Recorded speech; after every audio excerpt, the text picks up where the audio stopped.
Morning! Welcome to Sewing Street. Do you like my new dress?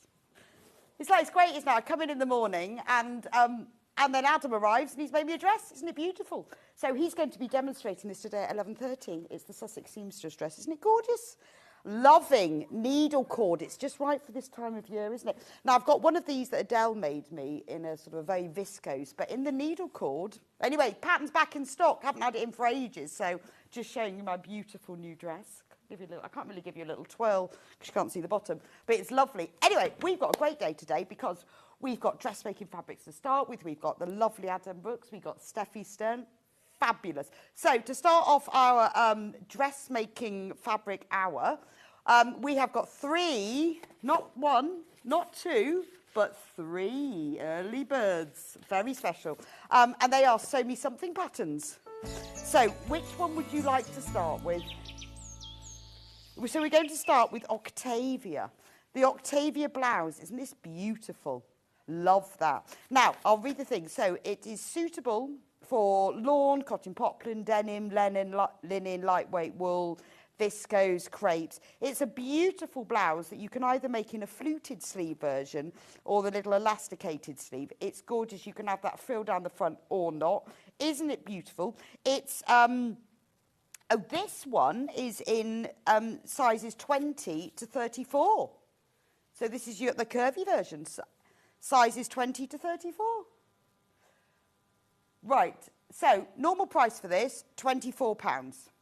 But today, because it's an early bird and we're giving you a special dressmaking treat, drum roll, £16, £8 off. That's amazing. £16. So if you've ever sewn any of the Sew Me Something patterns, you'll know how great they are. I've sewn quite a few of them. They always work beautifully. They fit lovely. This is sizes 20 to 34. This beautiful blouse. Now you think of all of those lovely quilting fabrics that you have, because lightweight cotton, and you think, oh, I'd love to make a blouse in that. Absolutely perfect. Gorgeous, isn't it? So sizes 20 to 34. Really nice. We've only ever had this on air once before, back in May, that's nearly a year ago. Absolutely flew out. So we're giving it to you today as an early bird with an £8 saving. £8 saving, that beautiful Octavia blouse. And I love the fact that you can make it with the fluted sleeve version or those little gathered sleeves. So you've really got two blouses for the price of one. That's the first early bird. Early bird number 2. Which one would you like to do next? Marie, another beautiful little blouse. Now, this is in sizes 6 to 20, because we've done sort of different sizes for the early birds here. Again, only been on air once before. Normal price, £24. Save yourself £8. And this was on air last in April last year. £8 saving. This is sizes 8 to 20. I love the fact that it has two fabrics. So with this one, they've got a print fabric at the top and a plain fabric at the bottom. It's suitable for cotton lawn, linen, viscose rayon, double gauze, seersucker, printed cotton, chambray. So isn't it lovely that you've got that gathered bit there? So it's very flattering. It's got a nice fitted yoke. And then with this slightly gathered bottom bit, very flattering. And printed cotton, that means you can make it with quilted weight cottons. Or we've got a load of lightweight viscose prints in as well that would be ideal for. But wouldn't that be nice? I like the way that it's higher at the top and lower at the back, so it covers your bottom. I think that's quite nice, isn't it? I like the two prints as well. It would look nice in a chambray. So that's that one. And then the last one, now I'm loving this one because it's got needle cord in it. This is the Miranda dress in sizes 8 to 22. This was massively popular when it was on. It's a lovely, easy wear dress. In fact, I think I might get this one myself. I really like this one. So sizes 8 to 22. And as you can see, this one here has got 3/4 length sleeves with a little slit in them. And this one's got short sleeves. This one's in denim and that one's in cord. And she says on here, medium weight, cotton poplin, linen, satin crepe, crepe de chine, viscose rayon, lightweight wool and needle cord, which I love. Isn't that nice? I like this one here as well, that version. It's got pockets in the seams. So it's got those really nice front pockets. That's a gorgeous, easy wear dress as well, isn't it? Only £16. It's lovely because it's got a nice sort of princess seam fit across the bust, but then it's got quite a nice, not really tight fitting waist. I think that's a beautiful dress. That's definitely one for your dressmaking library. So Miranda dress, all of those 3 patterns, save yourself £8 on each of them. Get all of them, save yourself £24. Get them all, because this is, yeah, it's 3 for 2, isn't it, really? So this is a really, obviously we're selling them separately, but with the saving, it's 3 for 2. Get the set of them, and then you can really increase your wardrobe as well. Beautiful. Right, I'll leave those with you, and I'll let you know how we're going with stock, because obviously at midnight, that price will go right back up again. So, or we might sell out before that, and then I'll let you know. Right, shall we see what's coming up on today's show? So 8 o'clock's Fabulous Fabrics. Now, the fabrics that I've got in are dressmaking fabrics, which we don't often have in a Fabulous Fabric show, so I'm quite excited. Got some beautiful, previously sold out fabrics as well. Got them back. Lovely, you're really going to like those. I'll go through those in just a moment. 9 o'clock, the gorgeous Adam Brooks is here. Already found him in the building. Brand new jacket, the Dandelion jacket. It's like a little bomber jacket from Maison Fauve, which we are loving. Every time we have one of their patterns on, they absolutely fly out. Haven't seen this one before. This is the Dandelion jacket. So it's a nice, really cute little bomber jacket. It's a brilliant, takes you from the spring into the summer. Absolutely perfect. Looks lovely with the dress, depending on what fabrics you choose, or equally good with just a pair of jeans. Gorgeous, like the little pleated pockets at the bottom. That's at 9 o'clock. Now at 10 o'clock, Steffi Stern will be with us, with the makers, and she has got some brand new felting kit. Now look at these. I am in love with that guinea pig. Because that guinea pig is actually full size. It is. It's gorgeous. You could almost hear it squeaking. It's beautiful. So she's got a Highland cow, a guinea pig, the wild boar, the piglets. Oh, and the sea otters, which aren't in that picture.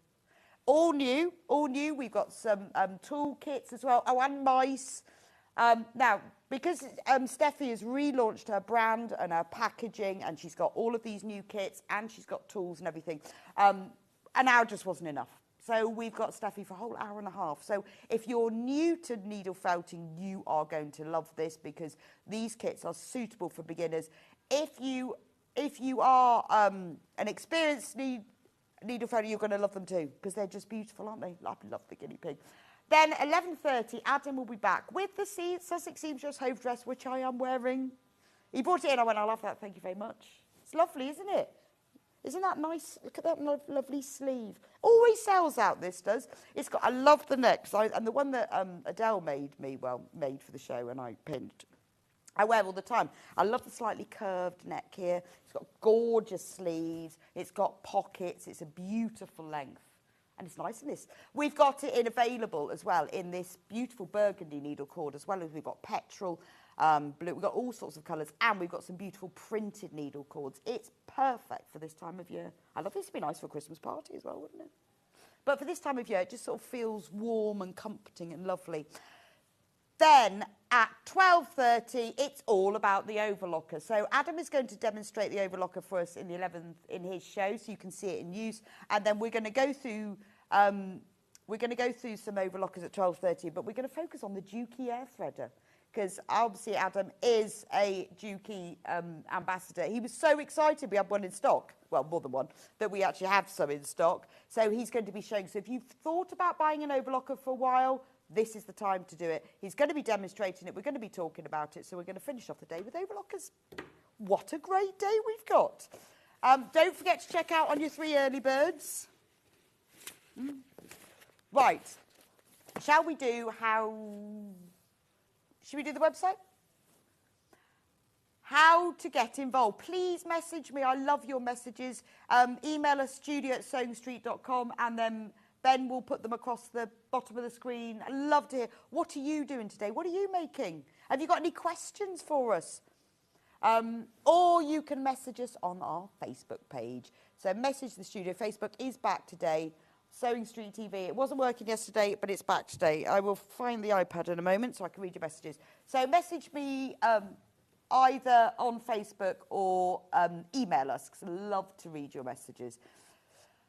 Now, if you would like to shop with us, obviously those of you with us every day, you'll know all of this, but we always have new people or people who haven't shopped yet, or people just watched. 2 ways to shop, either on the phone. The phone number is on the bottom of the screen and we'll be there all day. 0800 001 4433. It's a free phone number. It's in the building. Lovely team of people. They'll be able to help you. You can do your orders there, or you can shop on the website. So what you need to do is go onto sewingstreet.com. Then on the top of the screen, you'll see a little thing that says Watch Live. Click on that, and then all the items that we haven't gone through yet, but we've put onto pre-order so you can get ahead, are under the Coming Up Today on Today's Show button. So this is where you can get ahead to make sure that you don't miss out on those items that you want the most. Because you know what it's like? We sell out all the time. Don't want you to miss out. Right, let's start with some bundles. Now, these are the most amazing price. I'm going to start with this one. This one's beautiful. How much do I think this is? What is it? It's 1.5 meters of Viscose satin. Okay, and it's 1.5 meters. Well, I would go, say, £7.99 a metre. So, yeah, for half a metre. £7.99 for half a metre is what I'd go for. So, £24. Because this is 1.5 meters. Because this is beautiful. No way. £11.99. £11.99. Wow. Now, on the 24th of January, we had all of these in for a dressmaking show. And we, for some reason, we had over 100 bundles. We never have that many. I think the buying team got a little bit carried away. And half of that stock just went. So we thought we'd bring them back. Now, I think, well, it's probably like me. I think the buying team got all the samples in and couldn't decide, so they just bought all of them. I mean, normally these bundles would have sold out, and it's only because we had so many. This is gorgeous, isn't it? So if you've bought the patterns, how lovely would that be for a blouse? 1.5 meters would be enough, wouldn't it? Gorgeous. And it is a beautiful viscose satin print. I think that's lovely. What's the width of this?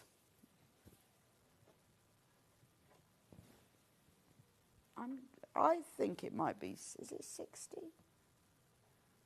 We're just going to check. I mean, it's beautiful. I mean, look, when I do this, look at the drape on it. It's so floaty and lovely. 144. Wow, that's good, isn't it? I tell you what, even if you just wanted to make, thank you, Levi. I've got my messages up now. Even if you just wanted to make a scarf with it, it'd be nice, wouldn't it? This is amazing. These are absolutely flying out. I know you're going to say, mind your mic.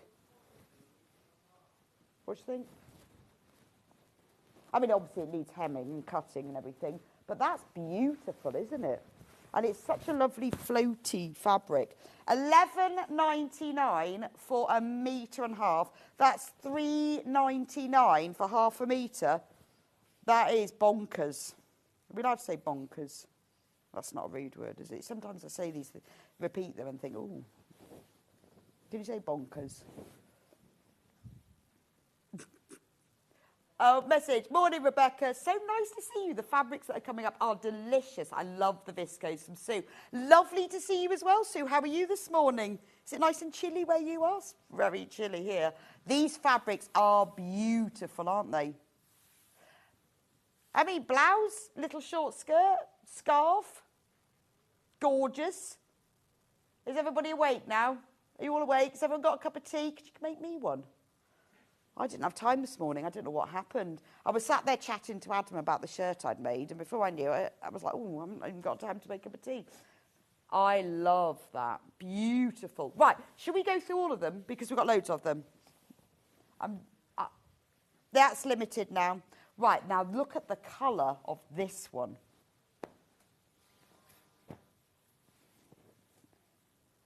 Oh, this would make a nice shirt. Can you imagine a man's shirt out of this? Club Tropicana drinks are free, isn't it? Oh, that is beautiful. Do you know what? If you made yourself some pillowcases with this, it would be so soft, wouldn't it? I mean, I know you people don't normally have pillowcases made out of viscose, but why not? Because it's so soft. It's a plant fibre, isn't it? So it's going to be breathable. And it's beautiful, isn't it? I mean, if you make to sell, imagine if you had a stall and you made some scarves from this. To be honest, you could, with 1.5 meters, because it's 144 centimetres, you know, I think you could make 4 scarves out of that. Well, you see, if you made them, say, that wide, and even if you did them where you bagged them out, that would be 1, so you'd need 2. I think you could get 3 out of there, 3 or 4. If you just did them single layer, you could get about 4 out of there. But that would sell so well, wouldn't it? Because it's beautiful. But you see, and then a scarf like that, I'm thinking like $9.99, $14.99. But if you did them single layer and you just hemmed it, if you got an overlocker, you could just overlock the edges. You see, look. See, imagine I'm a scarf. See? Got it like a scarf now. See how lovely is that? Beautiful colour, isn't it? I think that's lovely. Maybe like that. You could knot it, couldn't you? Obviously, it's a bit chunky. I don't think I'd have it that thick. But if it was thin, you just knot it round. You know, even like with this sort of colour pop, if you've got a black coat on, a little scarf like that underneath, you could either overlock it or just tiny hem. You could even sew it by hand, couldn't you? That is lovely. I think that's gorgeous. If you're going off on a girls' holiday, you could make everyone one, and then you could find them all in the airport, couldn't you?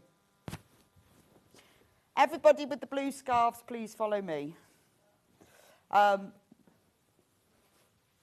now look. Look at this. That's nice, isn't it? This is like all the purples and blues, isn't it? I mean, this could be waistcoat, couldn't it? Waistcoat backing. I mean, I know it's not satin, but it is a viscose satin, isn't it? I mean, can you see? It's hard to, because you can't feel it, unfortunately. Come in, all of you. Come in, and then you can have a feel of it, and you can tell me which one you like the most. In you come. Ben will hold the door open, and you can feel it. But you can see the drape on it, can't you?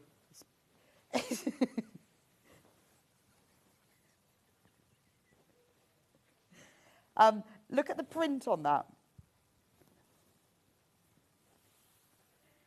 I thought it was paisley, actually, but it's just all intricate flowers, kind of sort of paisley shaped, with a bit of gold and blue and purple and green.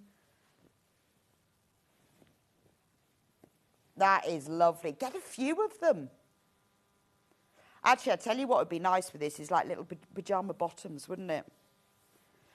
Now, with this one, we've got more in baskets than we've actually got available. So if you want this one, you need to check out, because we are now limited on all of them. I mean, that is beautiful, isn't it? Remember, it's 1.5 meters bundle. If we'd ordered the normal number of bundles, we wouldn't have had any left. But it's only because we bought absolutely loads. If you buy more than one bundle, it will come as they only come as 1.5 meters pieces. But that's, I think, you imagine like little summer pyjama bottoms in that. Nice. How about this one? Oh, this is very, very pretty. This is like, that is hot posh, isn't it? Look at that. Look at the drape in that one. Sage floral, that one is. Oh, I think that's lovely. It is a really beautiful pale sage background with these beautiful pops of pinks and greens all over it. Let me give it I'll give it a waft. That's very pretty, hasn't it? In fact, that goes with my dress because it's got that same sort of burgundy in it. So I could actually have that as a nice little scarf. That'd actually look quite nice, wouldn't it, if I had a little scarf in that to go with my dress? See, that's the thing, you see, is that with these little, if you make them into little lightweight scarves, they're ideal when you've got a dress with a lower front to just give you a bit of colour and keep you a bit warmer. But I think that would make the most beautiful blouse, because it's great for when you're going on holiday as well, because they don't crease. Pop it all on your suitcase. Lovely. Oh, I like this one. Right, this one is very, very low in stock. Oh, 7. 7 of these left. That goes in my dress as well. It's got the little burgundy in it. So you've got an ivory background, and then you've got these beautiful watercolour type flowers in blues and burgundies and gold with the leaves all over it. That is ever so pretty, isn't it? It's a really, I mean, I think for $11.99, it's worth getting one of these bundles, have it in your stash, and then when you want to make yourself, you think, oh, I'm going out Saturday night, I just need a little blouse, or I've been invited, you know, oh, only 5 left now. And there's 15 in baskets. But, you know, when you've been invited, or you've got a special little party or something, and you think, oh, I don't know what to wear. Or even a little blouse in this to pop with a pair of jeans just is lovely. You don't need fancy pants dressmaking skills either to make something very simple with this. We have loads of different patterns available. This pattern here, there's enough fabric you could make with this. And how pretty would that be? You can make it over and over again. 4 left. 4 left and 15 in baskets. Right. Now, this is pretty, isn't it? This is daffodil. Well, they're not daffodils. Right, only 2 of these. Oh, that was the last one. 2 of the last one left. Look at this one. It's so pretty, isn't it? It's all the colours of daffodils and spring. This is lovely, isn't it? I think this is very, very pretty. I love them. You can see how soft and lightweight they are as well, can't you? Nice little skirt. Beautiful. I mean, it is a great opportunity to get your dressmaking fabric now while we've got this special offer on. $11.99 for that one.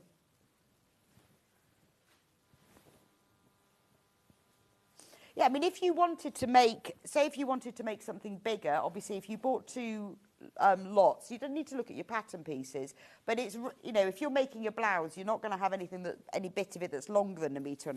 So this one here needs a little bit more than 1.5 meters, depending on the size that you're making. Yeah, so if you bought 2 units of this, yeah, because you need, for the largest size, you need to, it's over 2 units. If you wanted, I mean, that, in this, you'd need 2 of these. I mean, you might find with the smaller sizes you'd be able to fit it in because they're always quite generous, but it's just pretty, isn't it? Just a pair of jeans with this would be lovely. Gorgeous. But, you know, if you're making a blouse, then, you know, you're not going to be using the whole length of it, are you? But that is very pretty. These are flying out. If you want one of these beautiful ones, I don't know what this one's called. Well, I think they're daffodils. I think they're stylised watercolour wild daffodils. Is there such a thing as a wild daffodil? Well, just because they're more stylised flowers. But the colours are more like wild flowers in daffodil colours. I mean, it's just that pop of colour, isn't it? It's what just gives you that little spring look. And then if you're wearing that as a blouse, you see, pretty, isn't it? You kind of know to put it all round. There we go. How pretty is that? Do I look like a daffodil now?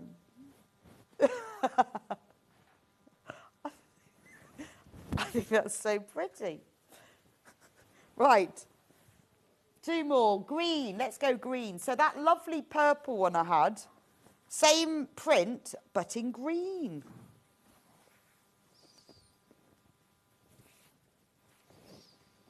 Green is a great colour, isn't it? It's very complementary to lots of different skin tones.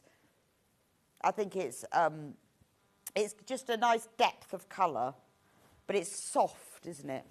So, but this one is lovely because you've got greens and purples in this one. Now we've got less stock of this one than we had of the other one. So it's beautiful. You've got these bits of purple. Remember, this is 144 centimetres wide. Loads of these in box. £3.99 a half metre. I see if you bought a couple of these, you could have a nice flowing skirt, couldn't you? You could just see that as a skirt. Wouldn't it look lovely? So have a look at your pattern pieces. Think about what you need, because although these are 1.5 metre bundles, you won't need that a whole length. So I imagine you'll be able to get lots of different ones out. And at £11.99, when do you ever be able to get all the fabric to make a blouse for £11.99? Gorgeous. Oh, I am thinking, you know those like little scatter cushions, the long sort of rectangular ones you have on your bed? In this fabric would be beautiful because they're very soft.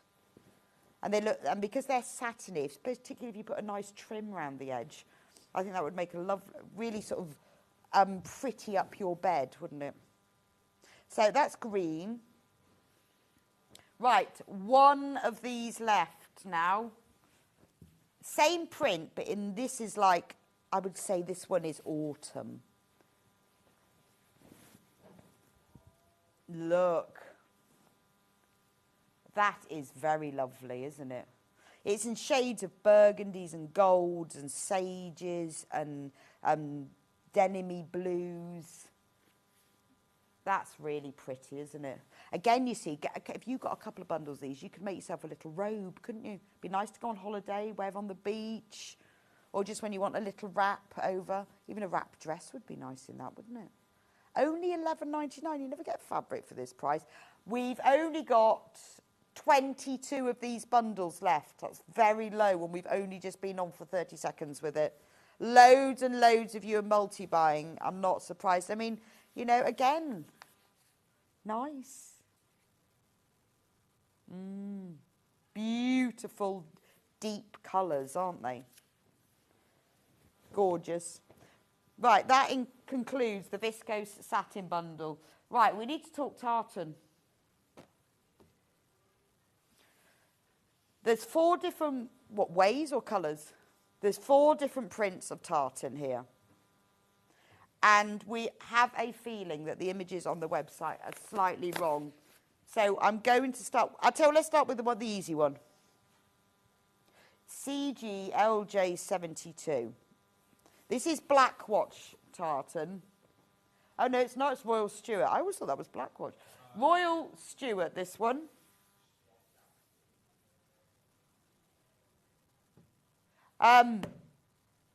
What's the width on this? Is this just a 44-inch width? It's a woven cotton tartan. So it's lighter weight. It's lighter weight than your quilted weight cotton, but it's not as light as lawn, I would say. 147 centimetres. Again, so it works out £3.49 for half a metre.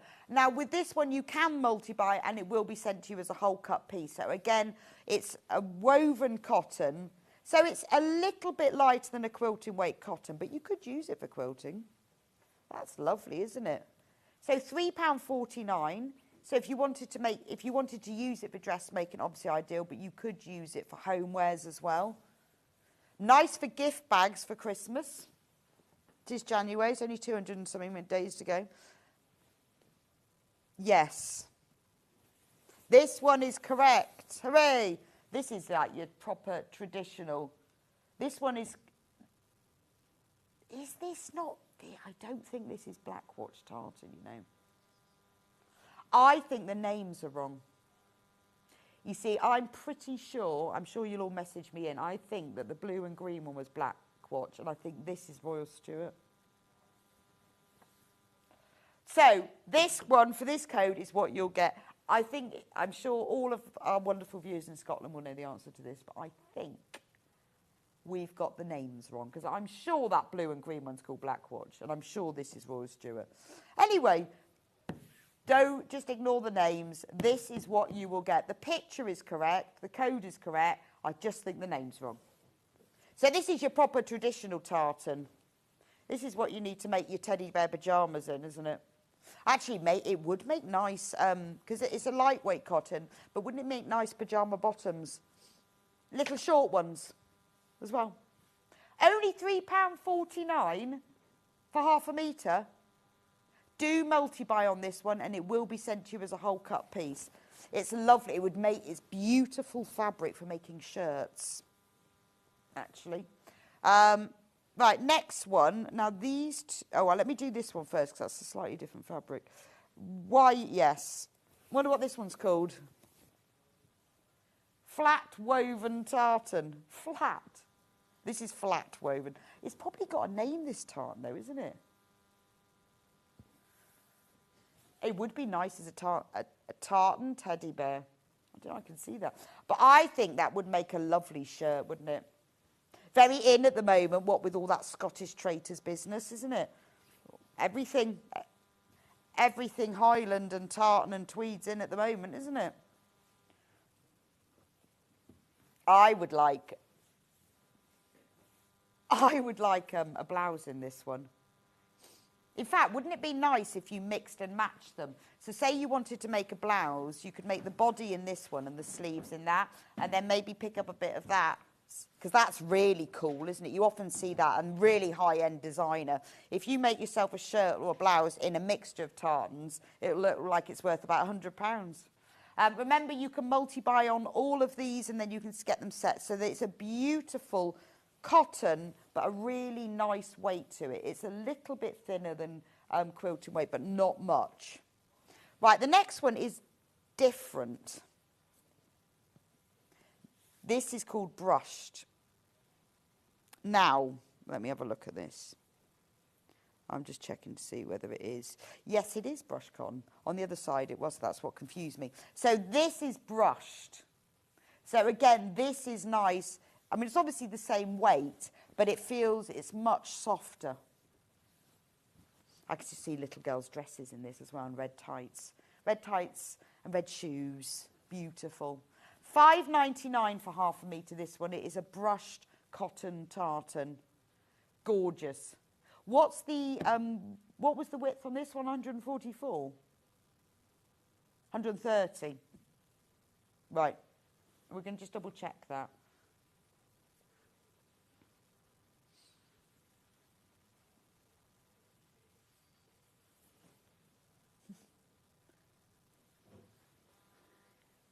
£150. Wow, that is wide, isn't it? How about, yeah, could be like a tablecloth, couldn't it? Brushed cotton tablecloth. Yeah, it would have been good for Burns night, wouldn't it? Could make yourself a sash. Next Burns night, get it now. Make yourself a sash. See, look, sash. I could go and do the Highland Fling now. The Highland Fling. Right. Now, I know you love the viscoses, and we do have, we've got some here by the half metre. Oh, this is pretty. Do you want the code? Yeah, that'll be it. So this is a viscose poplin. I think that is gorgeous. It's really, is it, it's anemones, isn't it? Beautiful. Now, say you bought the Octavia top, you need, what's the width of this? Must be 140. So for the biggest size, for the size 34, you need 2.5 metres. It's not bad, is it? £3.99 for half a metre. Gorgeous. Have a look at your, I mean, I think that is very, very pretty. £3.99 for half a metre, but with this one you can multi-buy and it will be sent as a whole cut piece. But it is very, very pretty. It's very fine, it's very lightweight, but it's got the most beautiful, vibrant print. I mean, I'm thinking at that price, you probably I would say for a blouse, you need probably 1.5 meters, maybe 2 meters. But you make yourself, it can be the simplest pattern, but when you make it in a print like this, it really shouts, doesn't it? It's just, it's pretty. It's quite a statement, isn't it? And it just means that you can, you know, just make something simple. You could probably get this done in half a day. Very lovely. Worth getting that one. I think that's really, really pretty. Got loads in baskets. Now, if you like that, but you want something with a bit darker background, a bit more drama, how about this one? Look at that. So this is a viscose print, $4.49 for 1/2 meter. But again, you can multi-buy on this and it will be sent to you as a whole cut piece. I mean, that is really pretty, isn't it? And you see the lovely drape on it as well.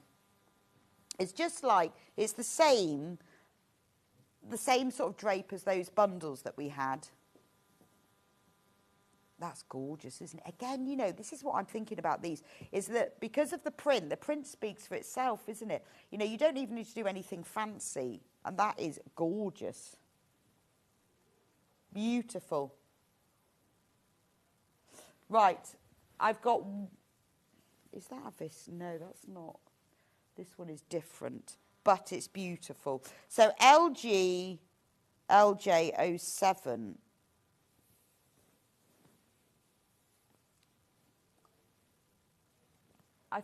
I think this is poppies.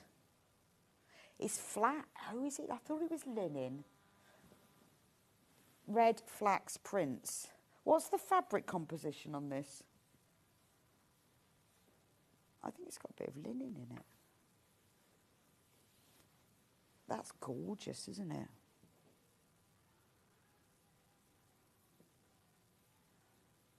%58 viscose, 32% cotton, and 10% flax. Linen. Linen. Flax is linen. Well, flax is the plant and linen's the fibre, so I don't know why it says flax. Anyway, I thought there was a bit of linen in it. So it's viscose, cotton and linen. That's gorgeous, isn't it? And I love these prints. So it's still very lightweight, but I think because it's got the cotton and the linen in it, it's got, the weave is quite different. You get a nicer weave on it. I mean, and this is the sort of fabric you can wear all year round. It's not really seasonal, is it? I mean, even if you were making a jacket, something like this would make a beautiful lining, wouldn't it? Gorgeous. Right, I've got another one. Not another one. Yes, I've got another one. And this one, same fabric composition, but this is, it's really 1930s, 450s, is it? Very vintage, isn't it? It's really beautiful. It's proper vintage. I love the yellows and the greens, but they're very subdued. There's nothing bright about this one. They're beautiful, muted tones. It is like a heritage vintage print, isn't it? Look at that. I mean, it's still, because it's got that bit of viscose in it, it's got that lovely drape to it. But with the cotton and the linen, you get a little bit more structure. But that's beautiful, isn't it? $6.35 for 1/2 meter for that one, which I think is a great price. Because a lovely fabric, cotton, linen and viscose. Loads you can do with that one. Let me know if you've bought it and what you're going to do with it. Right, I've got another. This one. Oh, that's pretty, isn't it? Paisley, but sort of paisley swirls. $4.49. What is this fabric composition? I should be to guess the fabric. I think it's cotton. Yeah, I think it's cotton. I think it's a poplin because it's got a bit of stiffness to it. I think it's a poplin. 100% cotton. Oh, it is poplin. It says it on there. Look, poplin. Well, that was a good guess then. It feels like it's got a bit of structure to it. Cotton poplin. This is absolutely perfect for a shirt. It could be a nice man's shirt, actually, wouldn't it? Because it's got that sort of, because of the poplin, it's got that lovely stiffness to it. Beautiful to stitch with. But again, nice for a lining. Bit of cotton poplin. Right, I've got another one, another cotton poplin here in muted shades. That's not khaki at all. It's more custard cream, that colour of biscuit. It's the colour of a custard cream with blue and green prints on it. That is very pretty. I tell you what, that is a shirt, a Bill Nye shirt, isn't it? I can just see him in that. With nice big sleeves. That's so pretty, isn't it? Again, cotton poplin, you can use this for patchwork and quilting as well. And the beautiful thing about patchworking with poplin is it does press and sew beautifully because you get a really nice crease in it. And £4.49 for half a metre. The good thing about when you do your patchwork and quilting with these fabrics is that they're a little bit wider, so you get more for your money. That's lovely, isn't it? That's a real sort of muted 1960s vibe, isn't it? I bet Kay Fassett had a shirt in this. Right, that is all. The what? Let's do corduroy next. I love a jumbo cord. So this is more like an elephant cord in a beautiful shade of mustard. 4.5 wale, that is big. So the wales are the ridges, which comes from the Saxon term, I think, for furrows or ridges. And 4.5 means how many of them you get per inch. So obviously, like the needle cord that I'm wearing is probably at a 21 wale. This is 4.5. So you've got, it's more like an elephant jumbo cord. Gorgeous. How cool would trousers in this be? Amazing, wouldn't it? I can see Ben in these trousers. He'd love them. But I can see Ben wearing a pair of dungarees in these. Wouldn't you, Ben? They're lovely, aren't they? But actually, nice little pinafore as well in this lovely jumper. I get a pinafore in this with a nice navy long sleeve top. Little skirt.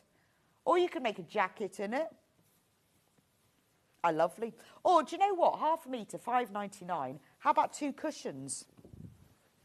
Because actually, that would look lovely. Give you a lot of opportunity to, well, just have them as plain. I'd put a bit of navy piping around the edge, to be honest, or charcoal grey. Could you what? You could cover a chair with it. Be nice on a covered chair. But I think cushions in that would look lovely. You could even applique on it if you wanted to. Bit of denim applique. But if you think of homewares, when you see like cushions like this, they're sort of 20, 30 quid for a cushion cover. £5.99 for half a metre. That's enough for the front and the back. And then I would put a bit of like a navy or dark grey trim around it. Has the cord got a stretch? No. No, it is pure cotton. It is no stretch at all. It's, look, solid. Solid. Right, I've got another corduroy. This is lovely. You don't often see corduroy in this colour. It's duck egg, isn't it? Well, they've called it mint, but I would say duck egg. Now, that bomber jacket that we've got coming up, it would be lovely in this, wouldn't it? Beautiful in it, yes. Wouldn't that jacket that we're doing next look lovely in this cord? £5.99 for half a metre. I think that's great. What a great price. What's the width of this one, Ben? Oh, I reckon that I'm going to go 60 inches on that.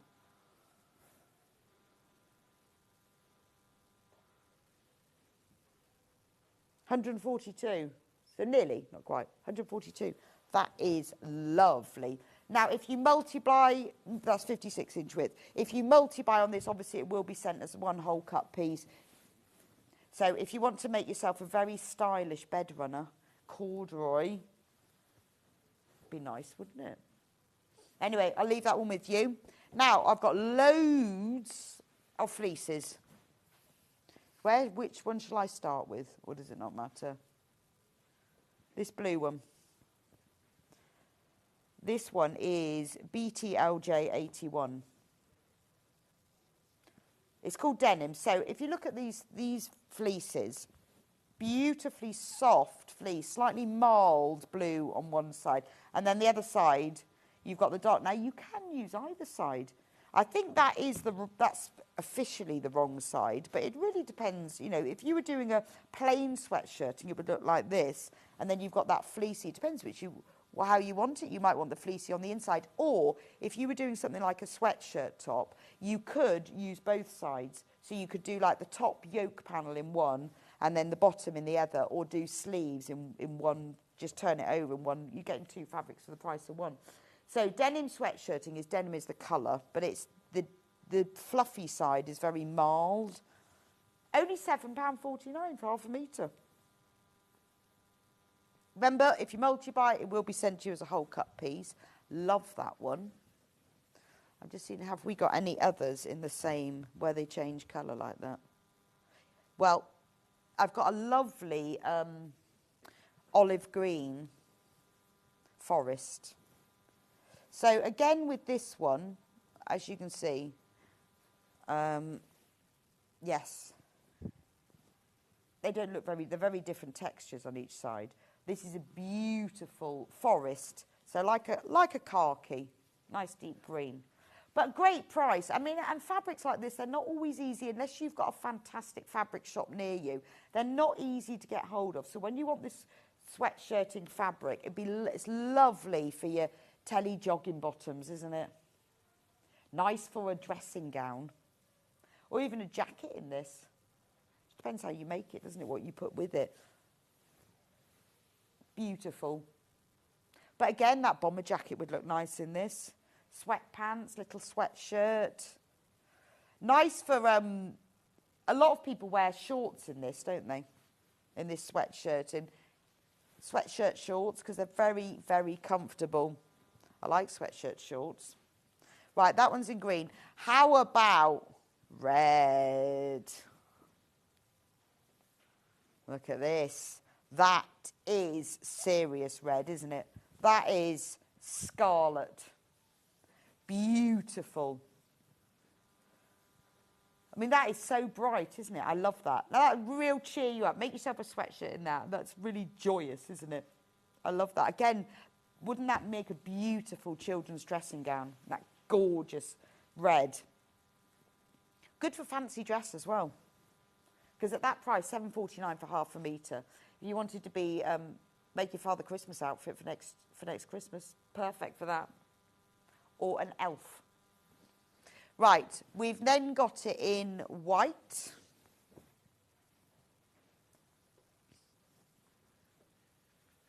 Oh, they've called it cream. Yeah, so if you wanted to be Father Christmas or an elf, or, I tell you what, very good for soft toy making. This would make a lovely polar bear, wouldn't it?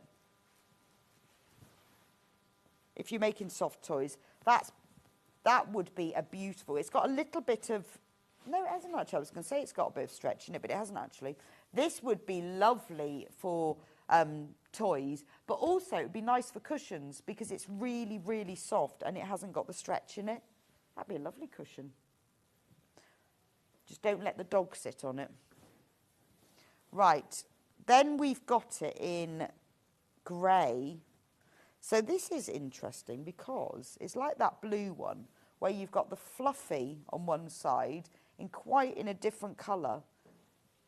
So this is the dark, this is dark grey. So you've got charcoal plain sweatshirting on one side, and then you've got the fleecy bit on the other side. I don't even know. I think this is probably the right side. But I'm not sure, actually. You could choose, couldn't you? Again, you could mix and match them. So I've seen sweatshirts before where you have like the top section of the yoke in one colour and then the bottom in the other, and they would go really nicely together. £7.49 for half a metre of that. Now, if you prefer light grey,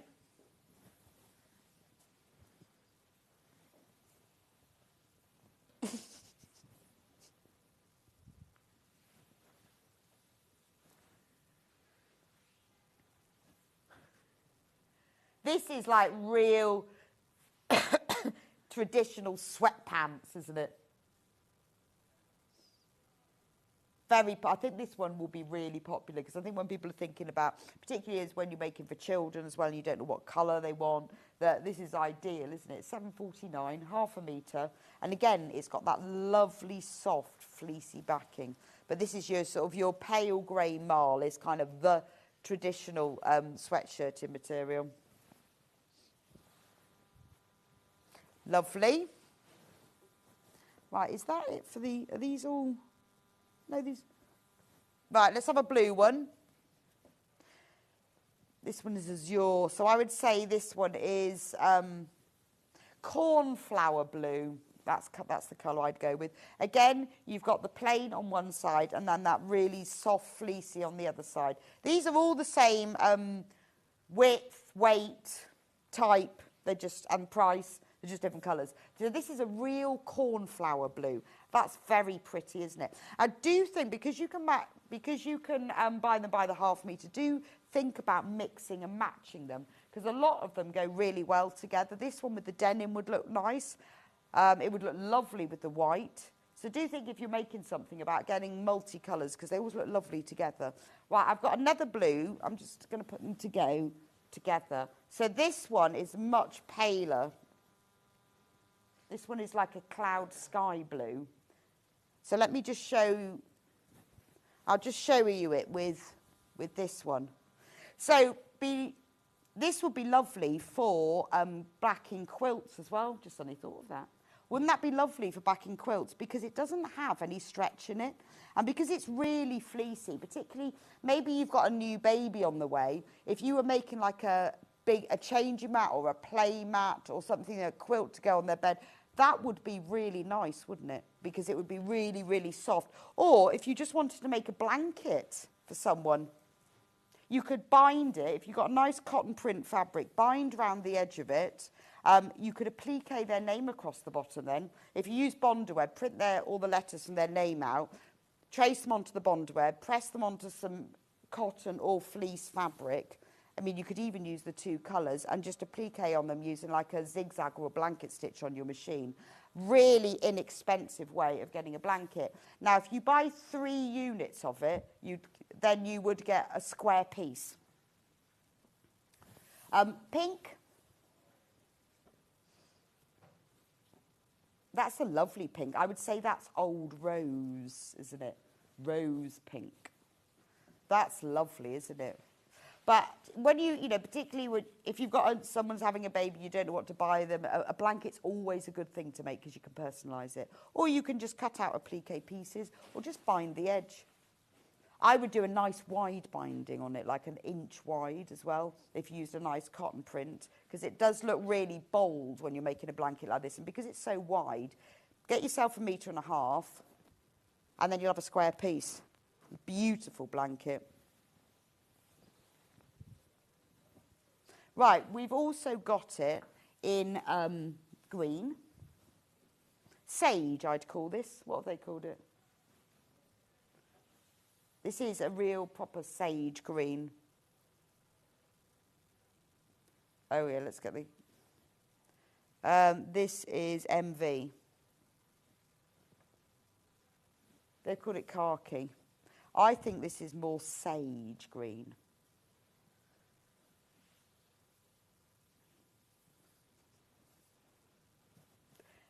That's lovely. Again, if you were doing something baby, this is nice and neutral, isn't it? I love that, the kind of neutral colours. You see in a lot of people's nurseries, they have these sort of beiges and sages. But again, lovely for all of your sweatshirting, dressing gowns, sweatpants. But I'm just thinking, but do think about quilt backing for this because it means you don't need to use the wadding and the cotton because it hasn't got the stretch in it, so it's ideal. Next one is Dijon mustard because it's they called it ochre but spelt it wrong. They've called it orchy. I love that. Orchy. Somebody can't spell ochre. So I would say orchy. Oh. Yeah, maybe it's a type of mustard, the mustard.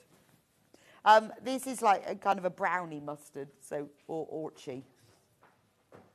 Nice, like that. In fact, that actually looks very nice if you're wanting to combine them. I think it goes really well with the sage, otherwise known as khaki. Doesn't it? Right, got 2 more. Right, let's do, what would I call this? I'd call this mink. It's a real, yeah, it is like a mink colour. It's a real beige, neutral colour, but on the pink end rather than the brown end.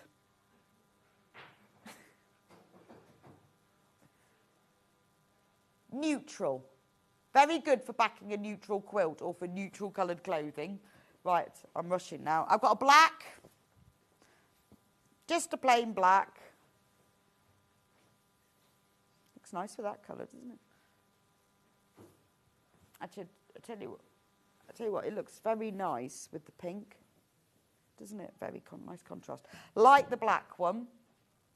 And then the last one, which is complete, not a sweatshirting. This is Ponte Roma. Now, Ponte Roma is a stretch fabric, so it's the sort of thing used for T-shirting, but it's much thicker than your normal T-shirting. It's not as thick as your sweatshirting. So it's like a really expensive T-shirt, like a posh T-shirt.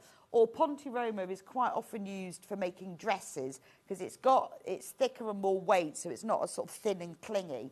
But if you bought yourself a really expensive thick T-shirt, Ponte Roma, in a mild grey, I'm amazed that this is only £3.99 for half a metre because this is beautiful quality. In fact, one of the early bird dress pattern that we had would look really nice in this Ponte Roma. £3.99 for half a metre. Right, thank you so much for today. And good morning, Claire. Thank you for your message. Nice to see you. Please do check out all your bundles. The fabrics that I showed right at the beginning are really limited now. We're about to sell out on most of those. But after the break, we are going to do some proper dressmaking. We've got the lovely Adam Brooks who's going to be making this fabulous dandelion jacket, like a bomber jacket. It's gorgeous, isn't it? And we've got some amazing brand new striped fabrics in for it as well. You are going to love this. So don't go anywhere and I'll see you back here in a few minutes.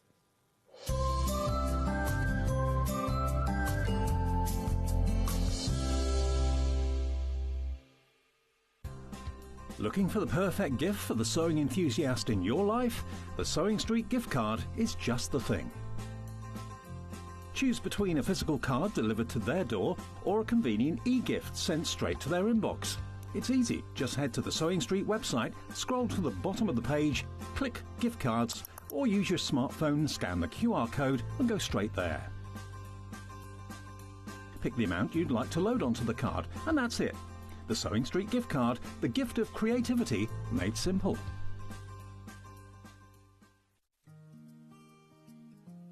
Ever heard of a design roll? It's a bundle of pre-cut fabric strips, each typically 2.5 inches wide and the full width of the fabric. Design rolls are made up of coordinating prints and colours, making them perfect for quilts, patchwork or other strip sewing projects. No cutting or matching needed, just unroll and start creating. Design Roll, a simple way to bring your project to life. Shopping with Sewing Street couldn't be easier. You can shop via our website at www.sewingstreet.com, where you can watch our live shows and see all the products from that day. We also have a huge amount of products on our website, from your sewing room essentials to fabrics, sewing machines and much more. You can download and shop on the go with our Sewing Street app. Simply head over to your app store and search Sewing Street. Alternatively, you can contact our UK-based call centre 24 hours a day on 0800 001 4433. Shopping made easy at Sewing Street. So this is the really long needles that you use for your blankets and your big jumpers. Your big blankets.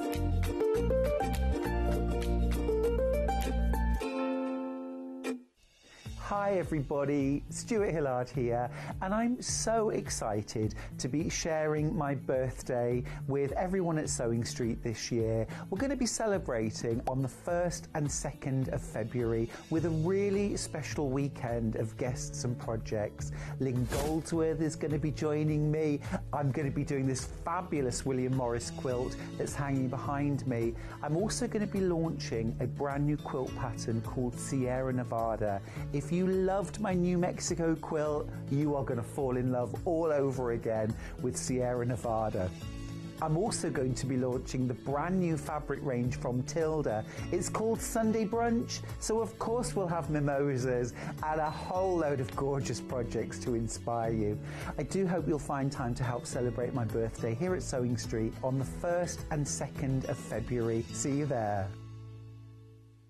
Not only is Sewing Street live from 8 AM till 1 PM on Sky 670, Freeview Channel 73, YouTube and the Sewing Street app, now Virgin subscribers can watch on Channel 754, which means there are more ways to watch your way with Sewing Street.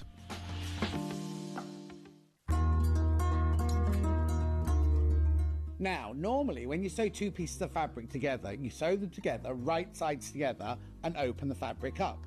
We, however, are doing a French seam, which means that all of the raw edges are encased within the seam. So, we don't do it the normal way, this is how we do it. So, instead of sewing your fabrics right sides together, you sew them wrong sides together within the seam allowance. Then what you do is you then take the whole seam, you would press it and you will turn it round. So you now sew along the seam but having the right sides together. So what you've done is you've encased your raw edges in here, you've created your normal seam from the right side, but on the wrong side all of your raw edges are all encased within the French seam. A lot of people are terrified by French seams. You don't need to be at all. They're really haute couture and they turn your garment from being homemade to made with love. Looking for some creative inspiration? Head over to the Sewing Street website and click on the SS Hub. It's packed with ideas, tips and projects to spark your creativity. Plus you'll find the latest news and information on sewing machines and overlockers. Get inspired with Sewing Street.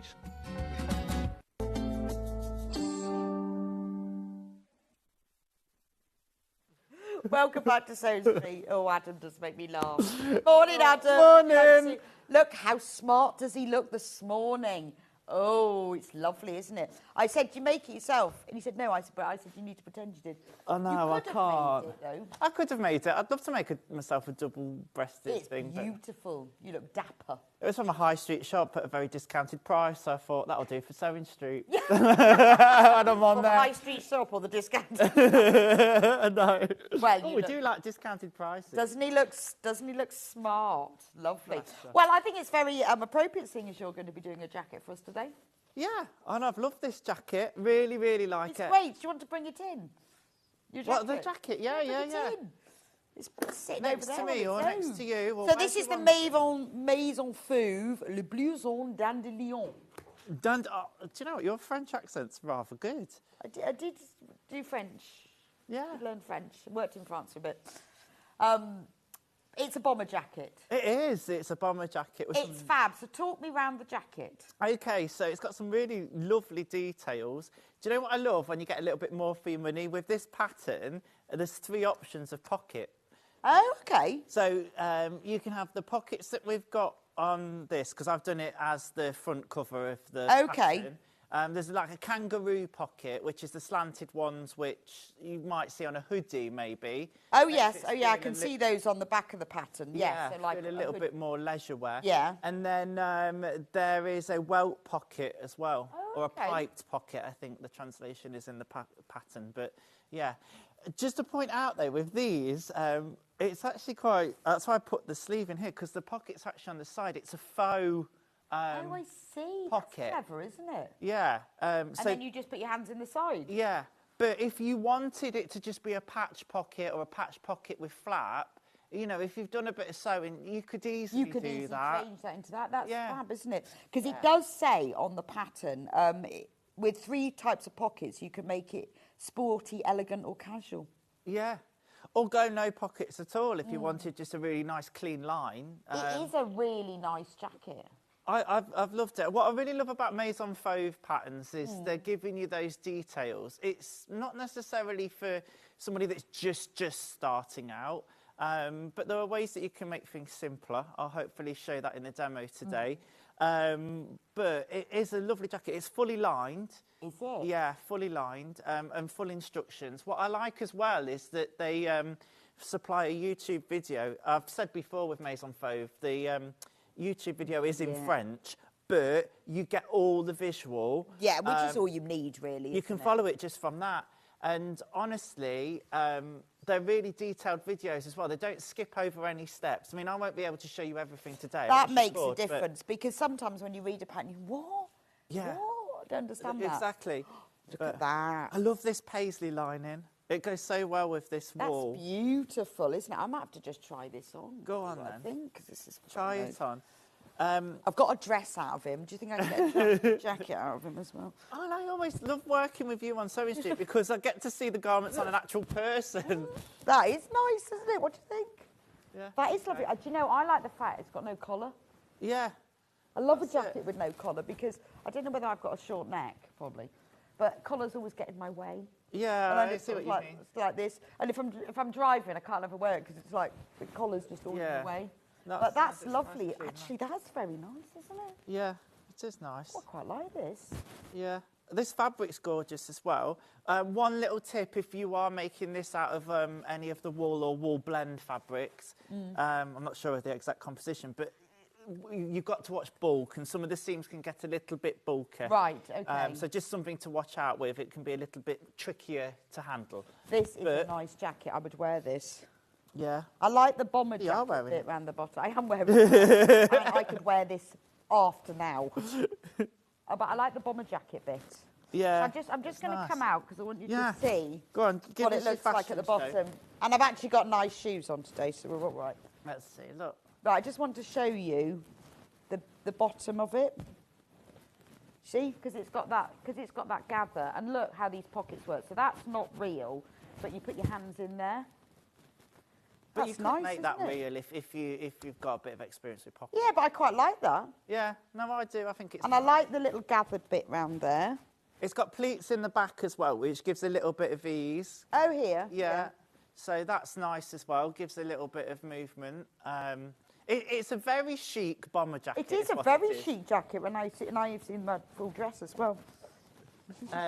Now, obviously, you're wearing it open, but obviously we'll want to close it as well. So the most important measurement, really, I'd usually say bust and waist, but it's nipped in at the waist, this jacket is. So when you're looking at the size that you're going to make, you're going to want to pay attention to the waist size, particularly, because that's the bit where it's perhaps most fitted. Yeah. Nice, isn't it? It's actually a bit chilly in here. It's nice. There you go. Achievable. Yeah, absolutely, absolutely. Right, so that's the pattern. Let's have a look at some fabric, shall we? Now I'm wearing my new jacket. This is great, isn't it? Claire says, hello, Adam. Wendy goes, oh, Adam, always look fabulous. Morning. Oh, bless He you. does always look fabulous, doesn't he? Do you know what? I'm starting to get bags under my eyes now. When I was in the dressing room, I was like, let's put a bit of bronzer on. Come on, let's get TV ready. Not bag, it's just called experience. Experience. Does that all go with that? It's just experience, knowledge. Right, shall we go through the fabric that I'm wearing first? Which is grey soft coat. So you need, how much fabric? Yeah, you need 180 centimetres for the biggest size. I mean, we've got a 2 metre bundle here. Now, look at that, $27.99 for the fabric. That's all the outer fabric you'll need. We'll talk about lining in a moment, but only $27.99 and you can make this jacket. Obviously, you need the pattern, but the pattern you get to use over and over again. So, but for the fabric, $27.99, that's not bad, is it? Is that? I was actually expecting it to be more. I'm not going to lie. Yeah. What's the composition? Sorry, And what's the fabric composition? It is soft though. It's right with It's soft a cut. really, It's really nice lovely and- fabric. Yeah, very nice. He's just checking for me. No, that's good.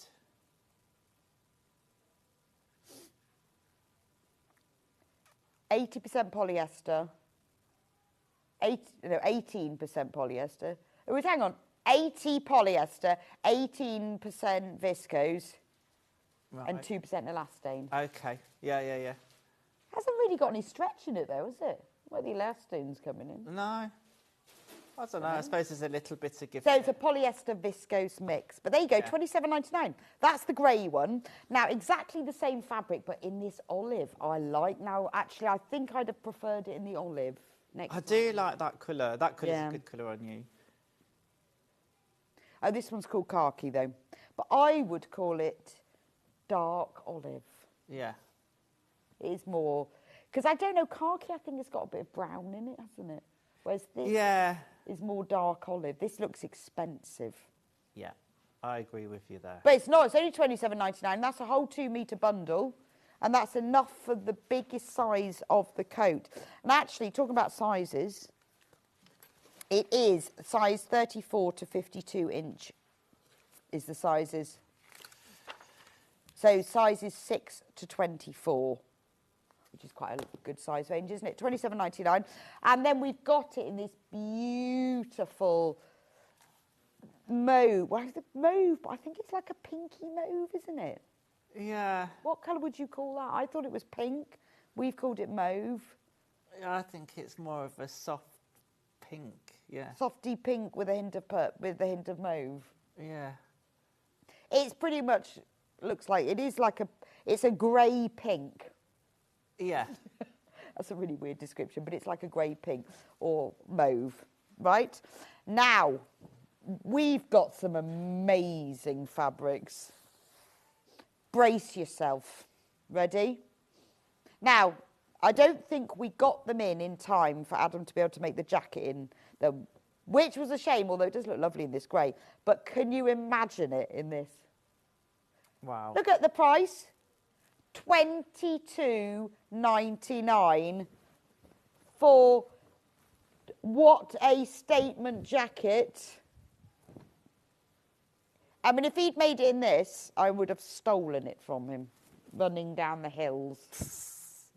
Although I think he might have kept it for himself. So, unfortunately, these fabrics are brand spanking new in, but we didn't get them in time for Adam to make it in these. But that is beautiful, isn't it? And it would look amazing. It would look amazing in this jacket. Rebecca, have we ever had any kind of jacquard fabrics or anything like this before? Because this is the first time I haven't seen them. There was that Jacob's coat one, wasn't it, that we've had? But I don't think it was the same fabric composition as this. I've not seen these before. It's lovely. Gorgeous, isn't it? And what's more, we've got 5 of them. So that's your kind of pinky red one. $22.99 for 2 meters. I mean, even if you're not going to make this jacket, that is a great price. Right, then we've got this one. I'll just put the two together so you can see. This is sort of a lighter version. I like that. This one. This is Ben's favourite one. That is awesome, isn't it? Look at that. Beautiful. I'd want to make big garden cushions from this. Do you know what you could, though? I mean, obviously might not be... You'd have to keep bringing them in. Yeah, but how lovely would that be? Yeah. If you've got a bench, you make Yeah. a long... And 2 metres would be enough to make a long, big bench cushion. Yeah. Fabulous, wouldn't it? It Or would. a tent. Yeah, something to really Alternatively. show off all of those stripes and those different patterns. It'd make a great tent. Gorgeous, gorgeous. Now, this bluey green one. Oh. Is this your favourite? I love blues and I love greens.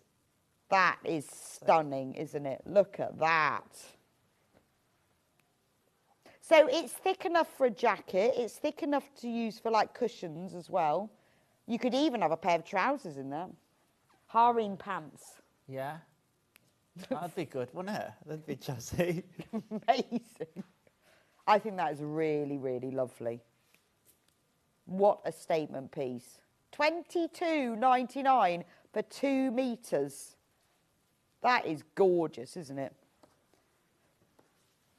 Right, then I've got one that's a bit more subtle.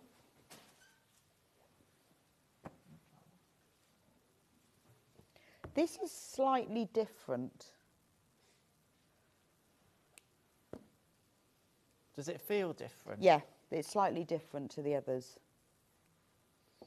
It's recycled polycotton. That is lovely. Gorgeous. £22.99. We've got less than 30 bundles of this one left now. Need to be quick with this one. Really lovely, isn't it? Again, you know, it's dressmaking, isn't it? It's homewares as well. Can I come over and have a feel? You can come and have a feel. Because I've not felt Always. this. Always. Oh, yeah. Yeah, see, whereas that one is slightly thicker, isn't it? I don't know, it's slightly thicker. Yeah, it just feels slightly thicker. Beautiful, though, aren't they? Yes, very nice. It's not a very... I don't want to say it's loose weave because it's not an open fabric, but you can see the weave in it. Yeah, it's lovely, isn't it? I think it's got a nice bit of drape to it. And then I've got one more stripe, which is similar to the first lot of stripes. Oh. And there we go, look at that one. There's your blues and greens again. Yep.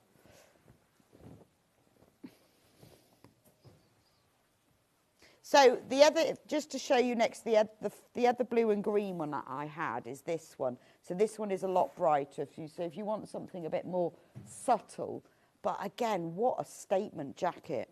It's the sort of thing that you wear your jacket, you don't need anything else fancy with it, just that. Gorgeous, £22.99. Right, I think this denim would look amazing. Yep, agreed. In this jacket, wouldn't it? I mean, this is your best jacket, isn't it? This is your jacket you wear with everything. And this is the jacket that you wear and everyone goes, oh, I like your jacket. It is. Isn't it? It's one of those. Just because it's really subtle, because you've got the dark colours, but with these big roses on it, it's denim. It's a really unusual fabric. Great price too. But it would be a bit of a statement. Yeah. Without being too shouty and bright. I think that's fabulous. £22.99. And double denim is all in at the moment, so you could even wear it with jeans. Is it back, double denim? It is. Loads of people have double denim it. I've seen triple denim as well. Triple denim? Denim jeans, denim shirt. No, jeans, shirt and jacket, not underwear. But yes, no, double denim's back in. Well, it's all 80s, isn't it? Now, this is just normal denim, and this is the one that Adam is going to be demonstrating with, because, you know, you can go for all these wild stripe ones, you can go for the printed denim, or if you want, you know, you just want the more traditional denim bomber jacket look. £18.99 for that bundle. Now, this is an 8-ounce denim. It's kind of your medium colour. It's not your deep indigo. It's not the light. It's sort of standard traditional jeans colour. Just £18.99. Or if you just, even if you're not making the jacket and you want 2 meters of nice denim, good for a jacket, £18.99. Right, 2 more printed denims. These are a lighter weight denim. This is a lighter weight one, but still perfect for the jacket. Loads and loads you've got this in basket. So it's a lighter weight than the other one, but you can still use it for the jacket absolutely fine. £14.99 for 2 meters. So it'll give you a lighter weight, less structured jacket, but really lovely. I've lost the other denim. Oh, there it is. I'll have to fold those up. £14.99 for that one, and then this is the final one, and then we can get on to doing a bit of sewing.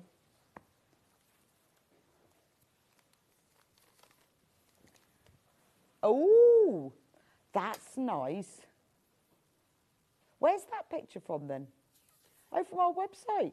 Oh, so that's the Maison Fauve one. So that's it in a printed denim. Yes. Oh, I think like that. Very similar to this, isn't it? Yeah. The picture has got like a... it's not quilted, but it's almost got like a rib to it in the picture. Oh. So I guess it's a little bit heavier weight than what right, we've got there. okay. But the pattern, bang on. Yeah, like, that's that kind of vibe. Gorgeous. $14.99 for that. Only 18 bundles left. This one is flying out. Gorgeous. Right, we'll get on with the demo. We've got linings that we'll be discussing later. Yes. But we want to see some sewing. All right, let's do some sewing then. Just a note on measurements, first of all. You've got your instruction booklet here, nice and glossy. You've got your measurements, and then you've got your finished measurements. So what I'd always do is measure yourself first, and as I said earlier, particularly paying attention to the waist measurement, because that's probably where the jacket is most fitted, because it's nipping in at the waist. And then compare your waist measurement to the size chart. Then once you've got that, it's handy then to look at the finished measurement chart. Oh, okay. Because that will then tell you the difference between... It'll give you the ease, basically. Right. So, for example, here, it's all in centimetres because it's a French pattern, but we can convert in a second. So I made the size 44, and that's 100 to 102 size. Let's go chest, although we've got the waist. That's what I was talking about. So it says 80 centimetres waist. So that would be, I've got to use my tape measure because I can't just do it in my head. That's about 31.5 inches, which seems quite small, really, yeah, it does. for the mid-size. But then you go over to the waist measurement here, which is D. It's half of it. So that for a 44 is 56. That's 112, isn't it? So that's 32 centimetres difference between the measurement that you actually are and the ease. The finished so you could compare that to a jacket that you've got that fits. Yeah. So if you then go, well, 32 centimetres of ease, and you look at that and think, actually, that's going, I want it nipped in a bit more, you could go a size down. Right, okay. So start with that, then look at that, and then compare it to what you got already, and then choose your size. That's it. Got make a toile, or if you don't want to make a full toile, cut the waistband bit out. I mean, you can do it with a tape measure really anyway, but to see it on, that's why we always recommend making a toile. So it's good to look at that. Okay. All right, so we'll get on with some sewing then. As I've said before, there's different variations of pockets, but I'm going to start with the back, actually, and how to put these pleats in. Because they're a nice little feature as well as being useful. So I've cut this on fold, and there's some notches at the bottom. I've snipped them in, but you can mark them with tailor's chalk or a heat erasable pen or something like that. I'm just going to line those notches up. And what I am going to do, I've got my heat erasable pen here, but chalk will work fine, is just mark 3 centimetres from that notch, because I'm going to be sewing up the pleat. I'm not just basting the pleat in place, so it kind of gives a little bit more structure to that back pleat because it's setting in it a bit more. Oh, okay. Up. Yes. And you're going to want to do that on both sides, so I'll get my other. Yeah, those pleats are nice actually. It gives a bit of. But I feel like with this jacket, I could really wear something underneath it as well. You know, with some jackets, you can't get anything. You can just get a thin shirt underneath. That's it. It's. Morning, Liz. She says, love the fabric. And O&P Silver. Oh, it's gorgeous. Morning, Rebecca, and the very talented Adam from Low. Oh, thank you. He is very talented, isn't Bless he? you. You're very talented as well, Low. Still wear my necklace. Still love it. So there we are. I've got those notches matched up. Well, I did have. Let me get them right there. I'm just going to make sure that's straight. I'm just going to put a pin in that. Oh, line. Adam, your head's in the shot. Sorry, I have a habit of doing that. It's because I'm tall, you see. I know. You need to shorten yourself. Yeah, I don't have that problem. I'm just going to stick a pin in there, and I'm going to do the same on the other side as well. Well, you could just go get on your knees, and then you wouldn't have that problem. It'd be really funny. You just have to see these hands come underneath your desk. Do that. And you know, that's why it's so important for me to have a table at the right height, because I end up being like this quite a lot. Yeah, that's true, actually. I have to stand on my tiptoes on these tables. Yeah. Right, okay, and then I'm just going to back stitch beginning and end and just follow that line basically to set that pleat in, and I'm going to stop the 3 centimetres up. So it's only a short little bit. There we go. I'm going to do the same on the other side as well. And take my pin out. Once I've got it underneath the machine foot, I've taken the pin out. Really, if you get it underneath the foot and needle down, then you know the fabric's in place. With such a short little bit like this, the pin's just holding it whilst you get it under the machine. And then back tack there as well. Have a cup of tea because this machine just does it for you. Yeah, you set yours. I don't even know what I've set mine up to. I think I've set mine up to cut it. I can't remember. Right, I've got lots of pressing tools here. Oh, one thing, if you're making it out of the wool, we were talking about bulk. Yeah. One way to get your seams nice and flat is a clapper. Oh. So if you buy in the wool fabric, Get honestly, a clapper. this is, yeah. I love the clappers. Yeah. Because Sound like it's a a band great sentence, in the 80s. isn't it? I love the clappers. I love a clapper. I just think they're brilliant because they just really work. Yeah, don't they do. All it does is keeps the seam flat and removes the heat, so then and absorbs. It's fabulous. Love the clapper. I keep saying the wool fabric. There's no wool in it. I've discovered, but you know what I mean. The soft coat. But yeah, it's important to get those seams nice and flat. It really does help. Okay, so talking about getting seams flat, it's really important to press as you go. So I'm just going to bring this in now, here. I do this every time. It's because I've not got enough room. If I had a full ironing board, I'd just be able to slide it off, and there you are. I'm talking about the iron now because it's that fancy one, isn't it? With the Yes. I'm going to press. Is it back in stock? Is it back in stock? Lovely. It's a great iron. So this adds a bit of shaping on the back. So I'm just going so the pleats go inwards? Yes. So that on the reverse, they're then the other way. So I'm just going to give that a press. Oh. And you're going to do the same the other side as well. Let's do it this way. All right, the clapper's just coming in. The clapper's coming in. How many ways can you say clapper in a sentence? Here comes the clapper. Bring on the clapper. I mean, I think it's great. It's 1999. It's like beech wood, so it's like proper. It's just wood. Yeah. It? And it absorbs the heat. It's fabulous. I use mine as well for like even patchwork and quilting where I really want to press the seam properly. Yes. Because the wood absorbs the heat. Yeah. It just... And I use plenty of steam as well when I was... oh, you've got it on. I was when I made I have, yes. You have an empty one behind you. Which helps. But then, yeah, that's why the clapper's good. So now I'm going to take the yoke piece. So it's got a nice bit of shaping because there's a yoke included.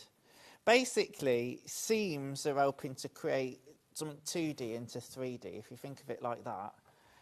So the more seams a garment's got, the more tailored it is in some Oh, respect. okay. So one thing I didn't point out, and something that I don't think I've ever demonstrated, and hopefully we'll get to it, is that it's a 2-piece sleeve on this jacket. Is it? I'll come across and you can point that out to me.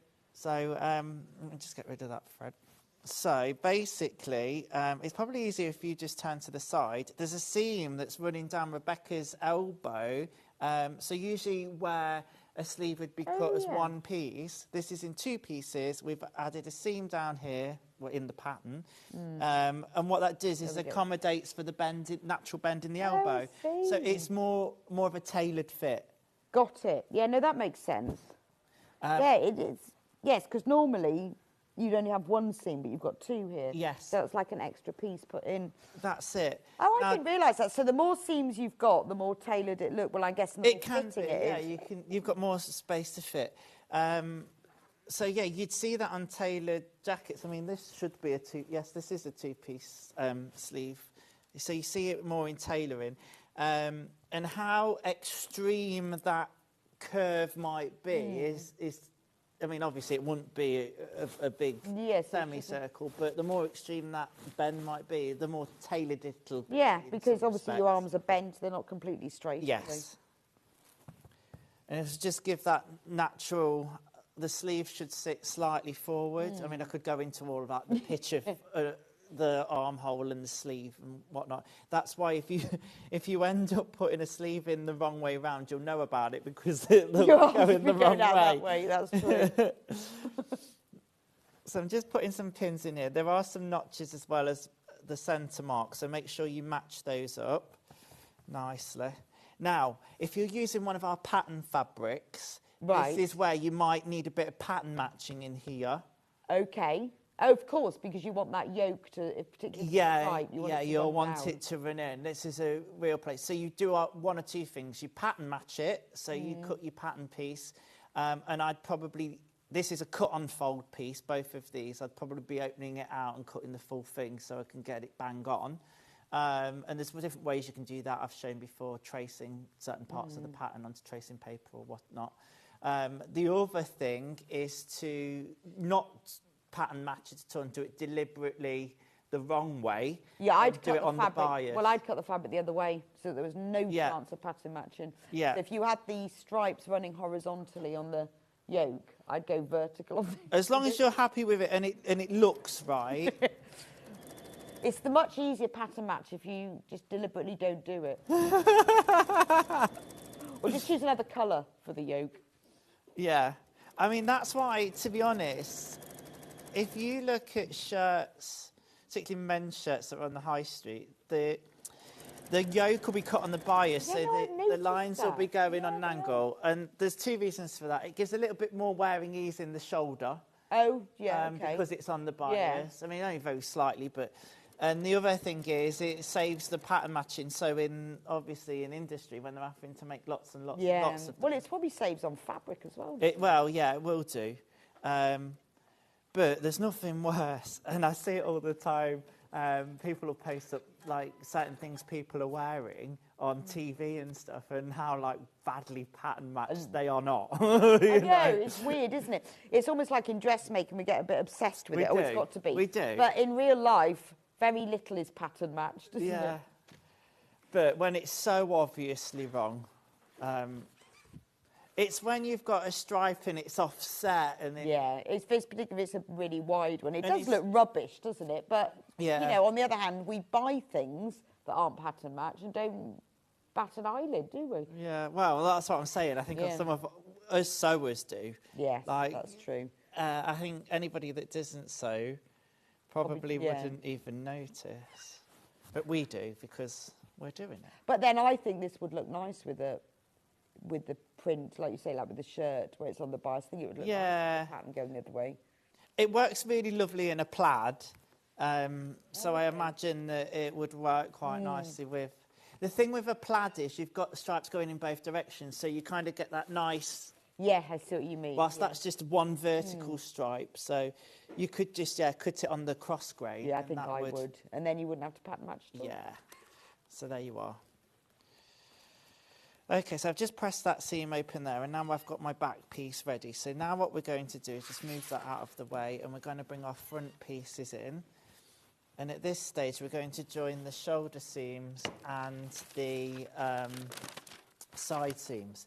Now, I'm omitting the pockets to try and get to the sleeve today. OK. But if you put in pockets on it, one of the three versions, or your own, you'd do that flat now, and there's markings on the where to place. But there are three different pockets. I do like the kangaroo-y pocket. Yeah. I do like that as well. It's a little bit different. OK. So we're just going to put some pins in the shoulders. Not in my actual shoulders, in the shoulder seam. And this side as well. And as I said, really important to press as you go. So you notice I just pressed that yoke open. Now, for the more experienced dressmakers out there, if, for instance, you're using a heavier weight fabric and didn't feel the need to line it... Right. There is a way that you could do the yoke part. I mean, this might be confusing matters, but you could use the burrito method, cut two of the yoke. Right, OK, yes. I know. And you could enclose the yoke part. Yeah.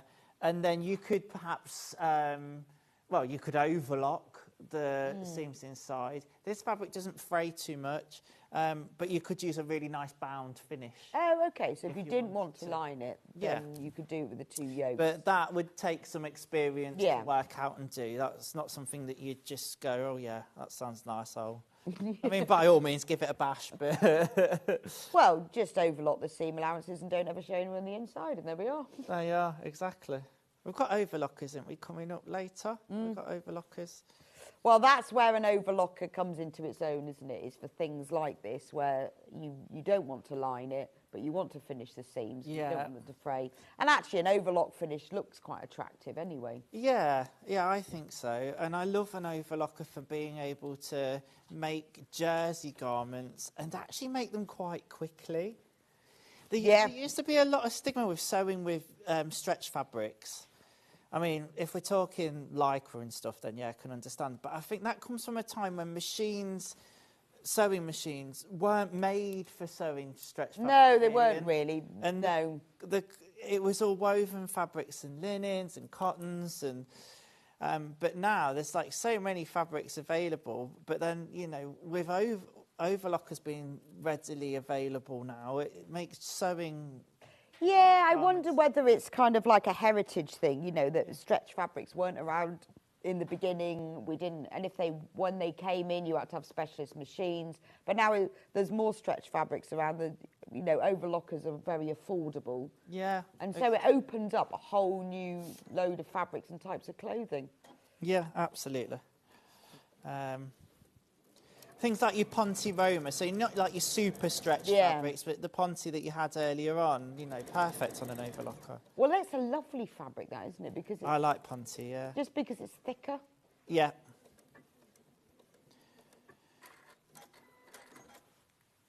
I think I've made myself a few T-shirts in the past out of ponte roma. Well, it does look, the weight of it is like a posh T-shirt. Yeah. Yeah. And you see, and if you've got an overlocker, you laugh. And I think also a lot of people get scared of overlockers because they have this reputation of being really hard to thread. But you just have to get an air thread in one. Yeah. Or practice. Or practice. Practice is always the thing. Sue says, possibly a dumb question, Sue, there's never dumb questions. I have a pattern that requires the seam to be trimmed back. Do I overlock them together or separately? I have a pattern that requires the seam to be trimmed back. So graded, I guess. Yeah. Would you overlock them together or separately? I'd be interested to know where that is. Usually, any grading is taking place on the neckline, the collars, and places where there might be bulk. If it's a plain seam which is just sewn together and opened out, there shouldn't be really any need to trim it back. But then if you overlock a seam, it's never the full seam allowance width anyway, is it? So it would be trimmed back. Yeah, you're trimming off when you overlock.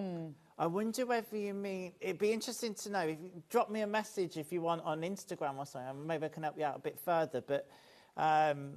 where is this seam? Where is the where seam? Is the It'd be good seam to know where the in seam question? is. Good point. Well, you could just answer us, Sue. Where is the seam in question? Where is the seam?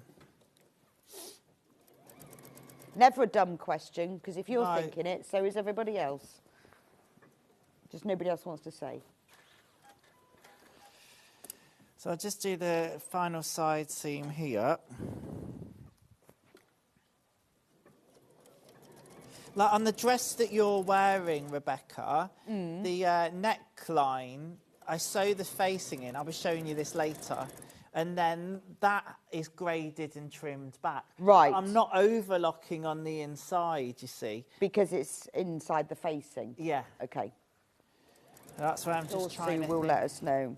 Yeah, so the grading is normally not seen anyway, is it?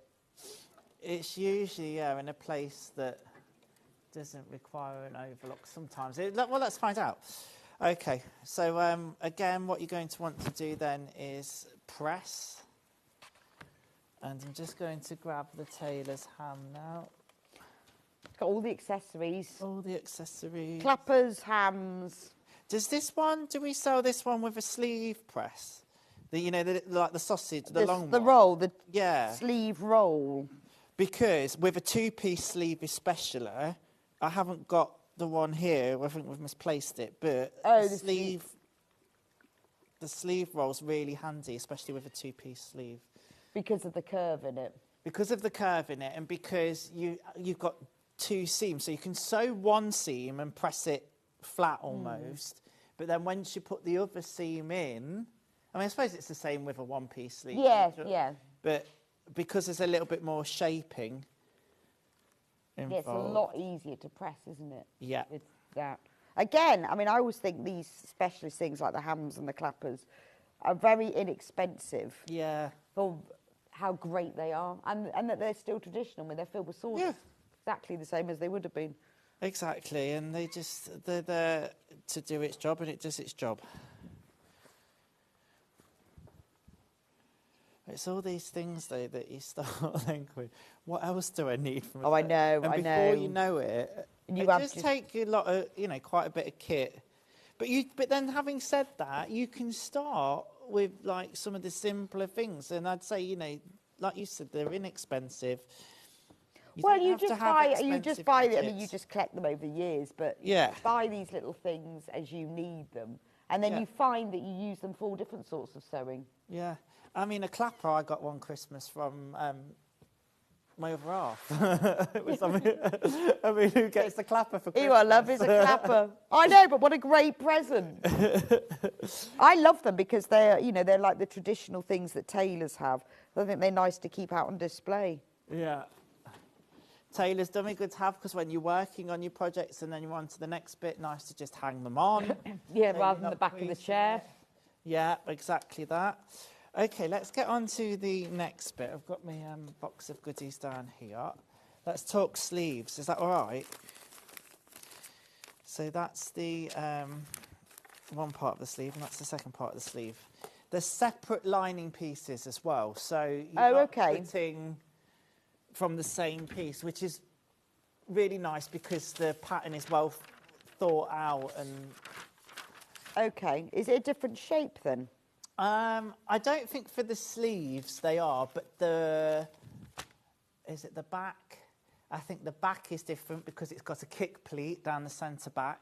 Okay, there's the sleeve roll is on the screen at the moment. Not a kick pleat, sorry, that's the wrong word. It's just a pleat. A pleat, just a pleat. The sleeve roll, which looks like the ham, only it's like a sausage roll, is on the screen now. So that's ideal for pressing sleeves. Yeah. And any tubes as well. Really good if you're, I use mine for bag making, when you want to get right into the corner of a bag to press open a box corner once it's inside. It's very useful for that. This is the thing, is that you end up using them for all sorts of sewing. Right, so you'll be able to see, I'm running out of room.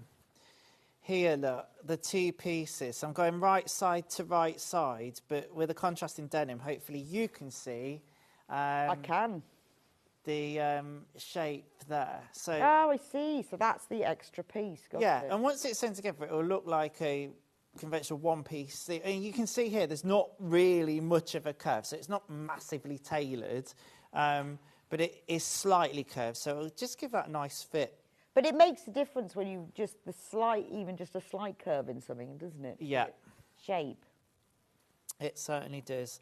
Now, again, there's notches in this. I always kind of put a couple of pins one end, a couple of pins the other end, and then match my notches and work in between. If you're doing if you're doing some tailoring or using wool for a suit or something, you might find that you've got to ease this part in more. But for this pattern, it pretty much fits together as it is. There we go. And I might even be able to show you how to put the sleeve in as well. That'd be good, wouldn't it? If I do one and then... It would be nice, yes, because that's the tricky bit. Yeah. Well, probably not for you. Just for us. No, it's still... mere sewing mortals. It's still the bit where I have to make sure that I've got my full attention and focus on it. Okay. I mean, Jane, Sussex seamstress, who is the designer of the dress you're wearing, the pattern, I've watched her on her videos, and she puts a sleeve in with no pins. She's amazing. Oh, wow, wow. But, you know, it comes with experience. But it does also depend as well how much ease is built into the pattern. And as I say, on outer garments, particularly coats, suits, you know how you usually get that little bit of a lift in a... Yes. That's because there's more ease in there and whatnot. Yeah, I think it's... But all of these things are practice, aren't they? I mean, if you sat there and put in 50 sleeves all in one go... You'd hopefully get one right. Well, it's when you're doing anything repetitive as well. By the time you get to about number 30, you think, I'm brilliant at this now.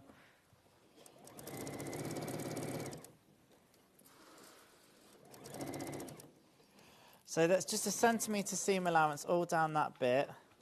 And because the sleeve is still flat, we can press that open. So let me just bring that in here now. Okay. And just take it open there with my fingers. So if you were using the soft coat fabric, you'd be plenty of steam, remove and then clapper, yeah? And then all that'll do is keep it nice and flat and clap. Well, I use mine a lot for patchwork seams. Yeah. Because it immediately absorbs the moisture. Yeah. Then they're just fab. It's like using a wool pressing mat, isn't it? And if you use that on a capper, fabulous. Yeah, that's a good combo. Right, there we go. So now what we're going to do is sew the underarm seam together. Get it this way around. It's starting to look like a sleeve now. Again, a couple of pins at the beginning and end, matching notches. I've never seen a sleeve done like this. I think that's really clever because it does have a lovely fit to it. Yeah, I've never demonstrated one because there's never been a pattern I've demonstrated that's had a two-piece sleeve, I don't think. I'm pretty sure not. It's not complicated, is it? No, it's not. But it gives, by that extra little thing, that's why I like these, all the Maison Fauve patterns that we've done here. They've always got little details in like that. Yeah. They market them for more like an intermediate sewer, this pattern. But that's the thing, it's nice. But to get that garment that's got a nice fit, or, you know, to get those extra details, it requires, it's that little step up. Yes. So, you know, you've got to put in a little bit of practice. And that's why we say make a toile. You know, if you've never done this before, get your calico or, you know, some scrap fabric, a bed sheet, anything, but just have a go to see if it fits. And have a go at, you know, the construction of it as well. And always, my number one tip, some people don't do this, but I always religiously do, get an overview of the pattern. Read the whole pattern first to see what direction you're going in. Don't expect you to remember everything, and don't let it get overwhelming either. But with the videos, you know, watch a few bits of the video to try and see where it's going so that you've got a little bit of a goal, and you've got a little bit of foresight then to see what's coming up. Right, so this is where, I've not got mine today, but this is where your sausage version of the ham, the sleeve press, would come into its own, because now you could put that in. Or if you've got a sleeve ironing board, the little narrow ones. I'm just going to open this out here for now. I'm just going to make sure that seam's nice and open. I'm just going to press that. Also, what you might want to do, depending on your fabric, you might want to add a little bit of interfacing on the hem. I think the pattern does suggest doing that. It depends on your fabric. If it's something that's likely to stretch out, like the soft coat, I keep pointing there, it would be a good idea to add a little bit of interfacing.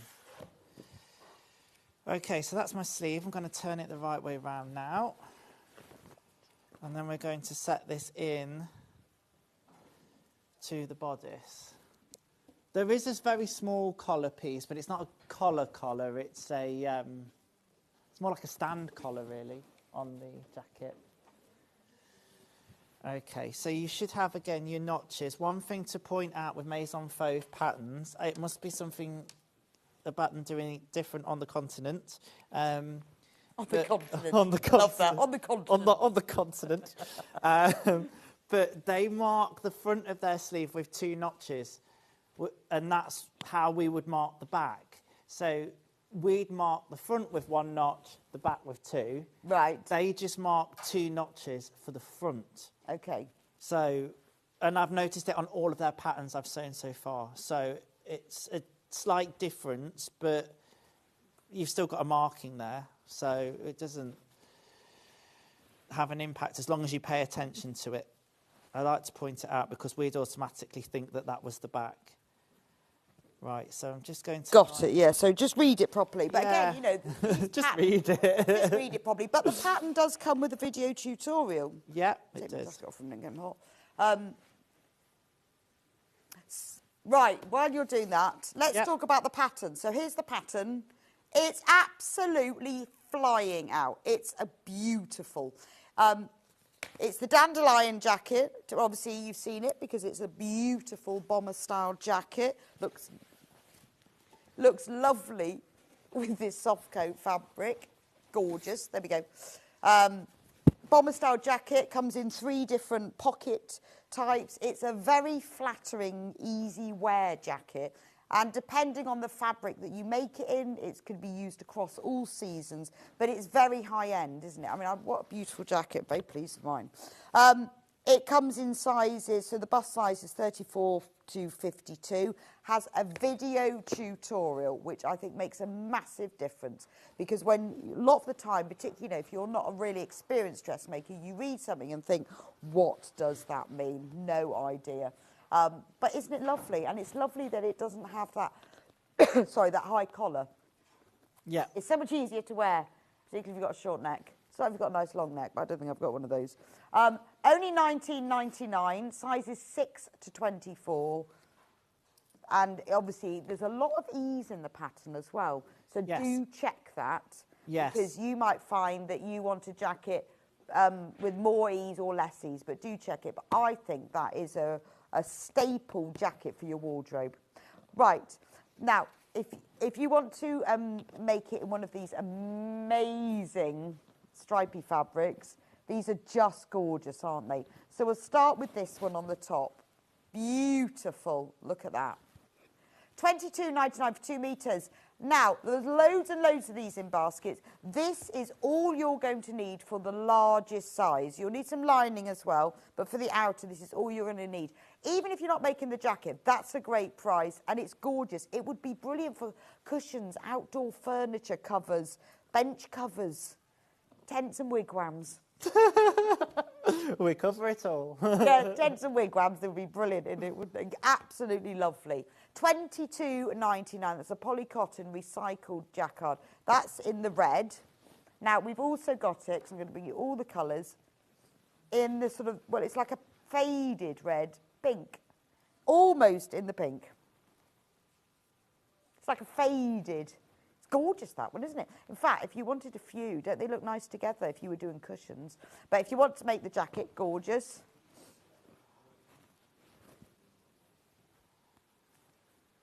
what would you do with those, Ben? Wall hanging. Yeah, lovely, aren't they? Actually, they'd be nice as a throw on the sofa, wouldn't they? Yep. 2 meters of it, throw on the sofa. Because it's such a vibrant fabric, some of the most simplest sewing projects just will keep really it simple. work. It'd be even nice as a dress, actually. Yeah. Be nice in a dress. Right, then we've got the blue one. So I'll go with the more faded blue one first. The darker. This is the darker colours. 2 meters. And then this is the brighter one.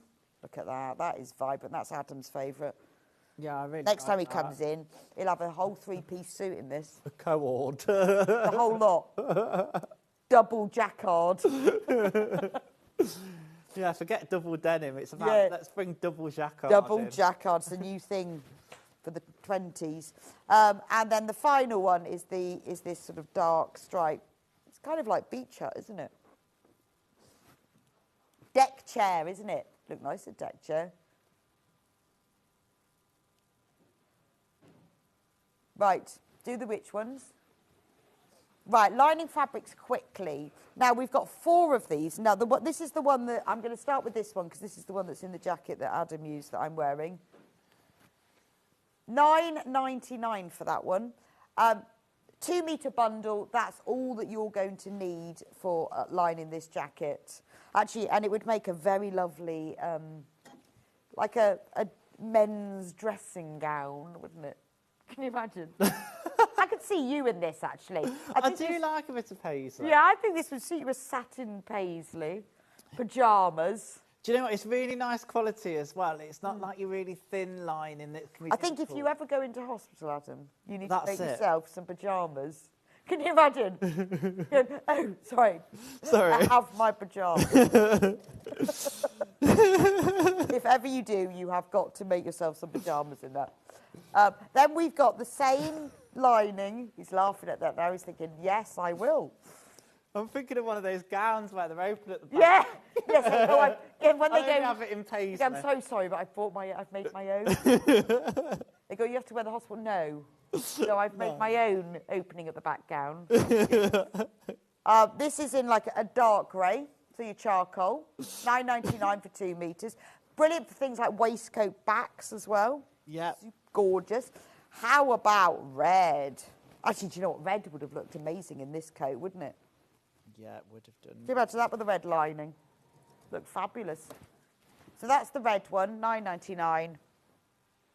And then the final lining we've got is in this gold, I guess. It's like a creamy background, but gold paisley, because you can see the gold in the selvage there. Beige, they've called it, but it's actually, the paisley is in gold. Glorious. How are we doing with denims, Ben?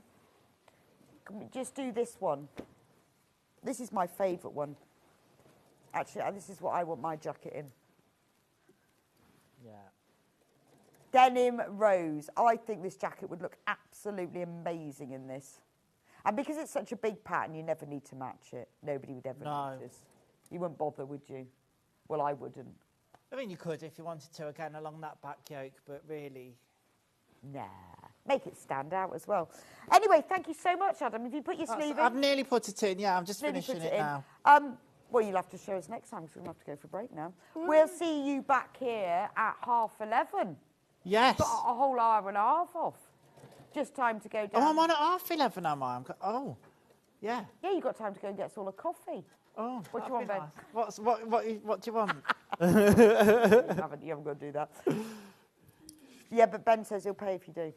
Yeah, quick, I've done it. Oh, right, hang on. There. You can show us the sleeve. There you go. So it's in. And just so you can see as well, that seam that we put in the arm, the sleeve, matches up with that yoke seam. I just wanted to tell you that.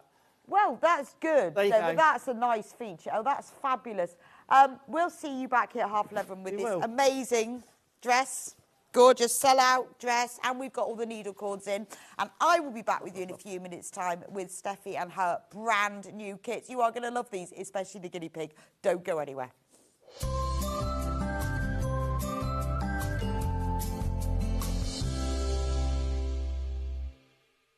Shopping with Sewing Street couldn't be easier.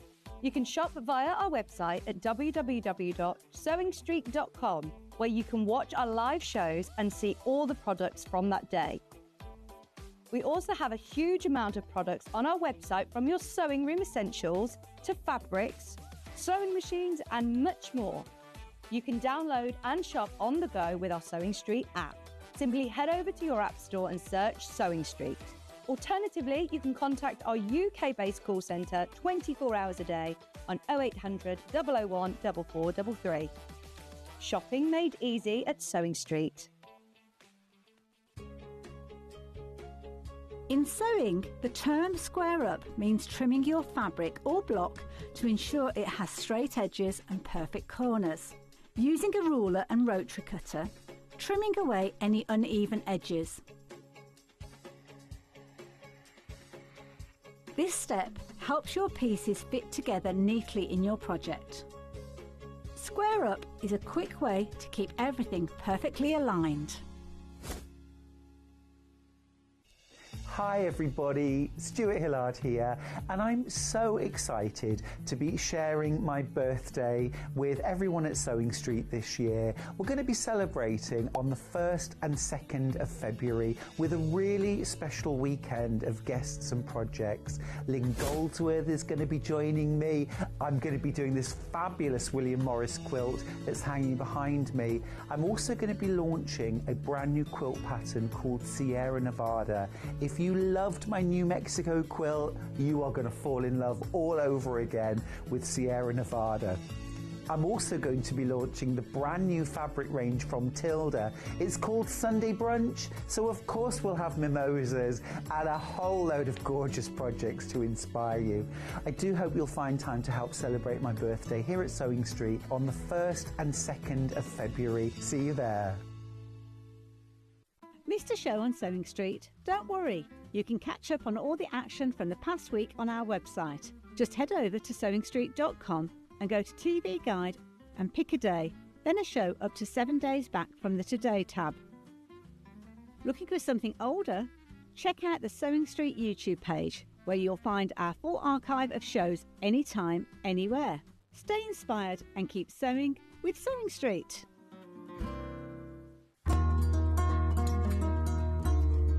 Please don't forget about the notches when you're cutting out your pattern pieces. Every notch on one piece will match up with a notch on another piece of your garment, and they'll make the whole thing go together so much more easily.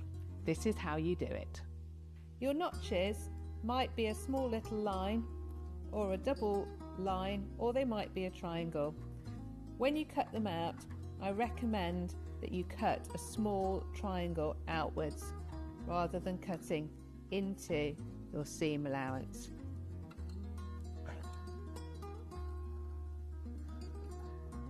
Notches on sleeves are particularly important for helping you to get them into the right place. So take your time to cut them out carefully. 2 notches means it's the back of your garment. 1 notch means it's the front. So this is the really long needles that you use for your blankets and your big jumpers. Your big blankets.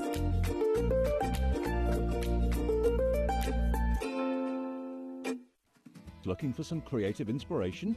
Head over to the Sewing Street website and click on the SS Hub. It's packed with ideas, tips and projects to spark your creativity. Plus you'll find the latest news and information on sewing machines and overlockers. Get inspired with Sewing Street. Did you know at Sewing Street that on various products we offer split pay? That means on certain items you can spread the cost over 2, 3, 4 or sometimes even 5 interest-free monthly payments. Just pay the first instalment when you purchase and you're away. So shop your way with split pay. Not only is Sewing Street live from 8 AM till 1 PM on Sky 670, Freeview Channel 73, YouTube and the Sewing Street app, now Virgin subscribers can watch on Channel 754, which means there are more ways to watch your way with Sewing Street. Not only is Sewing Street live from 8 AM till 1 PM on Sky 670, Freeview Channel 73, YouTube and the Sewing Street app, now Virgin subscribers can watch on Channel 754, which means there are more ways to watch your way with Sewing Street. Did you know that we can deliver to over 20 different countries worldwide, spanning 4 continents from the UK to Australia? Check out our website for the list of countries and delivery costs. Sewing Street, stitching the world together. Never miss a show by watching on the go with the Sewing Street app. Head over to your app store now and search Sewing Street and simply download to your smartphone or tablet. You can watch the shows live and see your favourite presenters and guests. Click on the Today button to shop all of the products that are featured in today's show. Want to know what's hot? Then click here to see today's bestsellers and highlights. Have you missed a show or want to watch one back? Then click the schedule button and you can go back 7 days to watch and shop, and you can also see what's coming up over the next 7 days. Want to say hello or ask a question to our guests? Then send a message to the studio. You can also keep in touch with all the latest news, events, product launches and much more by clicking here for our social media pages. Never miss a show by watching on the go with Sewing Street.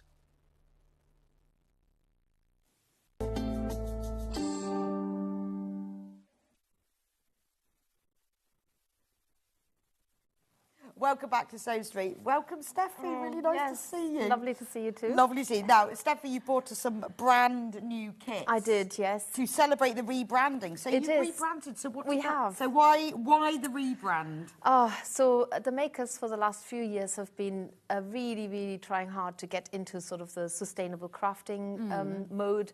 Always, everything we buy, we double check and triple check. Is this? Can we live with this? Is this good for the environment? What do we leave behind? Is this ethically sourced? What do we know about the product? And we just needed to bring the logo up to speed with that. Right, okay. And there will be also changes in that we're trying to cut back on printing. So we will, in the future, offer kits that have got printed instructions, but also those who don't. So there will be QR codes. Can choose. Yes, that's really right. Nice, and we just want to make our contribution towards trying to... Brilliant. I think that's fantastic. And the cut down on brand paper. does reflect that. It does, yes. So you've got a lovely new green look. And the logo, I'm absolutely loving it because there's so much in it when you look up close. You've got squishy letters, just like squishy and soft like the wool. You've got sort of like the fluffy bits on the kit, which to me they're like little sheep. Yeah, that's true, actually. It's gorgeous. Floating in and it's really lovely because it's all ethically sourced, it's all sustainable, all the packaging is sustainable. It's beautiful. Yes, everything. So much thought has gone into it that the logo just needed to reflect it is all of not this now. just a kit. No. It is a lifestyle. And I'm telling you now, if you've ever been involved in rebranding, which I'm sure you have, it is such a big task. And you think you're ready then, and then you're not ready, and then you're not ready, and then even when you're ready, there's all kinds of things that go wrong. And then and then you have to remember to change. I mean, the thing I noticed on here is that it actually says mini posable bear, but it's actually a posable mini bear. It's the sort of thing I noticed. Yeah, yes, I know. But yeah, here we go. So we'll start off. So this is the first kit that we're going to do. Yes. We've got quite a few, and they are all gorgeous. So it was really, really hard to choose which one to start with, but we'll start with the bear. And we're saving 10%. Oh, nice. 10% saving, which is fabulous, isn't it? So this is the posable mini bear. Because it is. Let me put it there. Because his arms and legs move. Yes, and his head. And his head. So you can sit him down, you can stand him up. You can lie down casually on his side. He can he can wave. He can wave. Yeah. Lie down casually on his side. He can sleep. He can, yeah. Can pull his legs down. Look. So you can literally, they're completely posable. Oh, he's absolutely gorgeous. Look. He's dead. He's having a sleep. Yes, that's it. That's so cute, isn't it? Absolutely gorgeous. I mean, and I'm sure this would appeal to everyone, wouldn't it? The sort of thing that you make for someone else, but you keep for yourself. Yes, and it is such an easy kit. I will do some demos later, but it is such an easy beginner's kit because you're just making lots of shapes from wool, and they don't look like anything until you put them together, and then they make the bear. And the arms and legs and the head, they're actually jointed, so they're put together like with a jointed sewn teddy bear. So Collector in West Sussex says, is it beginner friendly? 100%. There you 100%. go. And not only that, Steffi's going to show us how to do it in a bit. And one of the things that's new on the front of our kits is that we mark them here in the left-hand corner. It says there are 3 wise owls. Right. and this one has got one wise owl highlighted, which means it's a beginner's friendly kit. And we call that felty fledgling. Felty fledgling, that's it, yes. Felty fledgling. Right, so let's see what you get in this beautiful kit. First of all, it's in a lovely cardboard box. And then when we open it up, we've got a full set of instructions. Yep. Lots of instructions. I'll take that last bit out, that's not relevant. There we go. Lots of instructions in here. Yeah. with photos of every single step. Yep. Look at this. You cannot go wrong. No. And what marks our kits as so high quality is also that people give us such good feedback on the instructions. We never get queries where people say, oh, I don't get that. What does that mean? We have these proofread and proofread and proofread. Right, okay. And even we get people to read them who are needle felters so that they can say, yeah, this makes sense. However, people read it for grammar, and because I write these, and as you can tell, I'm not exactly, completely slick with the English language. I always say, go and de-Germanize it.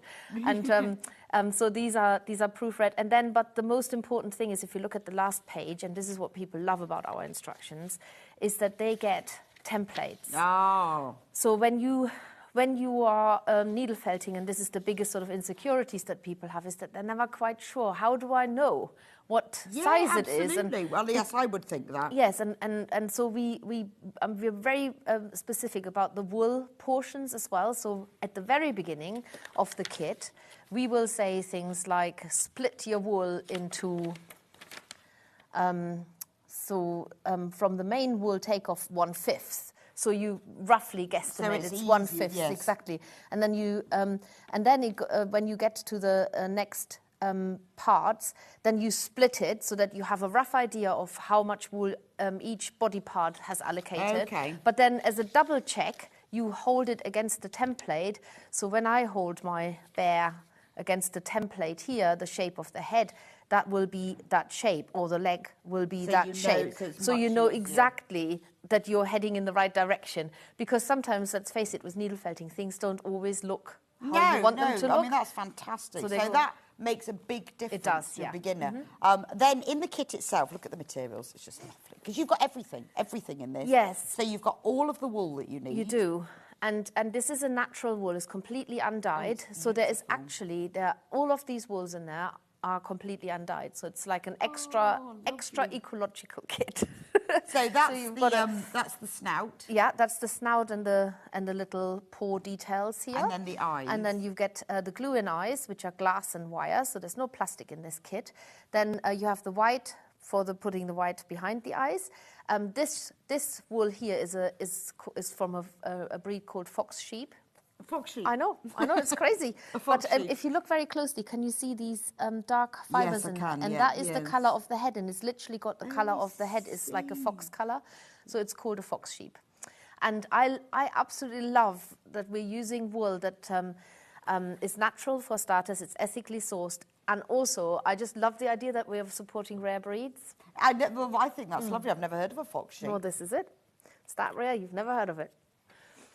So then in the kit also, you get, I'm just going to pull that little string across. So you get a little cord. It's actually a macrame cord, and that is made from recycled cotton, and that sort of adorns his little neck here. And then because it's a jointed bear... Can we just move the bit? We're moving, yeah. Yes, and because it's a jointed bear, you need to join the limbs together, and so we put this extra strong thread in there so that you don't have to find your own, and then it's very annoying if it tears. So this one definitely does not tear. So it's got There's a lot of thought goes into every kit. Then it's got the eyes. The eyes, yeah. And then the kit has got the felting tool, so you so there really is nothing you need to get. No, the only thing we always say is you need some scissors and some glue for the eyes, but we've also got you covered on that with a product that we'll talk about later. So, and there's the felting. So you've got the felting mat, you've got the felting needles, and all of the materials. That's right.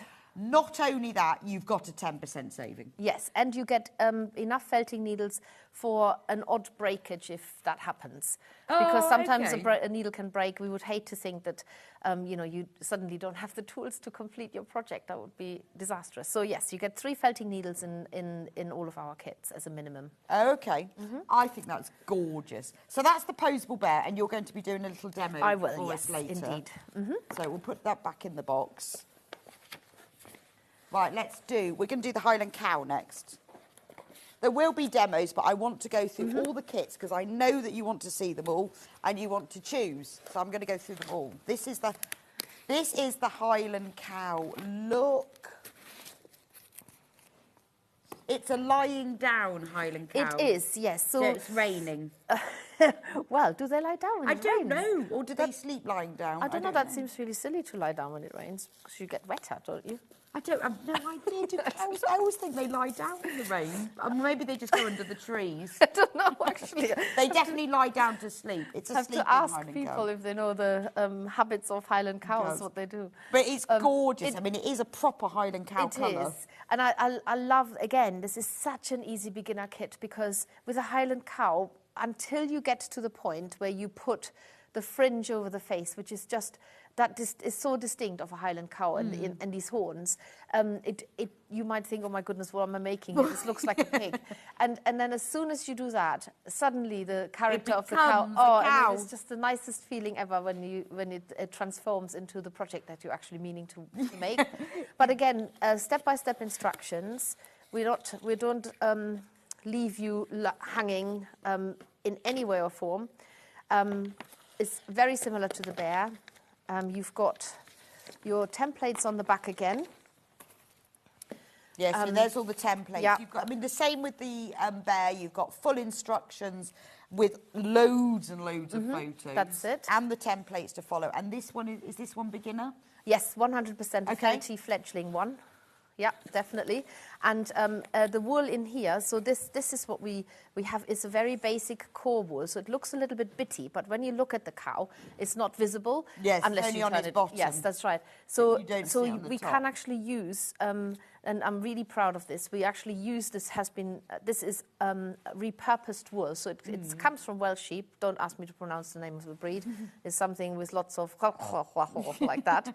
And it gets repurposed so that we can use it. So it has a second, it's recycled wool, really basically. Okay. And we love it for that fact. Because it's used inside, so it's fine inside, to do so that. it doesn't matter that that it's not, it might have sort of bits of hay in it. I love the smell of wool. Let me smell.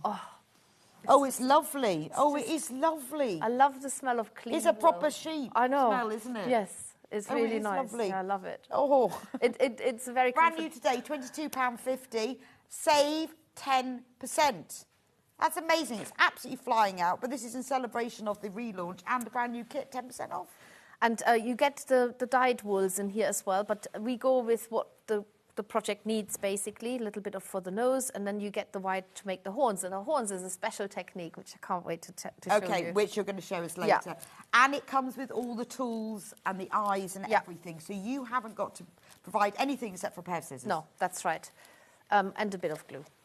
And a little bit of glue for his eyes. But that's all. But everything. So this is a really nice... Thinking about this is a great kit to buy for somebody. Because it's got everything. You haven't got to assume that they've... No. But also, if you are a beginner yourself, or if you, a lot of people love Highland cows, they have a whole collection. Well, this you can add to your collection by making a needle-felted one. I know they're so popular, aren't they? Yeah, I know. And that's because they're gorgeous. They are, and I've actually been very lucky. I've lived for 5 years in the Forest of Dean, and they are there as a rewilding project because they're really good for grazing on land. But I'm also where I currently live, which is in another part of Gloucestershire. They have them on the common land as well. Oh, do they? Yeah, so we see the cows. Well, not at this time of the year, but they'll be out soon in the spring when they're out grazing again. Must feel very warm down here to them. I don't know, actually. I think they're quite like versatile, aren't they? They're not just in the Highlands. That's what I'm trying to say. Is they're all around in the. I think it's just because they're such an amazing colour and they're so cute. Oh my goodness, they're so cute. Honestly, so cute, and they're very friendly, and I think they're quite gentle as well. So they're not, some cows come chasing after you. They tend not to do that, and they come in black as well. Oh, do they? Never seen a black cow. They do come in black. £22.50, save 10%. These are flying out. They're lovely if you're a complete beginner. If you're more experienced, you're just going to enjoy it. Yeah, I love a good Highland cow. So, yeah, definitely. Felty fledgling.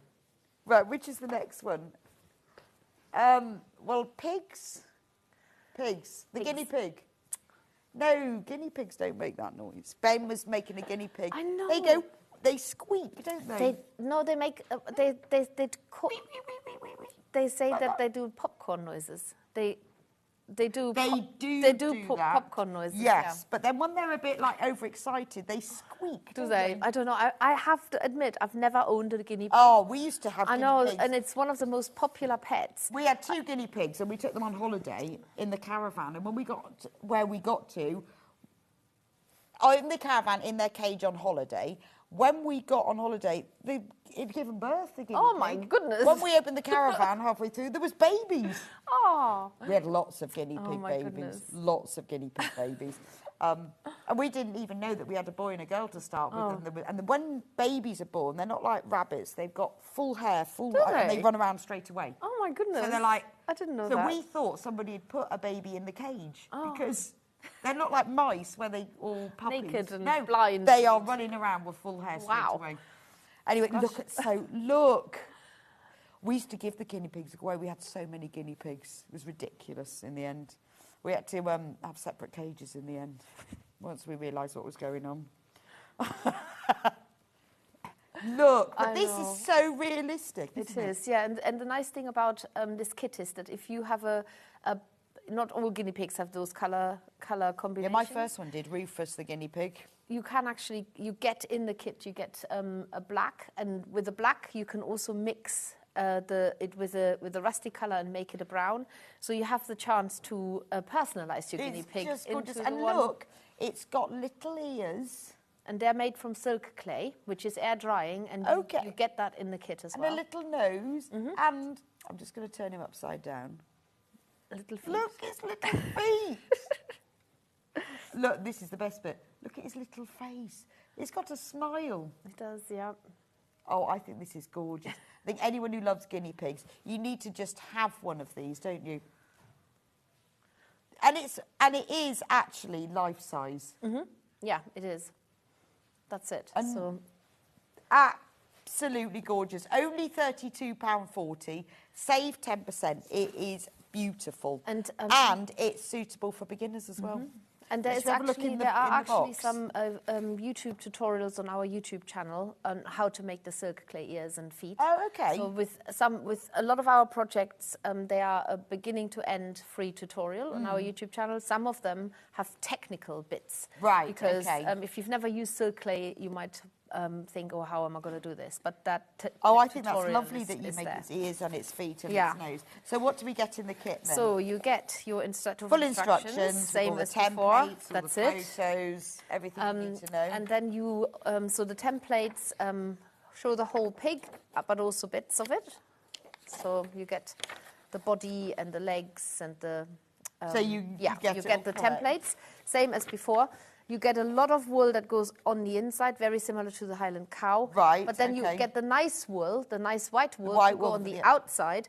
And that wool, you would then make up the markings by using the black or the brown. Exactly. You get a bit of pink for around the face. For that bit there. That's it. And a little bit of pure white, which a very short fibered white, which I'm pretty certain goes where the eyes are. Behind the eyes. Okay. You've got your big glue-in eyes, again glass and wire, and you will need these two ingredients. So you've got your silk clay, and we have to triple seal it because it's air drying. So we don't. You don't want to get the box and then the air it has dried into a lump. So why is it called? Is it made from silk? Or is that a silly question? I think it's because it's so smooth. Right. When you look at it, when it dries, it's a very smooth finish. So it's almost like the finish is a little bit like Fimo or it is, isn't it? Forgotten the other one now. But anyway, what is distinct about silk clay is that it's super light, and when you use it on needle felted characters, because wool in itself is quite light, you don't get anything top heavy. So if you made a nose, you don't want the guinea pig to do this. Yeah, no, it's got to be really light. There, you don't want it to do this. Yeah, like I see what you a mean. nose dive, because the nose is too heavy. So we love the silk clay, and also you don't need to put it in the oven to firm. Oh, I think it's lovely that it's that you make all those bits yourself. I mean, it is just gorgeous. Get the wire for it. I absolutely love the guinea pig's my favourite. Look at its little face, little face. There we go. Right, next one. The pigs. The pigs? Yes. Let's do the 3 little pigs next. Now, these are like proper pigs, aren't they? They are. So you can actually... As in, they look like proper breeds of pigs. Yes, that's right. You can choose... I'll put the guinea pig back. choose, I nearly said a brand, a breed, and you can decide whether you want it to look like that. So we've got a Gloucester Old Spot here. Gosh, I can't remember what that one is called now. But Tamworth. Tamworth, that's it. And then just a... I don't know how I know that. Listen to the Archers too much, clearly. Yeah, it's definitely... it tells you in the instructions that you can make a Gloucester Old that Spot. One and that one. Yeah, this is just a pink. And that's just a pig. It's just a pig. And they have little tails They as do. well. They are gorgeous. So you can actually bend the legs because they have a what we would call a very basic wire armature. So the Potters. the pipe And look, cleaner they've in there. got curly tails. Little as curly well. tails, yeah, that's it. So the only thing I will say about this is that since we've brought this pack out, which is a few years ago, it's just been relaunched, and we get all of our pipe cleaners from a UK manufacturer because they're really, really luxurious. You can't see the wire through it when you bend it, but they don't do that color anymore. So the pipe cleaners in the box are pink. Okay, But right, they're let's like have a look in the box then. They're not a bad pink. They're a nice pink. Not a bad pink. Hang on, let me just. Open they that are a again. pig pink. Oh no, I did open it, didn't I? Yes, sorry. All right, here you go. So full instructions, as with all the kits, Yep. which, templates, all the details. I'm not sure there are templates on there. I don't think so. With wire armature kits, we tend not to put okay, templates they because don't you need already it, have right. that size restriction. Got it. Okay. So that's all the instructions Yes. you need. And then look at all the wool you get. So you get proper pig pink That's it. for the main body. Yeah. Then you've got a bit of white. So you can obviously you can really personalise these, can't they? So Yeah, you've you- got that brown, which I guess you can mix with Yes, white. that is mixed with the white, Yeah. and even with the pink. I think these two are mixed okay. together, which is why you've got so much pink. And black. You if need it some needs- black for the spots, 'Cause it might need- but you can get black pigs, so you can Oh, literally you can have a black pig, can make couldn't your own pig breed, like some of the Kuna pigs. They are quite. I don't know if they're just dirty or black, but yes. Pink, the bright pink. Yeah. For this- the little That's it. nostrils. And then that is what I talked about, the pipe and cleaners. that's the pipe They're cleaners. actually pink rather than yes. beige. Pig pink. Yeah. That's it. And the little eyes as well. So again, Get you've 3 got pairs everything. of eyes. You need everything in You do, there. yeah, absolutely.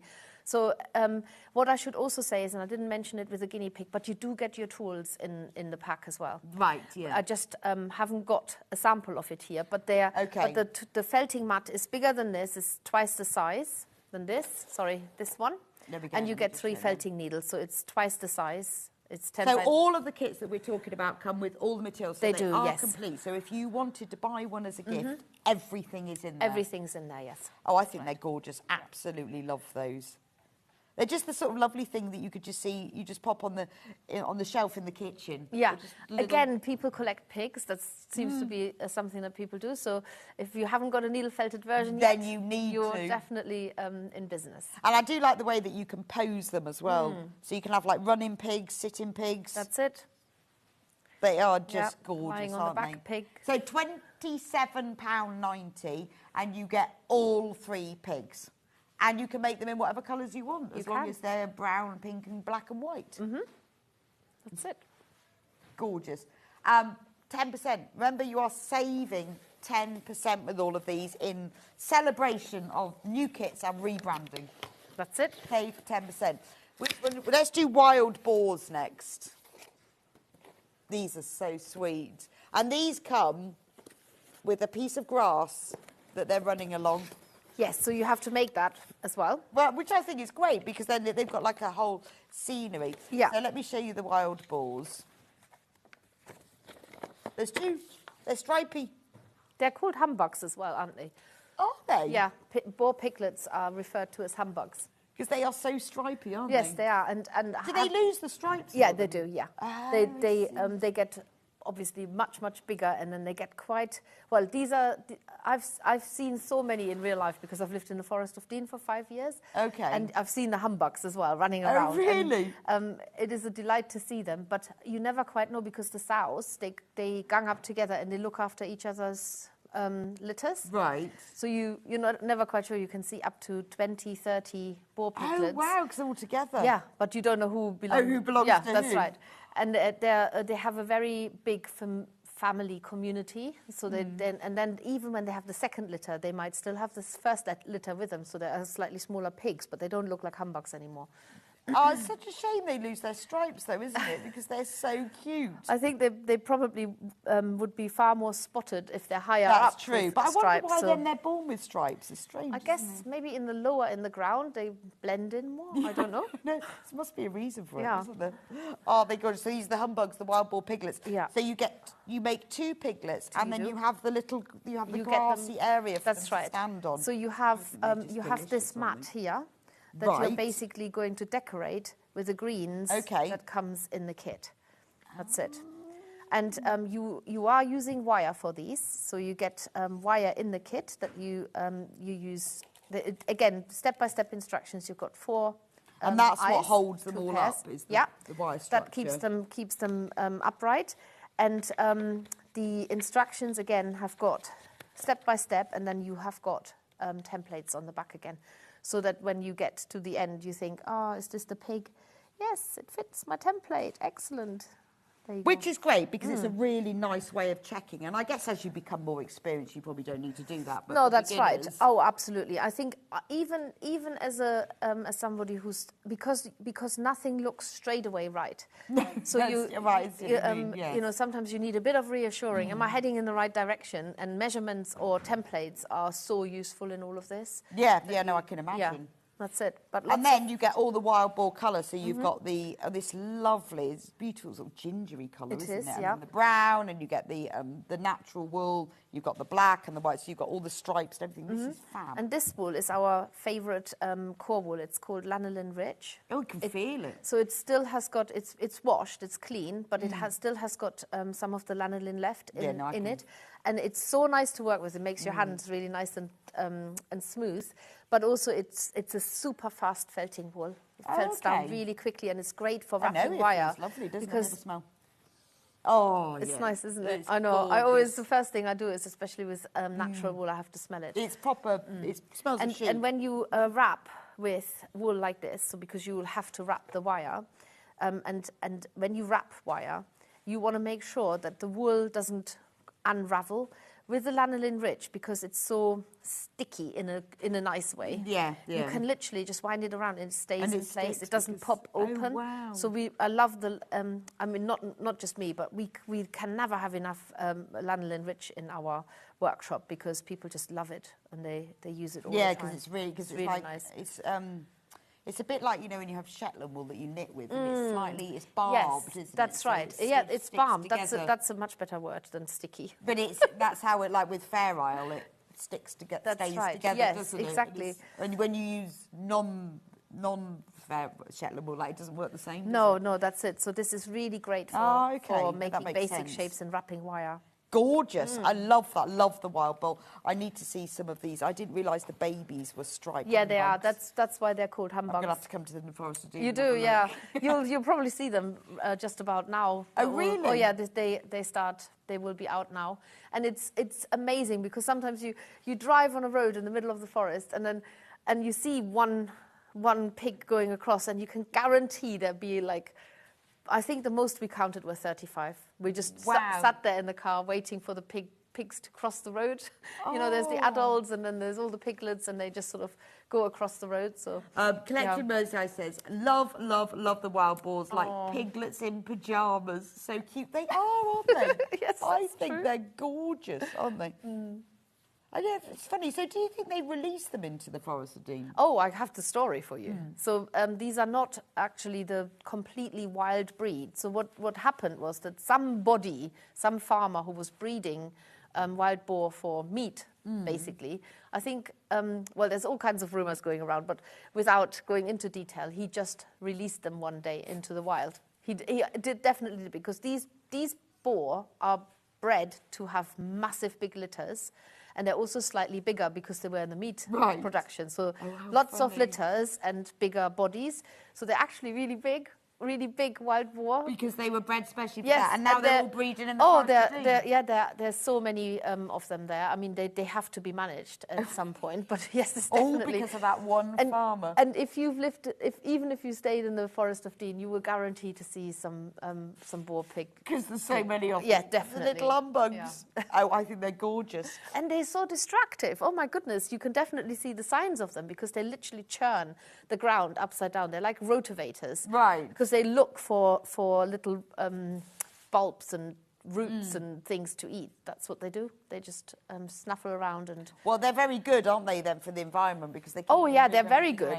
I don't think anybody who likes their lawn immaculate would agree, but yes, they are very good for the environment. I love They bring those. all the hidden seeds and plants back up. £27.90.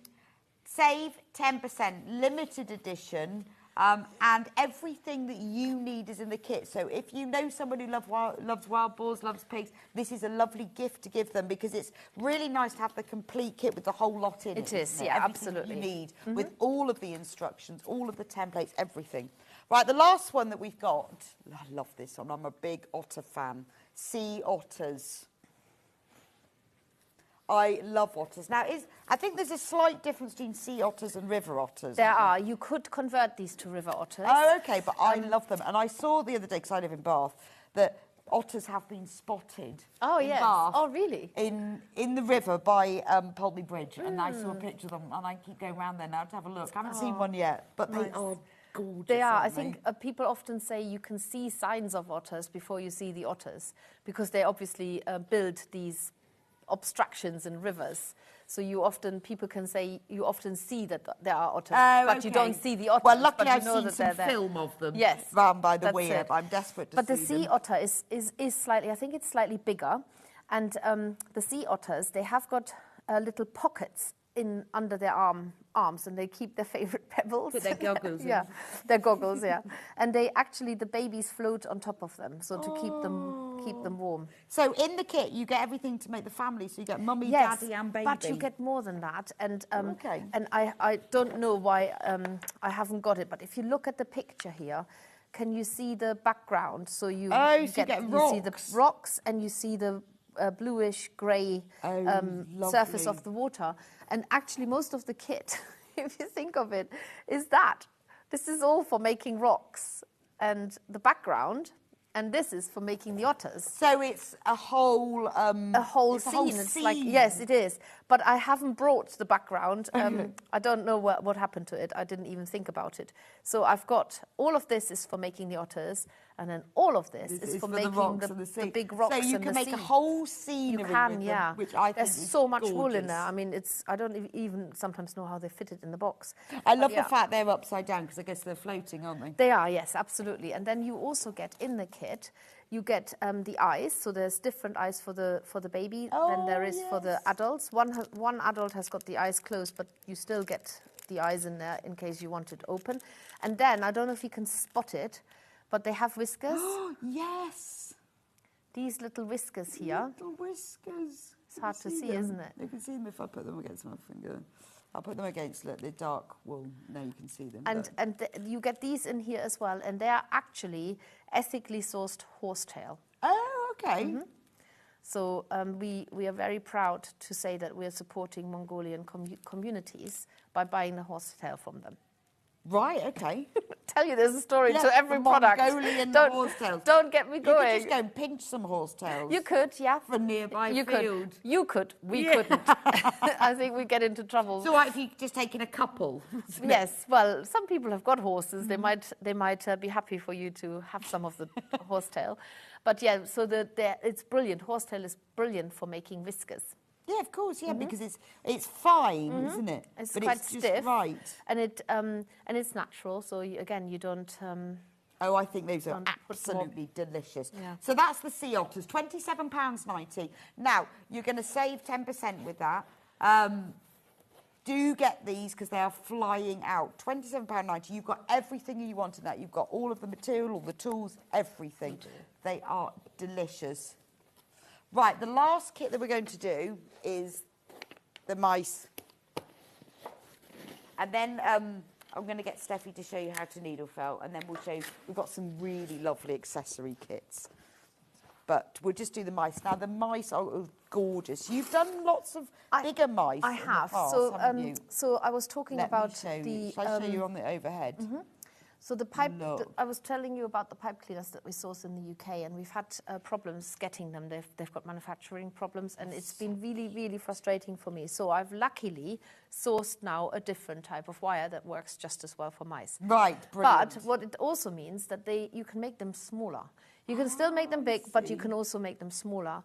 And this is the and also because they're smaller, we can actually put 2 in a box. Right. Okay. So yeah. They are so cute, aren't they? Open this. So they've got wire tails. Yeah, they're basically a very, very basic wire armature. And if you go onto the Sewing Street YouTube channel, where there's lots of techniques and little tutorials, I'm actually showing how to make a mouse from beginning to end with a pipe cleaner, but it's exactly the same principle. I think they need to be sat by the skirting board. They do, yes, with a little fairy door next to it. So you get the wool. So obviously, because you're making 2, before you even start, you have to split everything in 2 and also cut your wire in 2. Oh, the wire's amazing, yes, so it's it? paper-covered wire. And it's perfect for this project. But it's really realistic because you can see the wire obviously on the tail, and then it comes out on the hands and the feet. And the nose. And the nose. But because it's paper covered, it looks perfect. It does, yeah. Absolutely perfect. That's it. Amazing. And again, you get the eyes with it. So you get 4 eyes, 2 pairs. Brilliant. And you get the tools, as with all of our kits. The mats and the needles. Everything's in there. Have got everything you need in here. Oh, that's so cute. And you get a 10% saving in the box. And this is brand new. This kit. And so the instructions...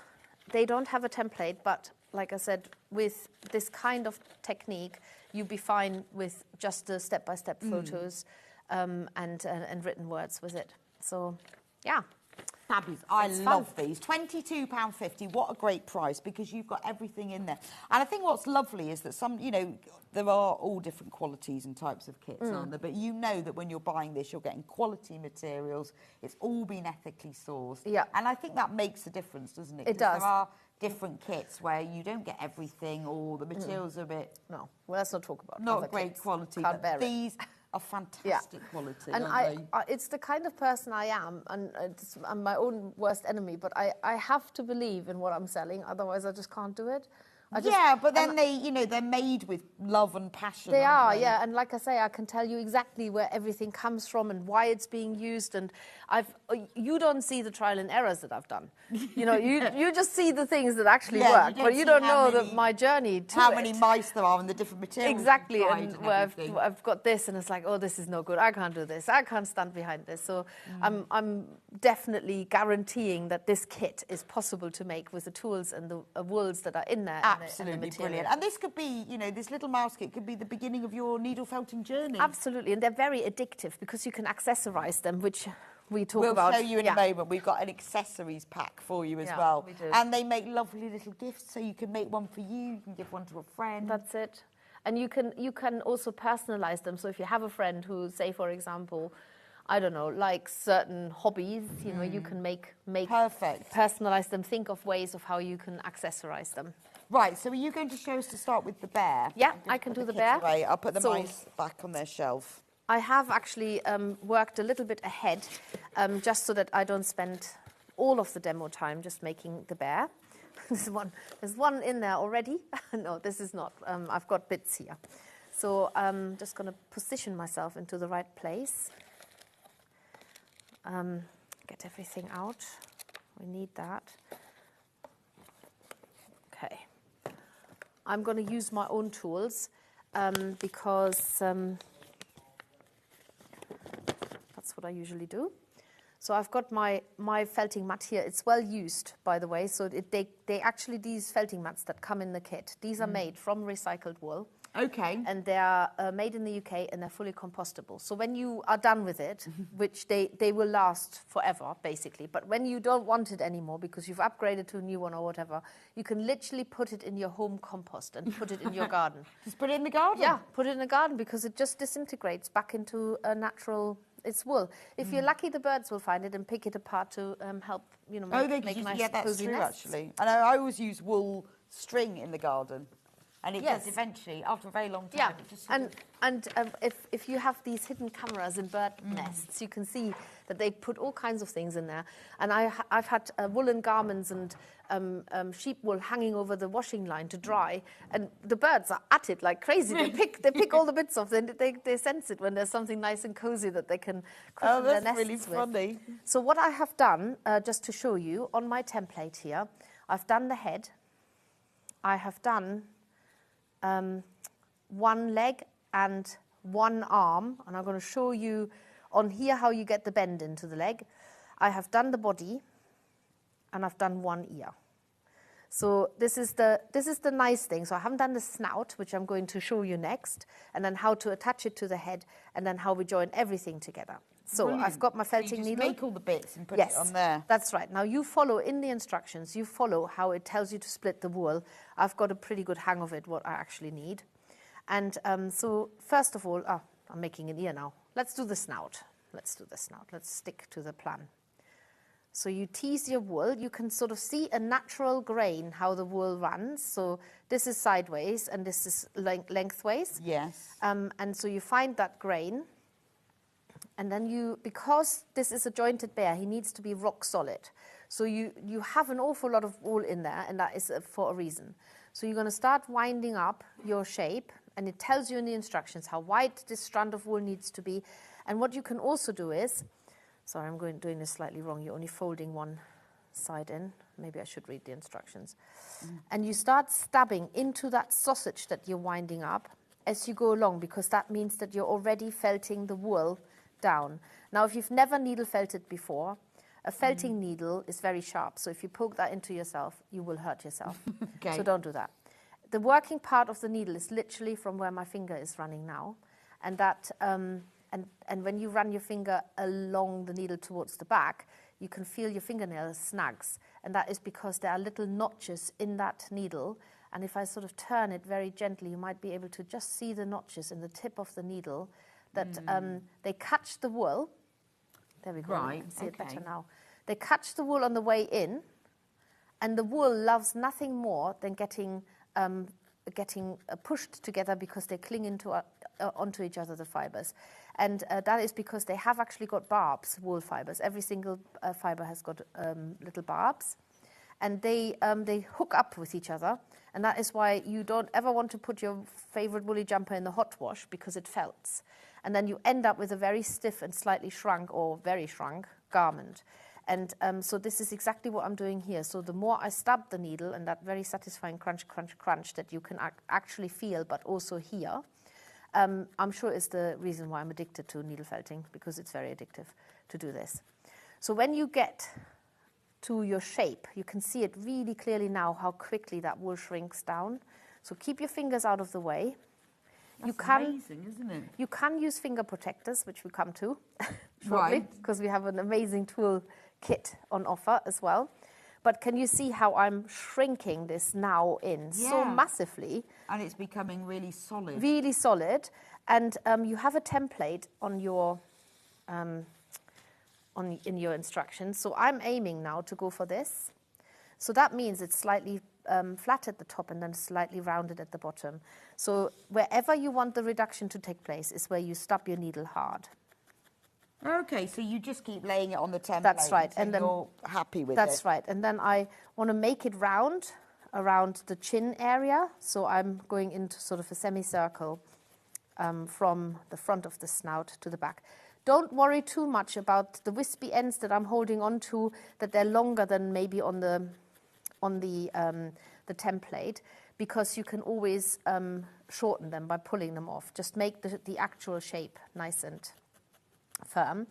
And so I'm going to take a bit off now, and then I'm going to open this up, because this is going to be the part that gets joined to the head open this up because this is my base now, and the head needs to be broad rather than long. And I'm going to pop this on there now to get my shape in the right place. Wow, it's funny how it all comes together. It like does, this, 'cause yes. When you look at the finished bay, you think, well, I can't. That's it. that And, doesn't- and all you do is you just push the snout down into the head, and then you stab the wispy fibres that were sort of spare around the snout into the head, and that fuses them together. So this is how you join shapes together, and not with the bear in general, because he's obviously got the arms and legs attached by a thread, very strong thread. But you can still make that whole snout shorter by just going really hard into it. And that's how you attach the shape. So you can still... It's a great sound. It is, and it's so satisfying to do.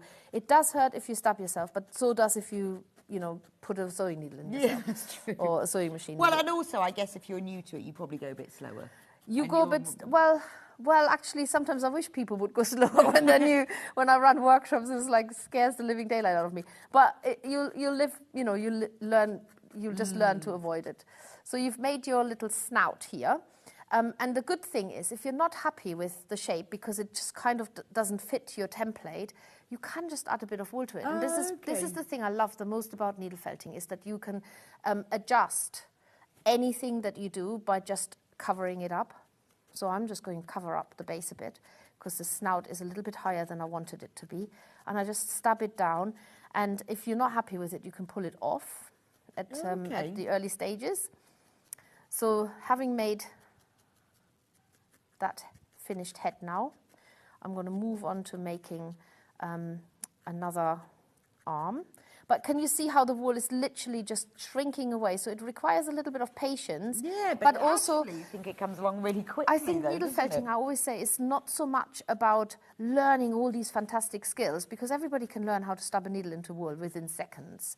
The main thing about needle felting is that you build your confidence, what you can actually do with it. So there's not an awful lot of skills that you can, sort of over years accumulate. You can learn them all pretty quick. But then it's what do I do with it once I know them. So I'm now going to I was going to show you how to bend the leg in, wherever it's gone. Where have all my bits gone? What have we lost? We've lost a leg. Got an ear. Oh, well, I'm going to show you something else first. It's not gone. It's just hiding. Misplaced. Yeah.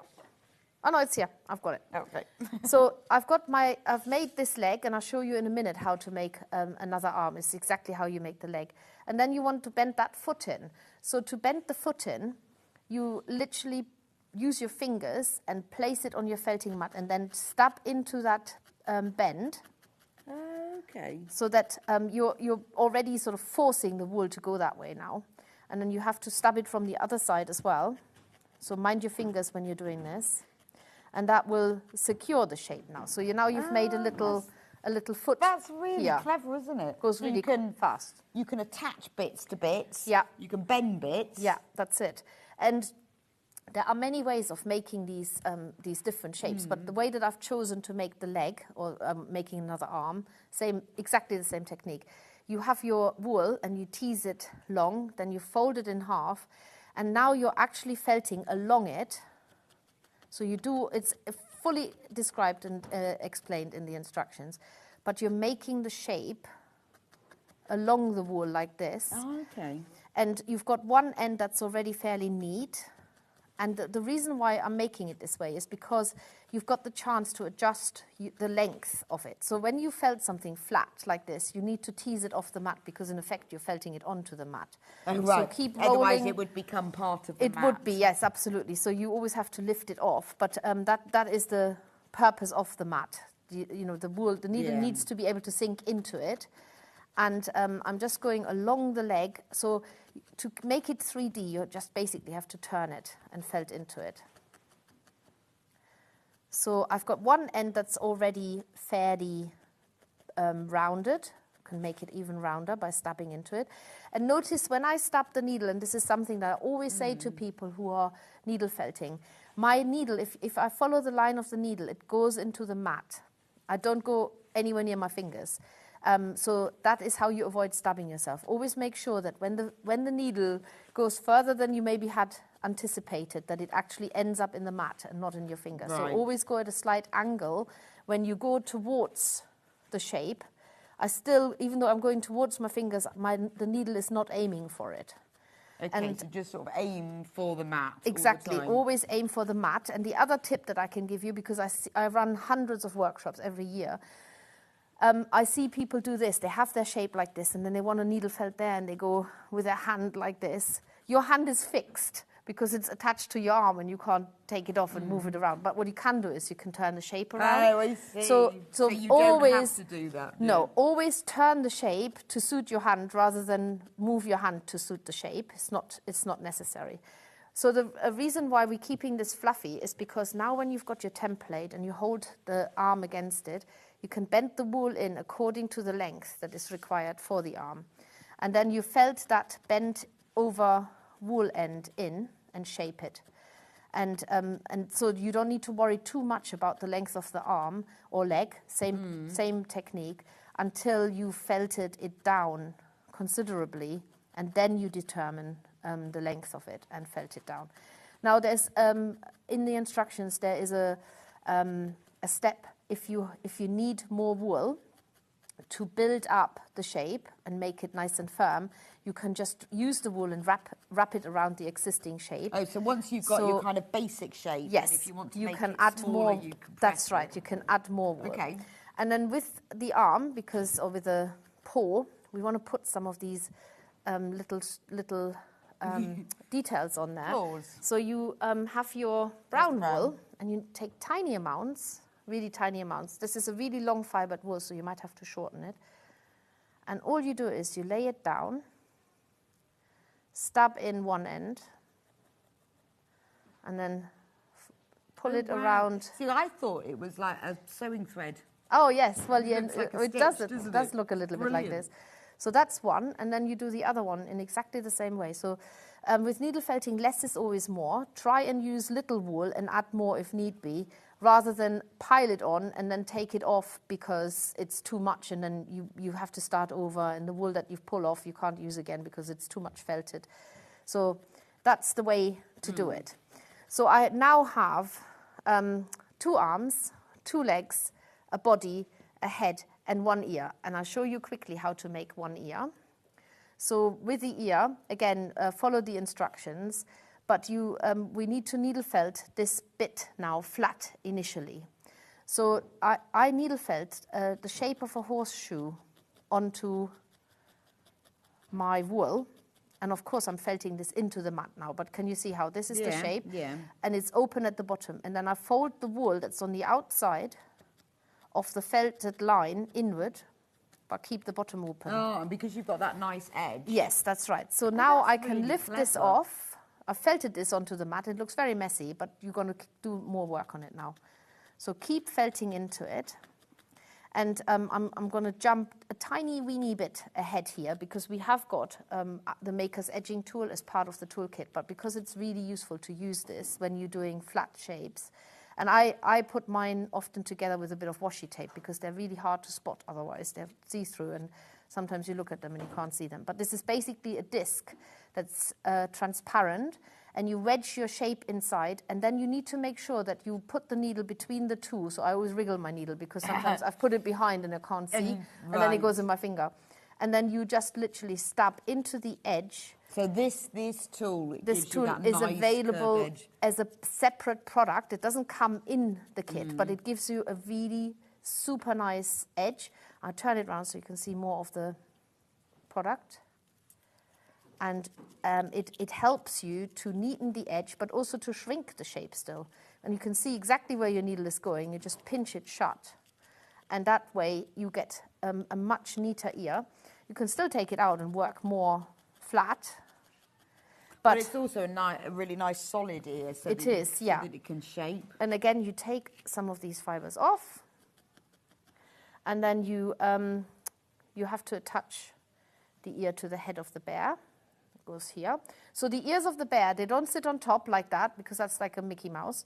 They don't sit on the side because that's more like a human. They sit sort of somewhere in between. And you can felt them on, have all the fibers, the loose fibers towards the back of the head, and felt them down first so that they literally melt into the shape. And then the ear is pointing forward, but when you lift it up, you can then felt into the edge from behind to bring it, curve it slightly forward. And do that from the other side as well. And then to finalize the shape, you just have to felt into the imaginary ear hole. And that will complete the ear. And then you do this on the other side as well. Now with the eyes, you add a tiny bit of white into the areas where the eyes are going. Now this bear has got quite far apart eyes. You can have them much closer together. I always think they look really cute when they have the eyes really close together. It's entirely up to you. The only thing is that it needs to be slightly bigger than the actual eye that you're inserting in a minute. Do the other side as well. Well, this is great because I hope you can see now how easy this is. Easy. And that, you know, even if you're a complete beginner, this is a brilliant kit to have. It's so easy to do. And so I've made the eyes a little bit closer together because I think they sometimes look quite cute. And then you can actually use your felting needle to poke a hole into the center of that white disc. Make sure that the needle is all the way sunk in before you wriggle it. And you should be able to see quite clearly that I've made a little hole here. And then I'm just going to take the eyes out of my little paper envelope, which you can recycle, by the way, obviously. And just pop an eye into the hole I made. There we go. And I'll repeat that on the other side. Just make sure when you push the needle through, if you have an awl at home, it's a much better tool to use, but not everybody's got it, so you're not stuck. You can use your needle. Looks a bit weird with one ear. And then this is the bit where we come to using, again, some of the tools. Should we show them what you get in the accessory pack then? Because well, actually, the toolkit maybe first, because so you get this glue in the toolkit, which is perfect for adding a dab of glue behind the eyes. So what do we get in the toolkit then? Because anyone who's loads and loads of you who bought this kit. Yeah. So you'll be needing. You get my favorite glue, which is. What is your favorite glue? It's a very basic, simple water-based PVA glue. But what I love about it is that it's got this. It's called. Yeah, you've got that little nozzle. I use this all the time. It's got this little nozzle that's just big enough to push behind the eye to get a dab of glue on, so you don't have to take the eyes out. So they stay in the bear. Well, this is brilliant because I know anyone because this is the only thing that you'll need that isn't in the kit is some glue. That's right. And we'll all have different glues at home. Absolutely. This works really well with felt. And it is water-based, so I feel it's not a dangerous substance. Yeah, brilliant. Then you get your... the edging Now, these tool. look different to this, and that is because we haven't peeled the paper off for you. You have to do that yourself. We would have to probably charge twice the amount to peel the paper off for you. We've peeled it off on one side to put our logo on there, but you need to just get the paper edge and then just peel it off, and then you get your clear shape. So you do that on both. You also get a set of felting needles, which are different sizes, so and they're clearly marked. So you have. So why would you need different sizes? So with a bear like this, I'm actually using a medium needle. A medium needle, which is the orange one, is a really good all-rounder. It works from beginning to end. It makes a really strong felt, and it works really well with this wool. Sometimes when you work, like later on with the mice, it's a very fine wool. I start off with a fine needle straight away. Okay. A coarse needle, I could have started off with a coarse needle on this bear, but I often use it for larger projects where I need to get felting fast. So that's brilliant to have those extra needles. That's it. You get a needle hand holder. Now, we bring these quite regularly, but you can't have enough of them, really, because they come with one needle, and then you turn it round, so it sits in this little wedge, and then you push it back in, and then you've got a tool to use, which is much more hand-friendly. I feel like that makes it a lot easier. So much easier, especially if you really struggle to hold a needle in your hand. Not everybody has got that grip, and the needles are not very hand-friendly because they're actually not designed to be held in the hand. And you've got kind of more control as well, yeah, haven't that's you? right. So to then get it safe again, you just turn it round, and pop it back so that the needle is facing inward. And then you can always use that with any of the needles. You can, you've got. absolutely. This is definitely worth getting. If you've bought one of the kits, or if you've bought Steffi's kits in the past, this is a fabulous kit to have. And this is to save your fingers. It is. So they're made from leather. Brilliant. I'll challenge you to try and stump through those. They come for a thumb fit. Now, we'll just say I have got the biggest hands on the planet. Okay. But they do stretch if you've got big paws like mine. So I can fit them on, but if you've got small fingers, then they will also fit probably straight away. So you put one on your thumb, yeah, one on your finger. That's right. And you put it on the hand that you're not holding the needle. Yes, I'm only saying it. Some people have done the opposite. I think, why have you got it on the hand? I think I would get this because then I would know that my fingers thumbs would be safe. And then best of all, the best thing in the whole accessory. It's only £17.91. Again, you're saving 10% on this. Sorry, I'm just diving down. Point with my leather finger. So amazing saving. Save 10%, £17.91, and you're getting all of this. Yes. So, and you're getting a triple wool mat. Wow. This is a recent discovery of mine. Okay. So these are perfectly fine, doubled up, but this one is actually a triple mat, which means that you have even a higher, a thicker mat. And when you step into it, I'm not even now touching the table. It's not going to go through. No, so with this, I am touching it. And so this will save your table. These will save your fingers. Then you've got the glue. You've got 3 spare needles. And you get the special needle holder. And the edging tool. The edging tool, yeah. The edging tool. It. This is really worth it. Now, obviously, you don't need to buy this if you're getting any of the kits. The kits have got everything in them. But this bundle is going to make it easier. I think simpler, save your fingers. I just think that if you want to invest into needle felting, then this is a really a really easy way to invest in the basic tools that you use literally on every project. And the thing is, it's not very expensive. It's not a lot. It's not like you buy. Now you're going to have to buy yourself a machine that's £300. No, and needle felting is a very, very cheap hobby, to be honest, in comparison to many other crafts, because once you've got this, you don't need anything else. You don't need any other tools. It does mean then that if you then go and buy more of Steffi's kits, you've got your basics. You do, absolutely. I've just attached the second ear so that my little teddy bear is now ready. Shall we have a look at the accessories kit? Yeah. Only just because I'm looking at the time. Yeah. And we haven't done the book either. No, and I want to put the bear together just to show you at least the start. But we can do that in a minute. We have got more, the accessory kit, just to let you know, we've got more in baskets than we've actually got. So if you want the tools kit, you need to be quick. You do. Right. So the accessories bundle. Okay. So cute. You need to grab me a mouse. Let me give you a mouse. Yes. So the accessories bundle is really for the mice and the teddy bear. Okay. The little bear, because we've got in there, and humour me in this one, okay? I have never grown up. I'm still a child. I love these little baby bottles. I mean, aren't they the cutest thing for the mice to hold? So sweet. Look at this. I'm really sorry if this is like people are tutting and shaking their heads, but this is I am a child still. That's so sweet. I need a mouse with a baby bottle, so you get 2 baby bottles because we've got 2 mice to make. Or how about this little crocheted bag with a set of knitting in it? I love that. So that you've got knitting needles with actual knitting on it. Yes, with actual knitting. And a ball of yarn attached to the end of it. And you could have your bear. Oh, I love going to his knitting group. There you go. So, I mean, for you, isn't that lovely? But if you were making this as a gift for someone who loves knitting... I just love it. I can't believe that. I want to know who did the knitting. Oh, yeah, well, you probably don't want to know.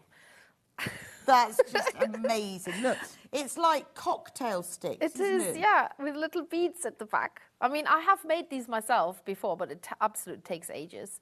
Oh, and then you amazing. Get little... I want to go, I'll just do another row. Look, you get little bobble hats, because it's still quite cold at this time of the year. Cute. For the mice, you can have one ear poking out if you want to. Or you could put one on the bear. By the way, you get a blue and a red one, not 2 red ones. For some reason, yes, you can put it on the bear. A little, I think things always look nice on cotton reels. Pop it on the cotton reel. That's really sweet, isn't it? But best of all, you get to make clothes. So you get all this felt You do? as well. So Yeah. you get 2 baby bottles of spool, 2 hats, a basket, some knitting. Yeah. And then you get all this felt. Just need to find my scissors, and then I'm in business. Oh, here we go. I've got them. So you, and they've gone. So I'm going to make a little waistcoat. Let's start for the bear first. So it's really easy to make to measure, because you just have to imagine it needs to fit around him like that. I am not a sewer. I'm not a seamstress of any kind.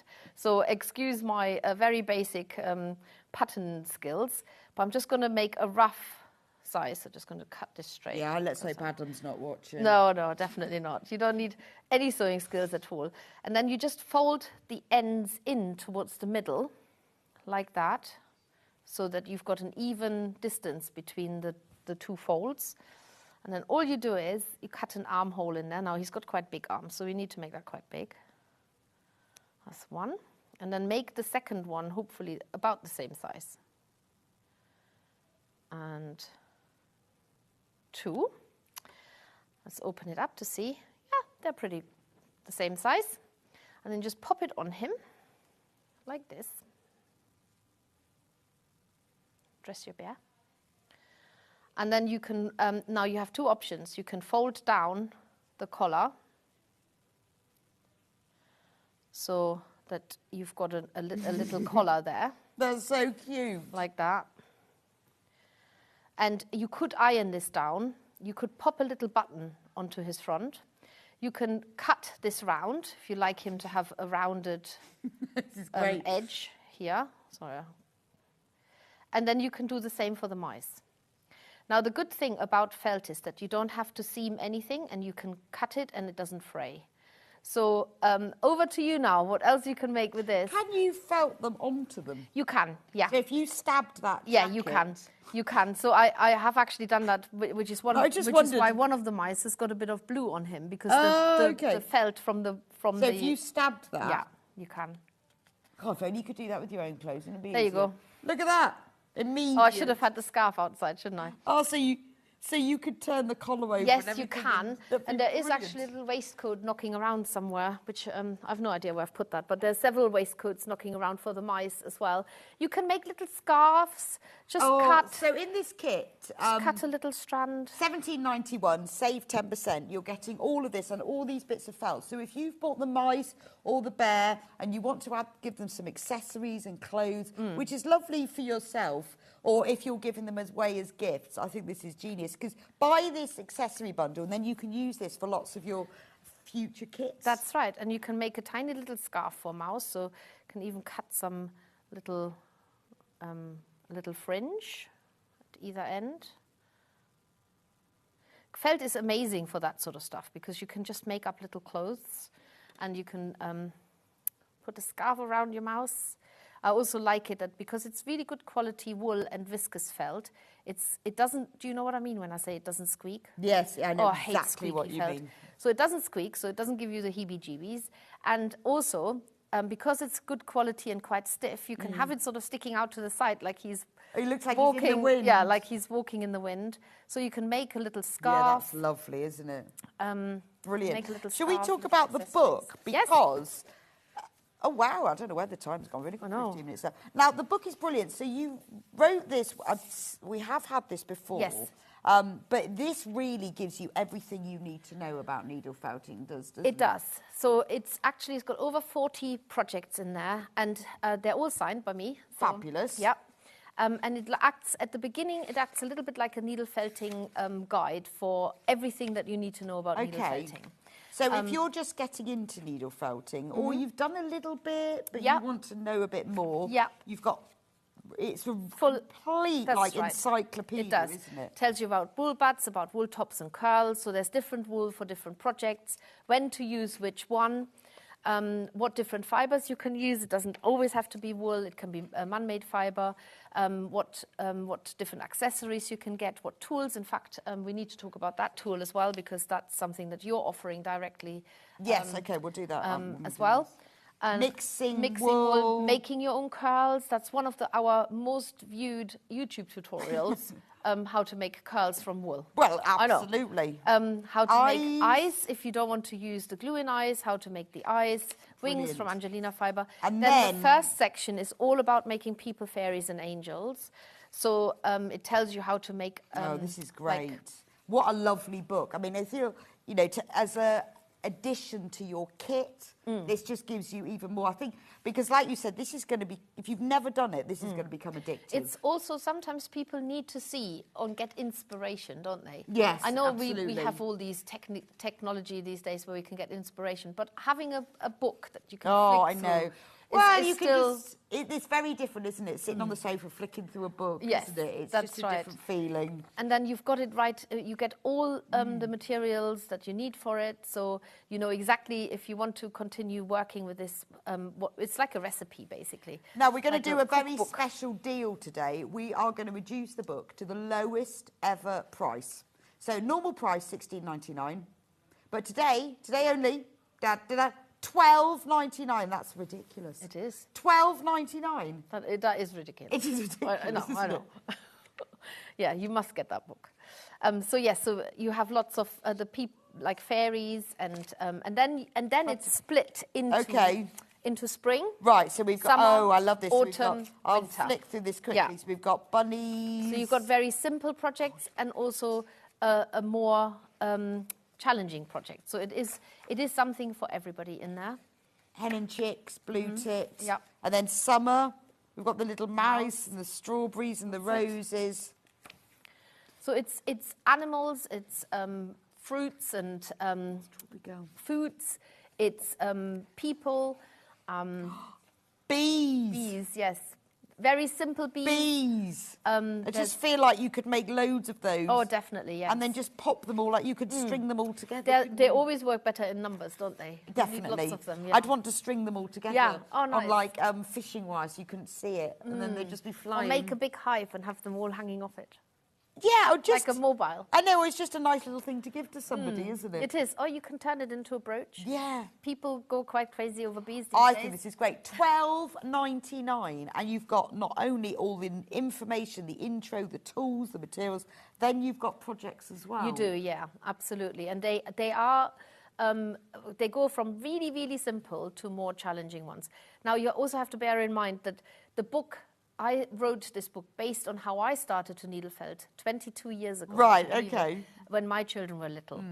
And so, I mean, you're looking at the pocket mouse here at the moment. That was, can you imagine a child having a felted mouse in the pocket? I know, absolutely. And then pulling it out to scare somebody. So a lot of these projects are based... I always say needle felting finished items are not toys, but of course, if you don't put small bits into I guess it... so, then one, you know... It's your call then. This is a hedgehog actually made with wool using the pom-pom technique. So you can wrap it around a cardboard donut to make a pom-pom. There are so many different techniques in there and ideas. Always need a tomte and gnomes in autumn. Always. And toadstools, of course. Always gnomes. Spider for Halloween. I love the apple girl. Apple. Can make an apple girl and an apple. Brilliant. It's brilliant. There was also in the summer section, there's a strawberry girl. And then, I saw that one. And this is a mushroom, a toadstool boy. A toadstool, and then there's a toadstool boy. But it can be a girl as well. Leaves, how to use water-soluble paper and making leaf shape. You can even use the leaf as a template. This really is a needle felting inside. It is, yeah, it is really. There's everything in there. Pumpkin girls and pumpkins. Snail. I loved doing this with my children, collecting snail shells and cleaning them out, and then making the bodies to go with it. That's it. Acorns, again, combining natural... that's really nice, the little isn't it? Acorn caps, and then making the wool acorn. And more gnomes. And then you are in winter, obviously, yeah. Which we're trying to get away from. $12.99. This is an amazing price. You need to get checked out on these. These are absolutely flying out. $12.99 for the book. That's a £4 saving. I mean, this really does... There's so much value in here, isn't there? There is. It's the sort of book you're going to keep going back to. Exactly. So I think... Oh, I love that look. like a Christmas pudding. Yeah. I know. For These this, are really expensive. I've bought these. Are they? There are some clothes shops, Oh my ones God. that I like. You should make them and yourself. for some reason, they sell felted baubles and things. Don't know why. And I always buy one every year. Oh. And they're really expensive. You should make yourself I need to just make them and sell them outside. In the back is the section frequently asked questions, because I get these. There's always questions that you want to know about needle felting. Right. You might find them in there because they're always the same questions. So Oh, are they? yeah, they Okay. are always. Oh, that's So, brilliant, yeah. isn't it? That's it. Can I straighten bent needles? No. You can't. You just snap them. I've tried that with Yeah. sewing needles yeah, and pins. because it's steel. Yeah, funny. Yes. Yeah, there's no You can't. flexibility in them. No, Just goes, that's it. You just have to go, oh, well, there we are then. Yeah, that's it. Get another one. So yes, so That is brilliant. Do check out on that. $12.99 instead of $16.99, which is an amazing saving, isn't it? Wow. The toolkit is very, very limited, just to let you know. 6 of that left. Nice. And there's 21 in baskets. It's £17.91, saving 10%. You've basically got all the tools that you're going to need. You've got the 3 needles, you've got the needle holder, you've got the edging plates, the finger guards, most importantly, and the 3 mats and the glue. So that's kind of everything you need. That is a really good basic Yeah. supply for you to set you up. Please do check out on that, because once you've got that and you've got one of the kits and the book, you're just laughing, aren't you? You're on the roll. Just keep going. That's it. Just do check out on that, because we haven't got many of those left. Does anybody want to see how I join the Yeah, bear go on. together Let's a bit? join the bear Okay, together. I won't do all of it, but I'll give you a taste of it, because you get 7. We have 7 bears left. They are only £22.50. You are saving 10%. We've got 20 in baskets. So if you want to get the posable bear, you need to get him checked out, or her. So when I say him, he looks like a boy. He does a bit, I don't doesn't know he? why. I don't know. I haven't done his little snout yet, but I can do this once he's joined together. I now need to. You do need to supply your own sewing needle, and it needs to be, I think, about 6 centimeters long as a minimum. I don't know what that is in inches. It's about 2 and a bit. Yeah. Right. There you So go. you need a long darner or a milliner's. Yes, but ideally you need a pointy needle, because if you felted both of this those really... Oh, they are, okay. Right. But a milliner's or a long darner, a nice long needle. Oh, is that what... Okay, right. What have I got here then? I think you've got a long darner, Okay. unless it's a very thick milliner's. Okay. I'd go in long darner. Okay. Well, I've learned something That new. would be my guesstimate. So I start by putting the head onto the body. Now, if you have ever heard anybody doing jointed bears when they're sewn, Yes. and they have joints in them, and then they have to be pulled really hard, and then they get stuffed afterwards. This is much, much, much simpler. Basically, you just make sure you've got about a 10 centimeter tail sticking out of your needle. Then you go all the way through the pear shape, because the bear is slightly pear-shaped, so it's that way. Go all the way through. Then you go into the underneath of the head, and you come out at the top between the ears. That's your one way. Right. Then you go back on yourself. So go through the top of the head and out at the base of the head. Only 3 left. And then you go to through the top of the body and out of the base of the body. Now you want to pull the thread so that you have about 10 centimeters hanging out. So you have most of it still on your needle, but you're going to take that off now. And then I find my scissors in this mess, and you cut that to another 10 centimeters. So this you need for the legs, so don't get rid of that. So that's gone up all the way through the head. That's right. Back It's down done a full loop. Now, this is when a surgeon's knot becomes handy. And a surgeon's knot, I do it really slow. Go on then. You go through once, and then you go through again. And the reason why it's handy, because when you pull it tight now, you haven't actually put a knot on it yet, but it doesn't undo itself. So it pulls really tight, and then when you're happy that it's tight enough, because you want a bit of resistance when you move that head, then you put the final knot on it. And then you just cut off the excess. Now I know what you're going to say. It's got a dent in the top of his head and a dent at the bottom.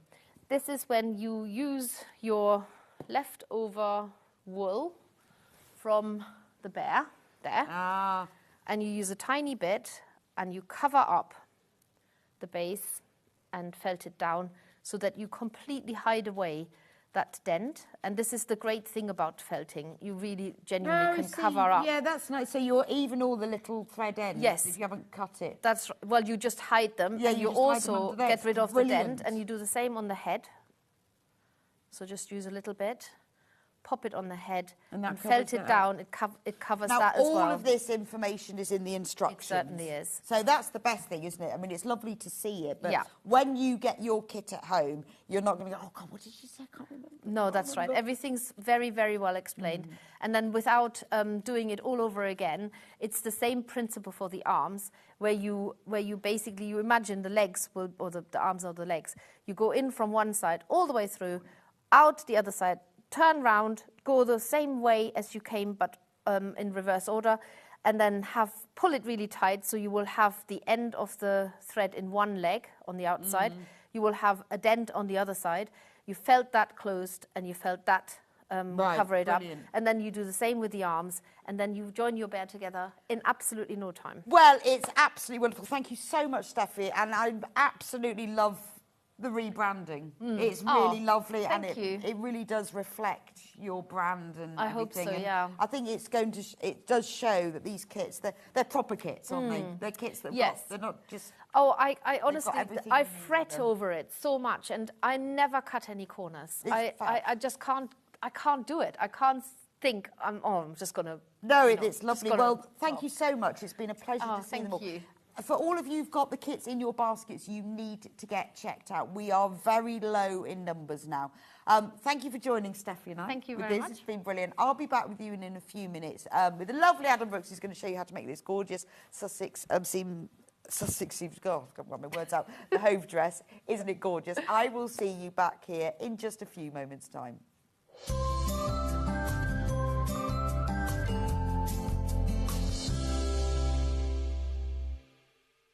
Shopping with Sewing Street couldn't be easier. You can shop via our website at www.sewingstreet.com, where you can watch our live shows and see all the products from that day. We also have a huge amount of products on our website, from your sewing room essentials to fabrics, sewing machines and much more. You can download and shop on the go with our Sewing Street app. Simply head over to your app store and search Sewing Street. Alternatively, you can contact our UK-based call centre 24 hours a day on 0800 001 4433. Shopping made easy at Sewing Street. Hi everybody, Stuart Hillard here, and I'm so excited to be sharing my birthday with everyone at Sewing Street this year. We're going to be celebrating on the 1st and 2nd of February with a really special weekend of guests and projects. Lynn Goldsworth is going to be joining me. I'm going to be doing this fabulous William Morris quilt that's hanging behind me. I'm also going to be launching a brand new quilt pattern called Sierra Nevada. If you loved my New Mexico quilt, you are going to fall in love all over again with Sierra Nevada.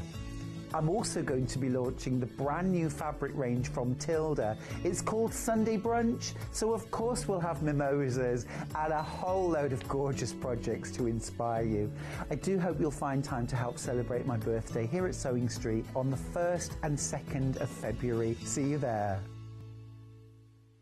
Missed a show on Sewing Street? Don't worry, you can catch up on all the action from the past week on our website. Just head over to sewingstreet.com and go to TV Guide and pick a day, then a show up to 7 days back from the Today tab. Looking for something older? Check out the Sewing Street YouTube page, where you'll find our full archive of shows anytime, anywhere. Stay inspired and keep sewing with Sewing Street. In sewing, the term square up means trimming your fabric or block to ensure it has straight edges and perfect corners. Using a ruler and rotary cutter, trimming away any uneven edges. This step helps your pieces fit together neatly in your project. Square up is a quick way to keep everything perfectly aligned. So this is the really long needles that you use for your blankets and your big jumpers. Your big blankets.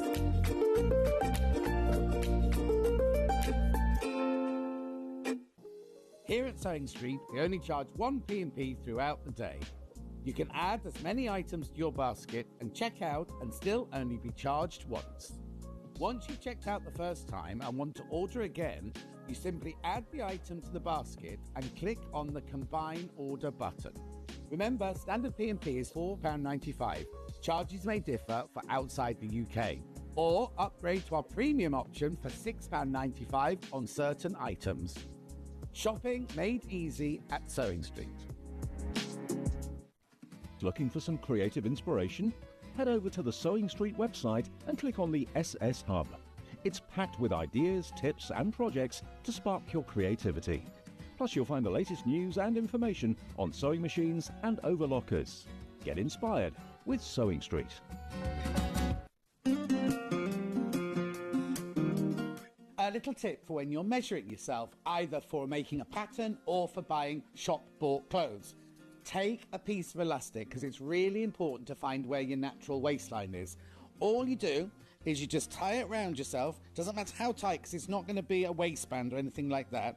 You just tie it around your waist like that and then leave it for a little while and move around, do a bit of exercise, do a bit of housework, do a bit of tidying up. And when you come back, right, this will be in your natural waistline. So if you're drawing a pattern, every single line emanates from your waistline, and if you're buying clothes, you will get your natural waist size. For example, this is my natural waist, and I measure 41 here, but I buy 36 jeans. So which one's right? Not the 36. My natural waist is a 41.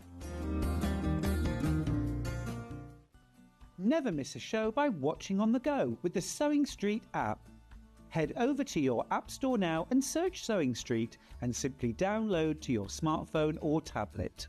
You can watch the shows live and see your favourite presenters and guests. Click on the Today button to shop all of the products that are featured in today's show. Want to know what's hot? Then click here to see today's bestsellers and highlights. Have you missed a show or want to watch one back? Then click the schedule button and you can go back 7 days to watch and shop, and you can also see what's coming up over the next 7 days. Want to say hello or ask a question to our guests? Then send a message to the studio. You can also keep in touch with all the latest news, events, product launches and much more by clicking here for our social media pages. Never miss a show by watching on the go with Sewing Street. Did you know at Sewing Street that on various products we offer split pay? That means on certain items you can spread the cost over 2, 3, 4 or sometimes even 5 interest-free monthly payments. Just pay the first instalment when you purchase and you're away. So shop your way with split pay. Every day, our experts will bring you a wealth of knowledge. They'll take you through the steps of making projects, and we feature fabulous tips along the way. Whether you're new to sewing or a seasoned pro, you're sure to learn something new. We're live every day from 8 a.m. till 1 p.m, and you can also watch back all of the demonstrations featured on the show on our YouTube channel.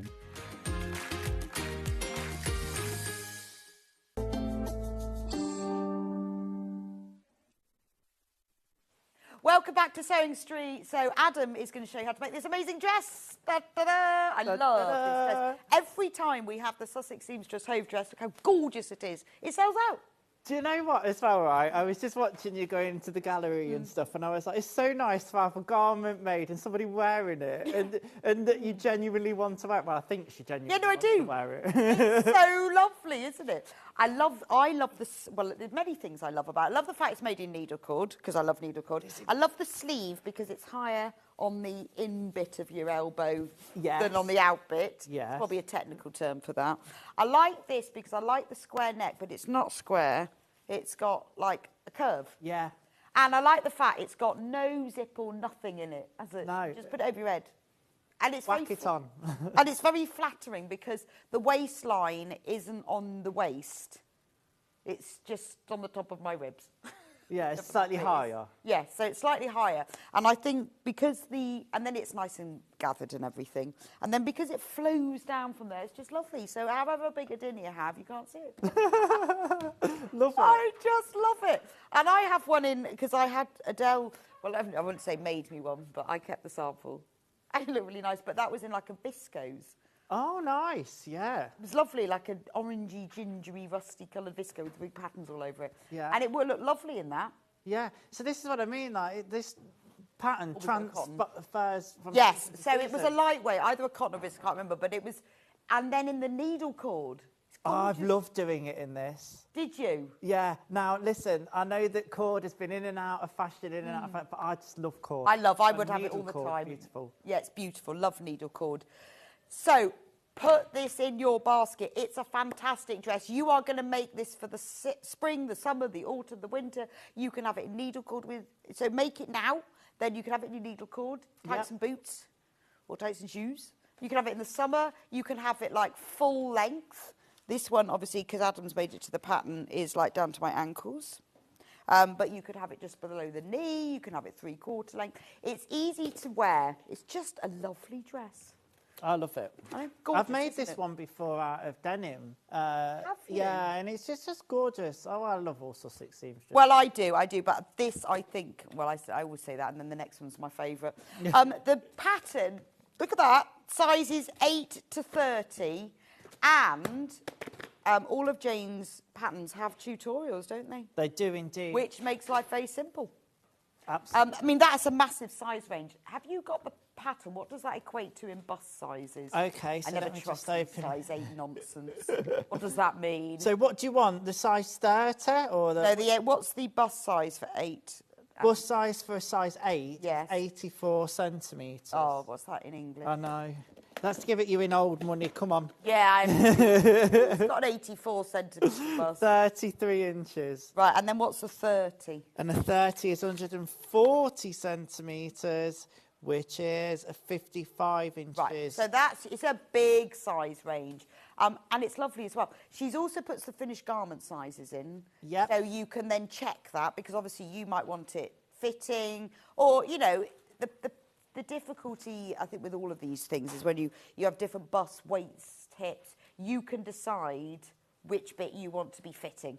Absolutely. And the thing I love about Jane's patterns is they're so flattering. This one particularly has got all the gathers. So, like, nothing's contoured or, like... No, it's just lovely. But even in this needle cord, even though it's got the gathers, it's not bulky. No. It doesn't make me feel like I'm having volume added to me. I don't want volume adding to me. Or, you know, I've got enough of my own, thank you. I don't want any more.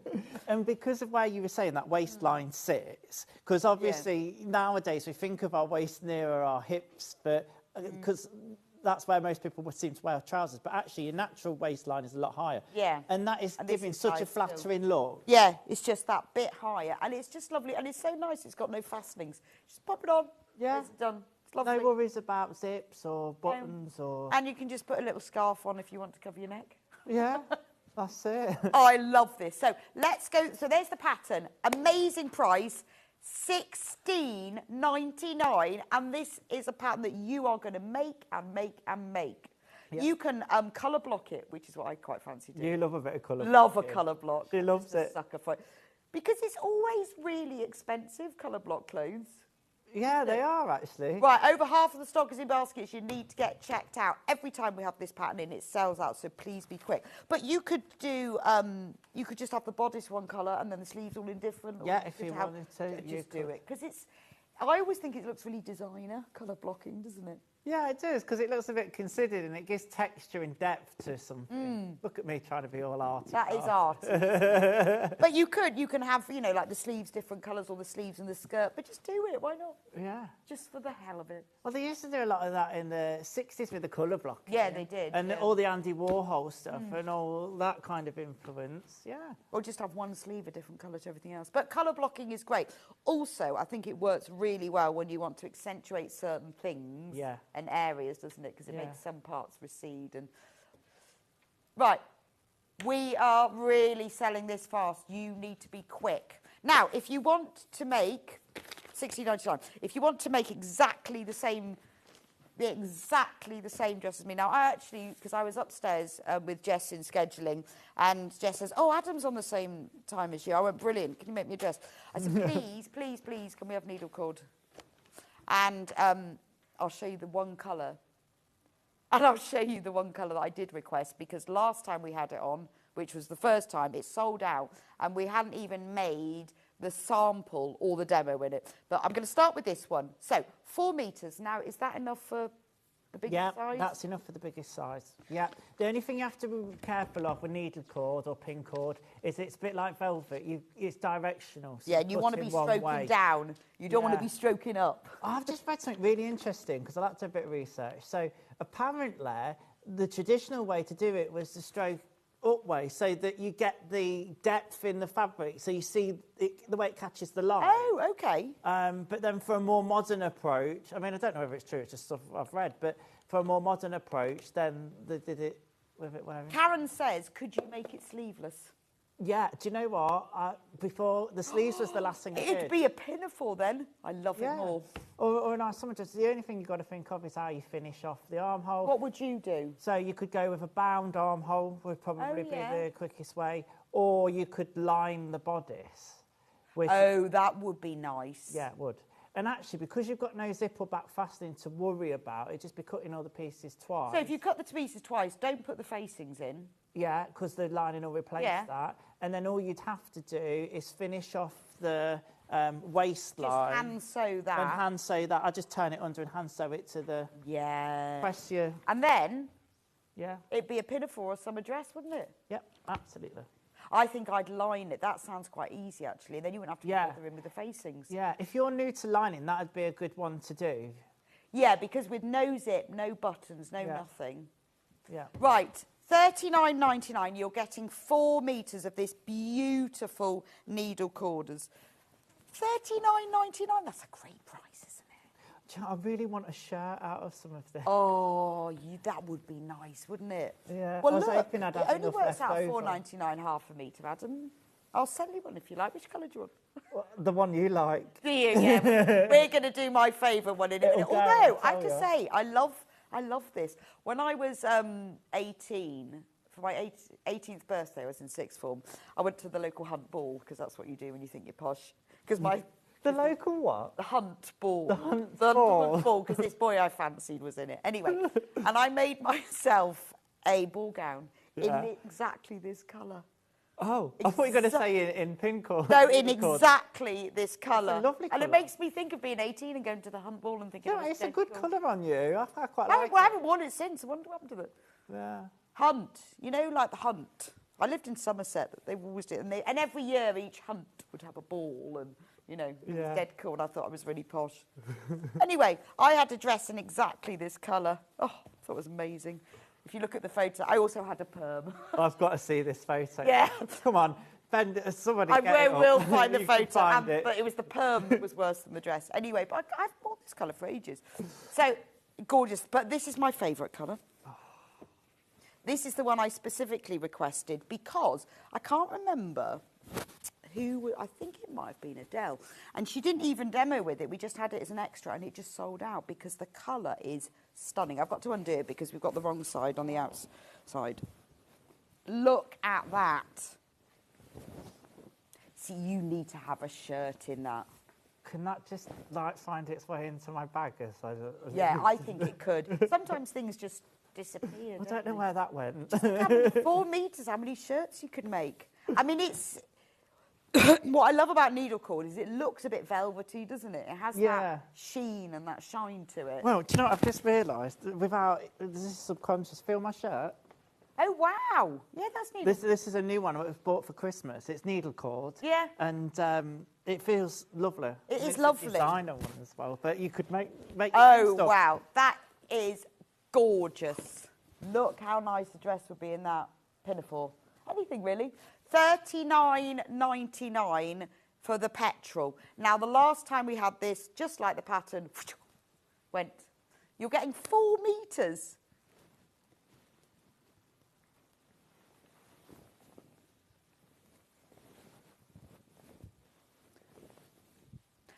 £4, $39.99. What an amazing price. That's the petrol. We love that. I love the burgundy. I love the petrol. Now, we've also got it in... Should we do this brown next? I like this. This is such a lovely autumn colour. They always look funny. I've got to... You have to unfold poor Levi, but I do have to unfold the whole thing to get the out... Because they fold them inside out, which is fair enough, because I guess it protects the main bit, doesn't it? Yeah. Now, that's a lovely colour. I think they should call this nutmeg. Yeah. I'd have a shirt. Oh, have I still got the wrong side? Yeah. I've still got the wrong side. It's folded double, isn't it? There we go. There's the right side. Do you know, I worked with a girl who was a seamstress and she couldn't work with velvet or cord. She hated the feel of it. Did she? I love it. Oh, I love it. But it has that velvet feel to it. But it's brown, but it's got a warmth to it, hasn't it? Yeah, it definitely has.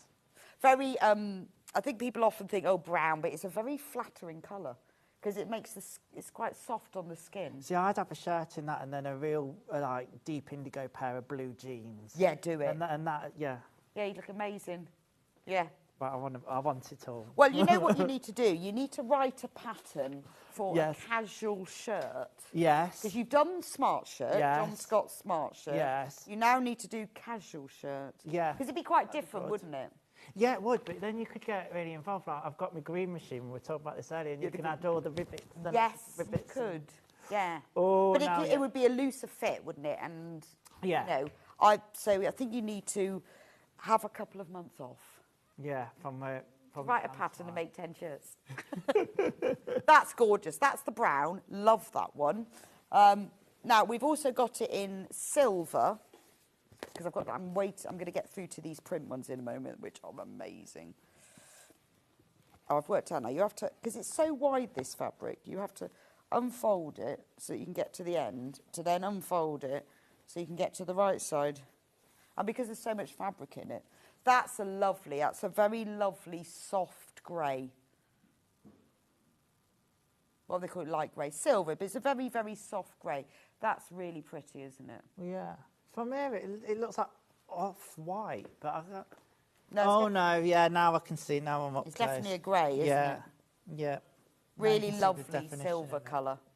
And again, you know, you can accessorise this with navy, you can accessorise it with black. With this grey, it just goes with loads. It even looks nice with a mustard. And then the last plain corduroy that we've got is just black, which is just a classic, isn't it? Just the plain black corduroy, which obviously you can accessorise with anything and everything. Again, $39.99, which is a fantastic price, isn't it? 4 metres in the bundle, which is enough to make all of the sizes, up to the biggest size that we've got in the pattern. Or if you just want 4 metres of needle cord, it's great quality, 100% cotton, 21 wale needle cord. It's great for all your dressmaking needs, and I think it's specific fabrics like this that are not very easy to find. But let's talk print corduroy. These are gold. These will sell, they always sell out, don't they? Which one should we start with? How about this green one? I love this one. Oh, I don't have to unfold with these. They folded these right side out. Look at that. Beautiful. It's a really lovely forest green and in Baltic. Well, I guess it's green. Yeah, it's just a dark green. Yeah, you have got the right one. Dark green. Yeah, I guess it's got a bit of a sort of a bluey green. And then you've got white daisies with pink centres in them. Isn't that lovely? $44.99 for that one. Again, you've got 4 metres in the bundle. I think that is lovely. That would look very nice, wouldn't it? That would have been a nice one. I'll have that in a shirt as well. I don't care that it's yeah, got you don't faces care. on it. You're writing notes. Design shirt. Must design Design shirt. casual Must shirt. do better. To use with corduroy. Yeah. or denim. That's lovely. $44.99 for that one. I love that. We've also got the same print, but in black. And I love this one because it's got the proper white daisies with yellow centres. Yeah. I think it's fabulous, isn't it? I think it would look amazing. It's the sort of thing you'd never see this in a shop. You'd never see this dress. No. And you'd go out of the evening or the day. People go, where'd you get that from? Out of an evening. Of the evening. Go, where did you get your Royal Hunt Ball? Hunt Ball. I've never been to one since. Thought I was well posh. It's only because I fancy this boy. Why is it always like that, though, isn't it? I was 18. Right. Then we've got, this is lovely. Is that needle cord as well? Yes, it is. Needle cord. Are they pansies? No, they're not. Are they? What are those? Does it say? Just says pink, purple. Purple flowers. So you've got a deep purple background, and then you've got the flowers on top in mid, light purple and white. I think, again, that's just gorgeous, isn't it? Absolutely gorgeous. Only $44.99 for 4 metres. When do you ever see these? Right, I've got one last print needle cord, and this is very pretty. It's sort of spring-like in its print, but it's kind of autumnal in its colour. So you've got all shades of yellows and oranges with little sprigs and green. I like this one. Let me just hold it up, because I think sometimes when you see them held up, they look a bit different, don't they? Isn't that lovely? Gorgeous. $44.99 for that. 4 whole metres. It's beautiful. You can see the cord just about, can't you? Ooh, where's my finger gone? You can just about see the cord in that. It's a very fine needle cord, so it's beautiful to sew with. Right, that's all the needle cords. The last fabric we have is a denim, because it works just as well in a denim, and that's what you're going to demo in, isn't it? So if you just fancy something really simple and make it in the denim, it's this colour denim, so it's kind of your mid-colour denim. Medium blue, $38.99, 4 metre bundle. It's a 4-ounce cotton, so it's a denim type cotton, but it's a 4 metres of it, and it's just a really nice lightweight finish. There we go. Adam, take it away. Yeah, it's nice and lightweight, that, so it'll gather lovely. Yes. But at first I thought, oh, with the needle cord, I wonder how it'll gather. But it works so well with this dress because it adds that bit more structure to it, a bit more body with the sleeves. And also it's gathered in areas that doesn't matter. Yes. That you're adding those gathers. Right, let's add a dart. Well, we're going to add 2 darts because I've got some bust darts here. I've got some notches where I've marked and the apex or the point of the dart that I've marked from the pattern. I'm just drawing these lines in with a ruler now, just playing dot to dot there, as simple as that, to give me my lines to put the bust darts in. There we are. I'm going to grab some pins, put some down here. Why couldn't they have given me that lovely petrol one to demo in, and then I could have had the offcuts and tried to make a shirt. I know, and I could have had the petrol. And I don't know, maybe they didn't have it in time. Yeah, it must be. But I did specify this is the one I wanted. Yeah. but actually, I was saying, as I haven't worn this burgundy for many years, I quite like it, actually. Yeah, no, I might start buying clothes in this colour. Reminds me of the Hunt Ball. It's nice, it looks good.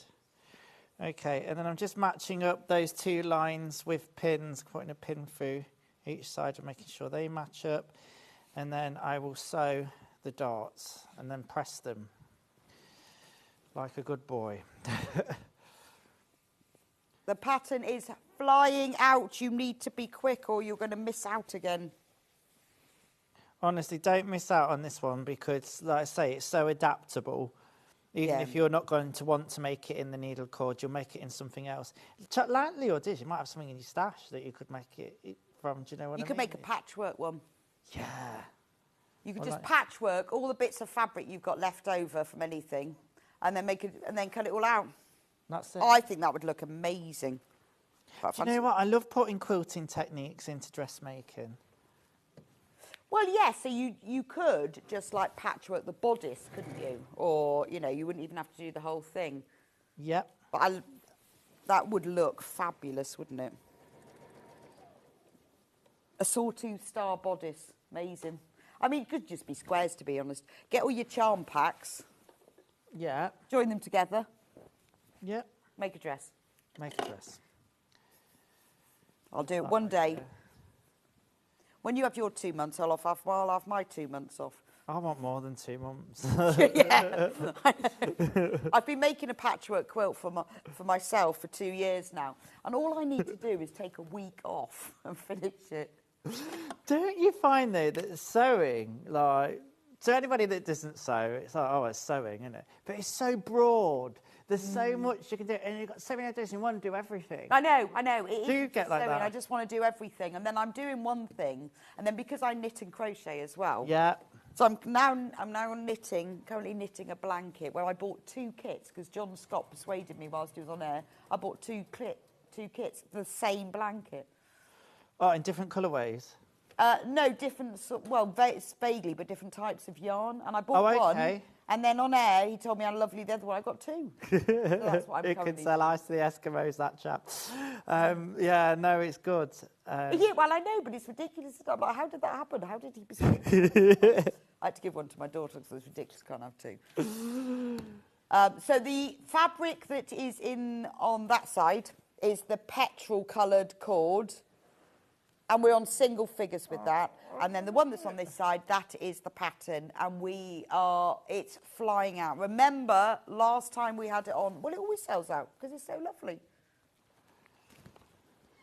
Right. So you're using the tailor's ham? Yeah, just to press these bust darts, as always, but I'll give a reminder. And for anybody new watching, I've not backstitched at that very last point. I've come off of the point of the dart on the machine and then tied it off so we don't get a little dimple. Because I don't want a little dimple. No dimples in that area. All right, lovely. So that's the bodice piece done there. Right, you've got 2 options. So you could overlock the outsides and go together, or as the pattern. You can really see that shape now, can't you? Yeah. On the top. Yeah, that's it. The curve. Yeah, and it's not extreme. It's not exaggerated. No. It's a nice soft bit of shaping. Right. So now I'm going to get the back piece. So we're at a centimetre seam allowance. I'm going to do what Jane suggested in the pattern and sew it together and then finish it off overlocked together. Right, okay. Because this fabric's not bulky either, it's quite easy to do it that way. Now you'll pin this, but for trying to get it together quickly, I'm just going to go for it, all right? Okay. There's a lot. It'd be good if I could make a whole dress, but it's the gathering that takes the time. Okay, so sewing. I can never say that without sewing the shoulder seams. You try saying that. Sewing the shoulder. You have to think about it first. Yeah, I always. Sewing the shoulder seams. I'd say showing the shoulder seams. Yeah, that's what I always go. Sewing the shoulder. Isn't that weird? Can't do sewing shoulder. Your mouth has to change shape too quickly. Yeah. Sewing the shoulder seams. So a standard stitch length, well, I'm 2.4 on here, centimetre seam allowance, back stitching beginning and end. Because that's a short seam. I shouldn't do that either. Short seam. It's pretty simple. Any other longer seams, you might want to pin them. But there we are. Okay, so then I'm just going to sew these seams together. You make sure you pin and take your time. I'm just wanting to show you the construction, how it pieces together, because then you'll see how easy it is and you'll go, right, yeah, if I've not already got it in my basket, or I've got it in my basket, I'm going to buy it, because it's... And it is. I think that's what I like about Jane's patterns. She doesn't overcomplicate opening an envelope. She does it the right way. It makes it easy and accessible. Yeah, I mean, we have, various people come here, design them. We've had loads of you out there who've made them. All the feedback we get about Jane's patterns, who is Sussex seamstress, is always great. Yeah. Because I think because she does her video tutorials, so if there's any bits you don't understand or have never done before, you can watch it, Because otherwise you scratch your head over patterns sometimes, don't you? Think, what? Yeah, and she's so calm as well when she on her videos, and she's been on here, hasn't she? Have you had her as a guest on one of your shows, Rebecca? No. I'm sure she's been on a couple of times. Yes, I've seen her. She tends to come on when she launches a new pattern. Yeah. Yes. But because I haven't seen her for ages, that means she hasn't been on for ages. It just depends. When was the last time that we were actually happened to be on together? Right, I'm going to bring the Overlocker in. Don't usually do this, but we've got one. And we've got a cheeky one. Now, the Overlocker is a bit of a dressmaking game changer. It's one of those things where, because I haven't got one, Overlocker MV, when we talk about things like, oh, well, what if we did that and we did it sleeveless, and afterwards, oh, we could just overlock the seams. And like when I made a quilted jacket, I had to work out how to finish the seams properly because I haven't got an overlocker. So this is what takes your dressmaking up a notch, but also makes it easier. Why have you got an overlocker? What do you think?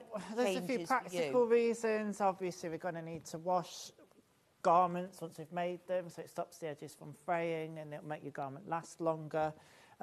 Far longer than if you were to zigzag or pinking shear, to be honest, but there's nothing wrong with doing it that way if you haven't got an overlocker.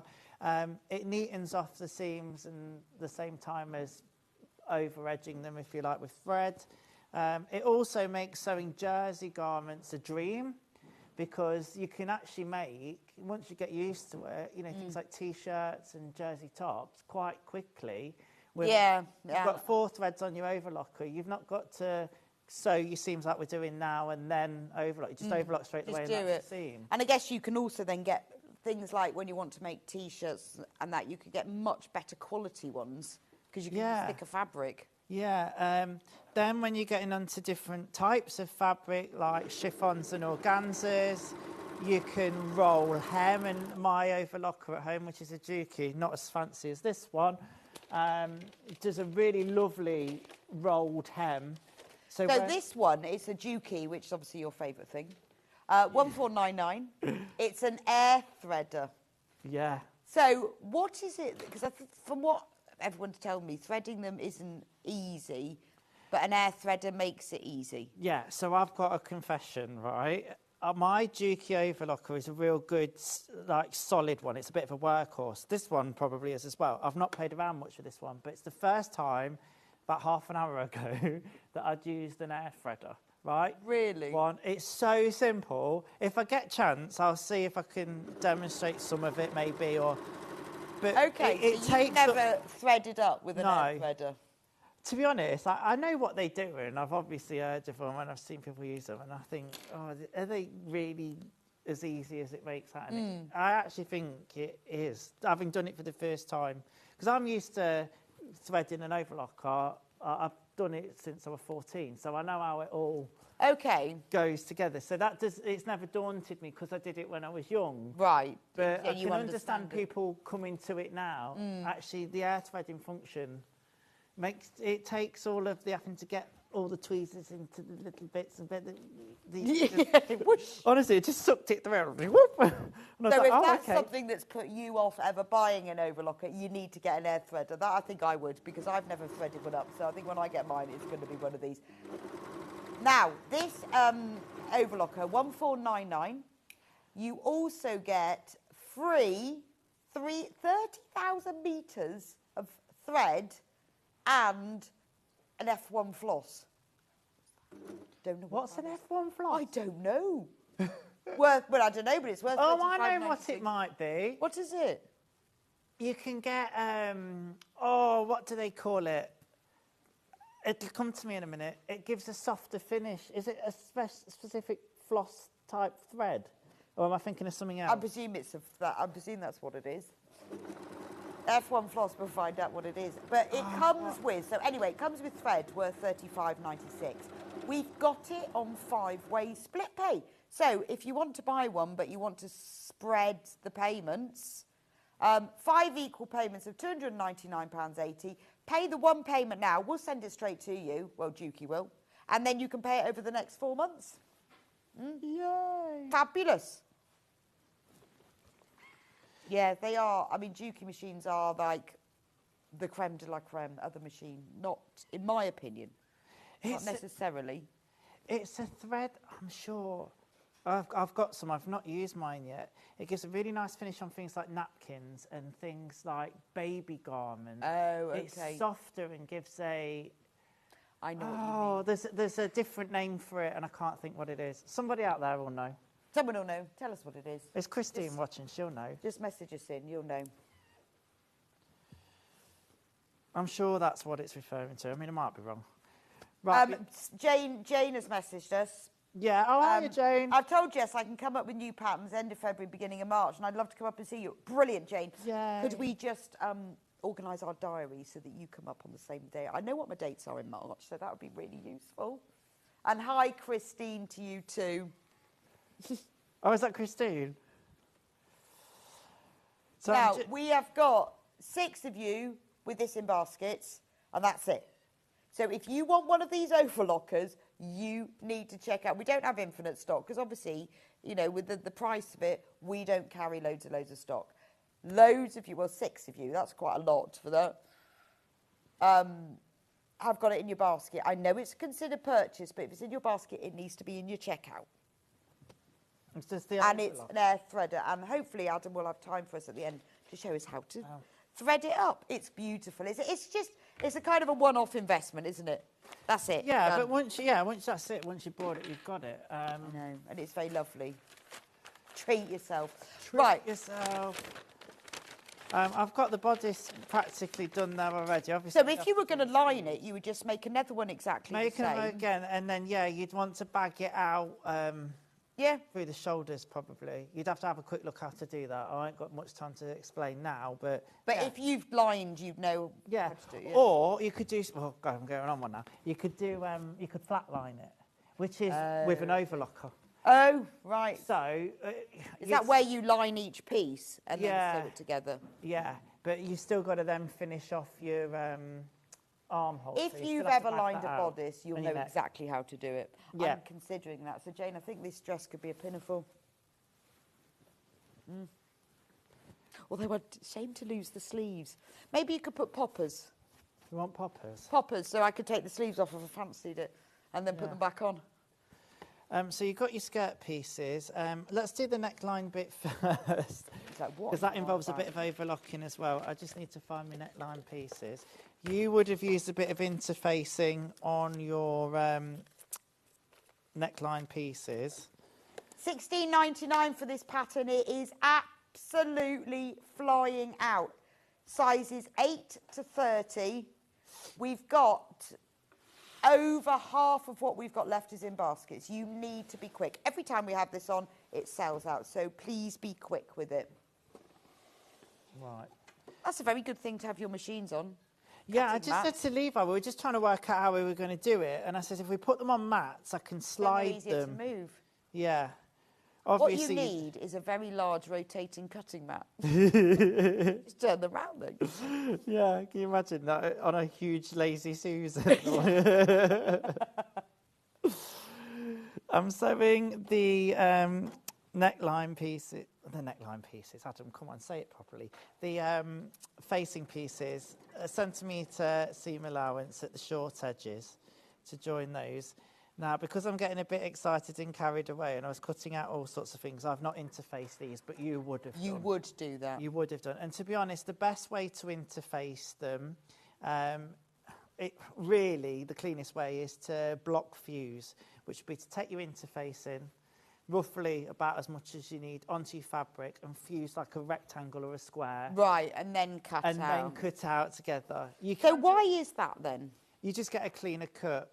And you're not then stretching the fabric to fit the interfacing. Okay, yeah, I see what you mean. I have done it the other way in the past, where you cut the same pieces twice, interfacing and main fabric, and then pop it on. It's quite hard to get, I find, to get the interfacing to, even though you've cut it the same shape, it seems to change shape. Yeah, it's because it's a bit flexible. So is that how, like, proper dressmakers do it then? Rather than people like me at home? They would block fuse. Yeah, I'd block fuse. Okay. The difference is... I'm going to do that from now on. Oh, yes, I always block fuse. I always block fuse. Oh, gosh, do you not? Yeah. Can you imagine? Oh, there she is, the lady that doesn't block fuse. Yes. Don't speak to her. Don't speak to her. She doesn't do things properly. No, but the thing is, I was going to say, is block fusing can be a bit more wasteful. Well, there is that, yes. You get more out of your interface. Just say you do, even if you don't. Yeah. What was the question, Ben? What was the question? You might. Well, I definitely can't answer, but Adam might be able to. Hi, Adam and Rebecca. Is this the Dukey overlocker that you don't have to thread from right to left, but can just rethread individual threads? Yes. So that's what I've just learned. Right, there you go. We knew we'd know the answer. One common thing that you do on an overlocker, basically, is this side is probably... I'm trying to think which is the best way to show you, because left and right's going to be different. Is it mirrored? Anyway, No, it's fine. No, this is my lower looper. Then my next one's my upper looper. Then I've got my my right needle and then my left needle. And on a normal overlock without air thread, you'd have to really thread it in order. So your lower looper first and the upper looper. Right, okay. Second. Because the interaction, the relationship between the upper and lower looper is important, that it's the right way. And sometimes if you've had an overlocker and suddenly the lower looper breaks and then it's suddenly not chaining or doing the stitch, you think, well, why? And then you thread that one again and it's still not doing it. It's because of the order. Right, so if one thread goes, you have to rethread everything. That's unless you know exactly where that lower looper should sit. But with this one... But this one, you can thread it in any order. Fabulous. And I know that because I've just watched one of the Dukey lads on the YouTube and he threaded the upper looper first. Right, okay. Oh, well done, you. I only just picked that up from a quick YouTube video. It's amazing, really, isn't it? But there you are. Okay. Right, we have now got more of these overlockers in baskets than we've actually got in stock. So... now is the time. I know you've got to think about it. You need to decide whether you're going to pay it all in one go or whether you're going to do split pay. I know that, but I don't want you to miss out. Ask, if you've got any questions at all, ask Adam. I'm going to give you a bit of tip on this neckline. Right, so if you haven't got an overlocker, yes, right, finishing necklines can be a bit challenging. You've got to then do a zigzag. It doesn't look quite as nice. It'll still do the job. You could overcast or whatever. But we've got an overlocker. So the tip I'm going to give you here is, because we've got this squared off neckline, can't pivot like I would really on a sewing machine. You can sew curved stuffy. So what I'm going to do is I'm going to sew this or overlock this straight edge first to finish it off. Then I'm going to go all around. Okay. Usually with a curved neckline, I'd probably start at the seam and then just curve all the way around and finish. But if I start there, I've got to start there, stop there, start there again, stop there. So I'm just going to get this one out the way first and then go all the way around. Right, Simpler. okay. Does that make sense? Yeah, so if you've got an overlocker, you just overlock the edges. And if you don't have an overlocker, you just zigzag them? Yeah, you could just zigzag them. What else could you do? You could bind them. See, if I didn't have an overlocker, I'd be tempted to... I would want to fully line it. So it omitted the facing. I love that. Liz goes, oh, Bex, just have two, one with sleeves and one without. No, I was thinking poppers, Liz. I thought it was a really good idea. One with sleeves, one without? Yeah, Liz just messaged in. I was thinking, no, I was going to have poppers. Okay, so we're just chain off. Right, then, Liz. I think poppers might look slightly ridiculous. Okay, and then all the way around we go here. So we're just finishing this off. I'd press my seam allowances open, so once I've got my seam allowances on the metal plate, same as on a sewing machine, I'll just make sure they're lying open and flat. Okay. Just before it approaches. It's such a nice, neat edge, isn't it? But you don't know. I mean, obviously I'm doing it in bright yellow. You'd probably I quite like that, though. Because the thing is with overlock seams, they're always on the inside, aren't they? Yeah. So no one's ever going to see them, except for you. No, exactly. I think if I had one, I would do that, just because then it just makes you smile when you look at it. Yeah. The only time it would make a difference is if you're using the overlock to create a seam, like in a T-shirt or something. Yeah, and then yeah. If I used yellow or blue on white, you'd true. see if it was stretched. But, you know, but then, you know how you get all different fabrics and stuff, and we get excited about fabrics, like we're excited about these needle cores. Well, you can get rainbow thread, can't you? Oh, yes, definitely. So you could thread it up in variegated rainbow thread and just have all your... Just go for it. Yeah. Okay, so coming around now, and then I'll just chain off. So it's a really nice overlock this, and then you might want to just press that before we put it in. The other thing that we might want to do, I'll just put the overlocker to one side now. I'm enjoying playing with that though. Well, it's good to, often I'll say, and you'll overlock it, or you'll, you know, do this or do that, but don't actually get a chance to actually do it. No, well, it's good to see both, nice. because also there's a lot of you out there who have got overlockers who don't get to see both of them, or a lot of you like me who don't and keep thinking, well, I always see it made on a sewing machine, do I need one? I'm being naughty, Jane's going to kill me. But what you might want to do, or what you should do, is stay stitch this neckline. Because it's shaped, we don't want it to stretch out of place. Okay. Now, I'm pretty confident at the moment that I've got quite a stable fabric with this, and obviously I've done this a lot, but you'll want to stay stitch that neckline. Yeah, just do it anyway. Yeah. Jane says. Yeah. Oh, absolutely. Yeah, absolutely. Do what Jane says. No, in all seriousness, do. Because, as I say, you don't want to stretch it out of place. I'm just going to match my points up there. I'm going to take some pins that I've hidden in my little trolley somewhere. Anything off the trolley? Here we go.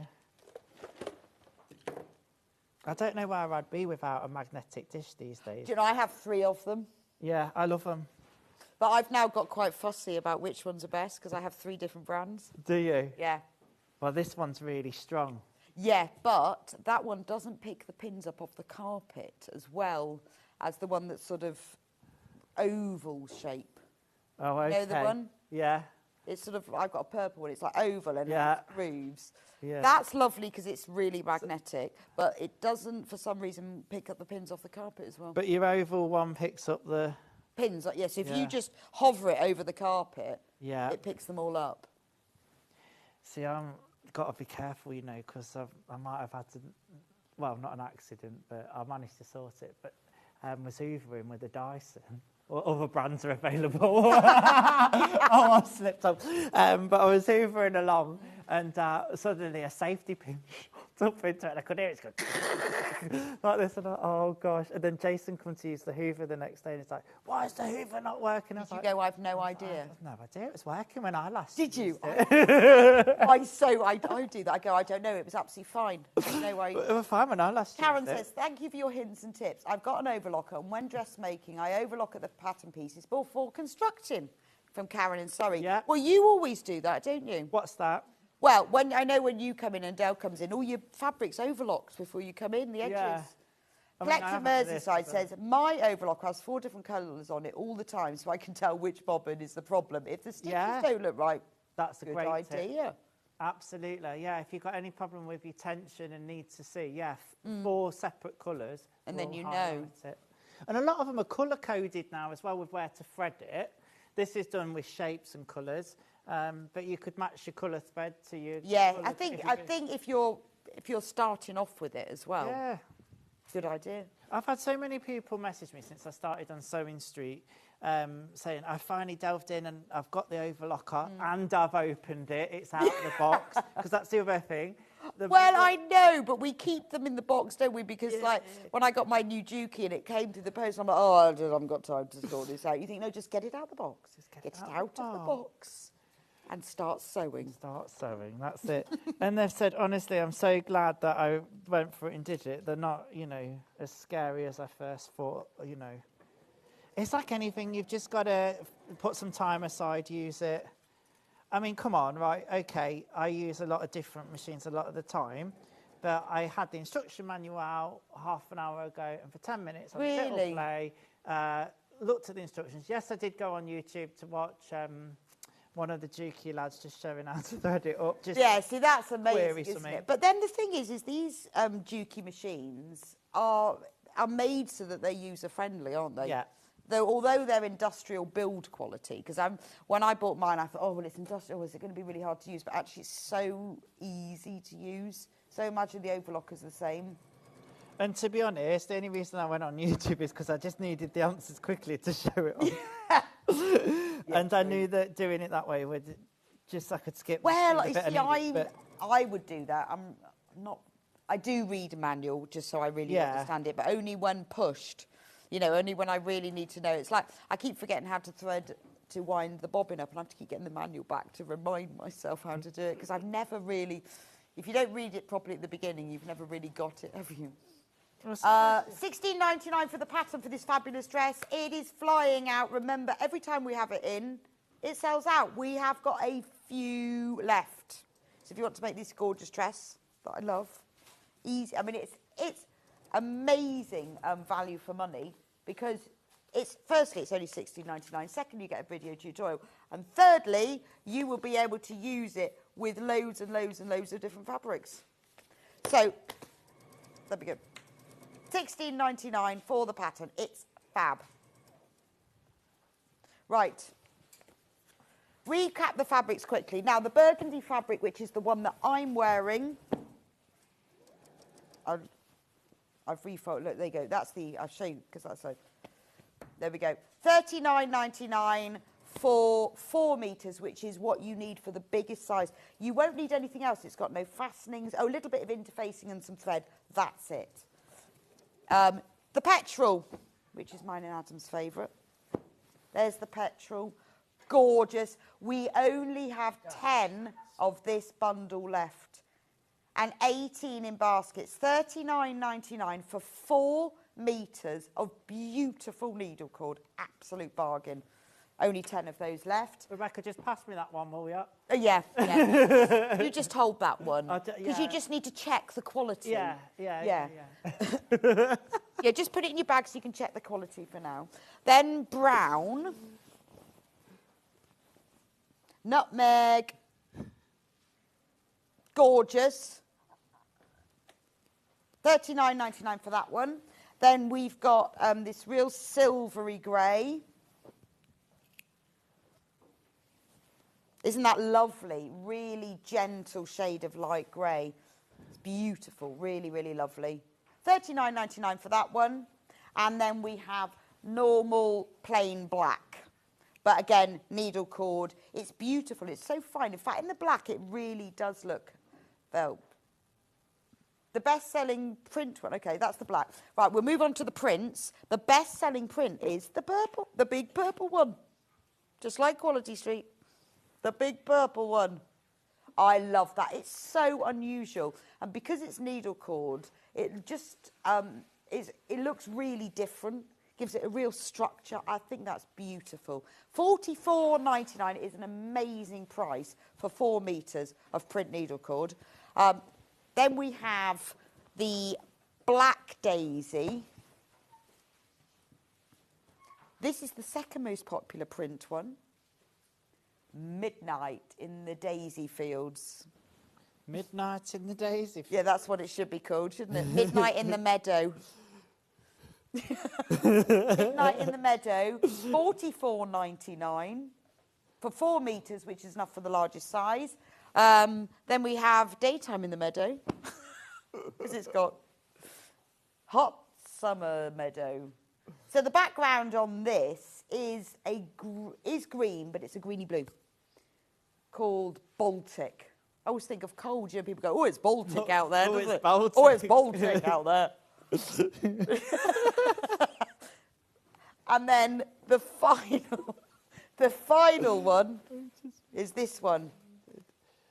Springtime Daffodil, $44.99, 4 meters. Then again, needle cord, beautiful. And then we'll leave on the screen. That's the word I'm looking for. On the screen, the pattern. It's fab. Stash Buster, patchwork it. Get it checked out. Make it from patchwork. Please make it from patchwork so that I can see what it looks like and send me a photo, because I really want to do that. I've got so much fabric in my stash. Can you imagine? Oh. I could just go with everything I've ever made dress. Yeah. That'd be good. I tell you what would be nice, shirts. You know, shirts, men's shirts. I've got a massive collection of those. Do you know what? There's a company, I can't say what the company is called because it involves a naughty word, but it's something shirts, and it's all men's shirts that look like they're all different shirts cobbled together. Yeah. And what do they make? It makes a shirt, but, but it looks like the arm from one shirt. Oh, really? It's all really mismatched fabric on purpose. Fabulous. You'll have to tell me afterwards. I want to see. Yeah. Well, no, every time my husband's going to throw his shirt out because like it's worn on the collar, I have it. Cut all the buttons off, keep the buttons, and I've got loads of them now. Because I think I was going to make a quilt with them. It's never happened, but I'm thinking dress. Yeah. I'd have to get an overlocker, though, because I'd need to overlock all the patchwork seams, wouldn't I? But, you know, any excuse to buy a new piece of equipment. Any excuse. Any excuse. I love a new gadget, though. Do you? Oh, so do I. Oh, I love Mind you, I think, you know, like, Jason, my wife, he always, like, tells me off, but he's like, well, what do you need that for? What do you need that for? Yeah, the amount of tech stuff. Yeah. To us, because he's massive into computers and all that lot. Well, it's like that in my house, the lycra that comes through our front door. You've got to stop ordering. I can assure you that none of the lycra belongs to me. And I said to him, why do you need all this lycra? I'm assuming cycling. Yeah, he does triathlon. So, oh, okay. So it's lycra for everything. Yeah, he's a mammal. Yeah. And pedals and things from Wiggle. Yeah. But it does become a little bit of a collective. Oh, it does. All sorts of stuff. Pedals or big tyres and energy. Oh, it's just... the energy bar. All sorts of nonsense. He goes, oh, well, I nearly need another pair of trainers. Yeah, but you've got like 10 of them. Bikes.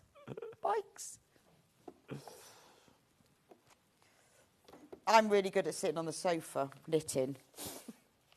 And he's really good at not buying lycra. Do you know what? I really restrained myself. I was in a well-known supermarket the other day and they had a load of crafty bits in. And sometimes there's good bits and sometimes there's not so good bits. But I did restrain. Did you? Yeah. I would struggle with that. Oh, no, it is. I've got so much stuff, it's just ridiculous. But I love it all. Oh. I'm investing in my retirement, that's what I've decided. So all these things that I'm buying, one day, just in case I'm bored, I won't be.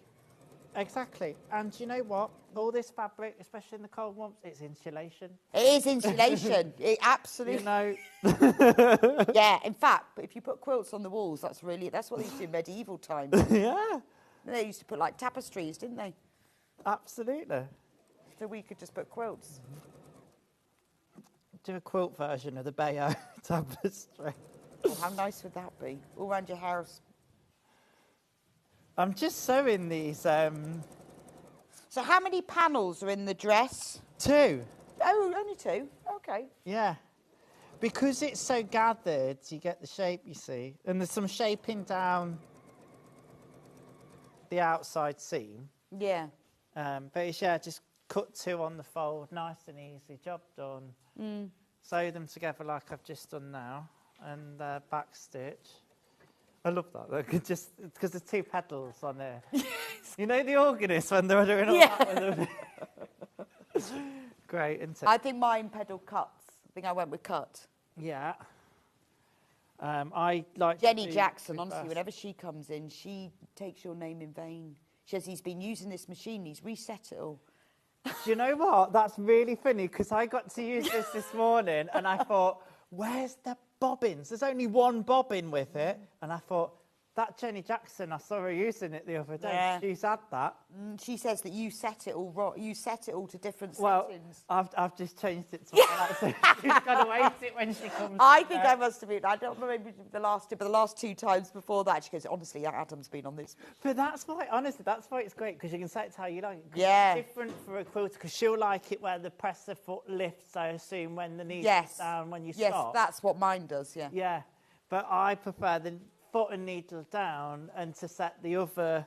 Yes, no, mine stops with knee. Yes, so you set the machine to. Yeah, exactly. Well, I've never thought about that, but that is such a good feature from a quilter's point of view and to differ it from a dressmaker's point of view. Well, she says that Adam's been using this machine. It's always my fault. As long as you accept that, then it's fine. You wait. She's at Ardingly, isn't she, at the minute? Bless her. Oh, she does make me laugh. And that Lisa Lamb makes me laugh. They're just hilarious. When they're together. They're both there, aren't they, at the Ardingly or wherever it is they're doing. They're what? At Ardingly Quilt Festival. Is it Ardingly? Somewhere near them. It's about half an hour away from Brighton or... Oh, OK. Wherever. I think I've heard of that one. Right, so I've got the skirt...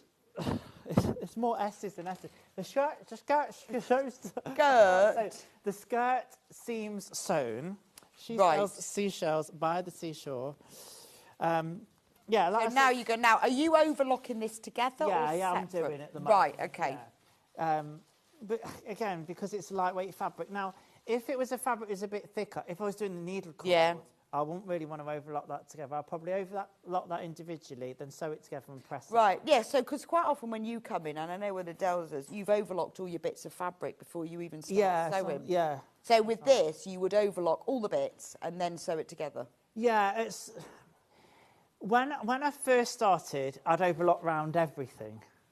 But then you start to learn that you do a bit of sewing and a bit of overlocking, and there's a method in the madness. It depends on the pattern. Okay. In terms and where it's going to be. What you do when. Right. Yeah, because you don't necessarily... So you just have them both out and then you're fine? Yeah. I mean, I'm lucky. I've got an overlock and cover stitch station, and I've got my sewing machine, and I've got my nice little vintage sewing machine. I've got my I've got an ironing board that I've covered in cow print cotton because I've just made a dame dress out of cow print. Nice. It looks really funky. So I just have too much fun, basically. But then this overlocker is a sewing machine as well, isn't it? As in, it will sew a seam. Yeah. Yeah, so I could just have 3 threads on. I could remove one of the needles, and that would be good for doing a rolled hem on shredded fabric. And it's great if you've got any family members, young family members that have got a prom, or even people that have going to a wedding, and you need to hem. Like, you can just do it on an overlocker with a rolled hem. Well, we had some fabrics on at 8 o'clock, really beautiful viscose. Yeah. And we had them in 1.5-metre bundles. And I said they'd be brilliant for a scarf if you hemmed them. But I guess you could just do that hem, couldn't you? Yeah. And that floss stuff. Is the Midnight Daisy background fabric black? Midnight Daisy, I know that's because I made that up, sorry, Pauline, or dark navy. It's black. It is definitely black.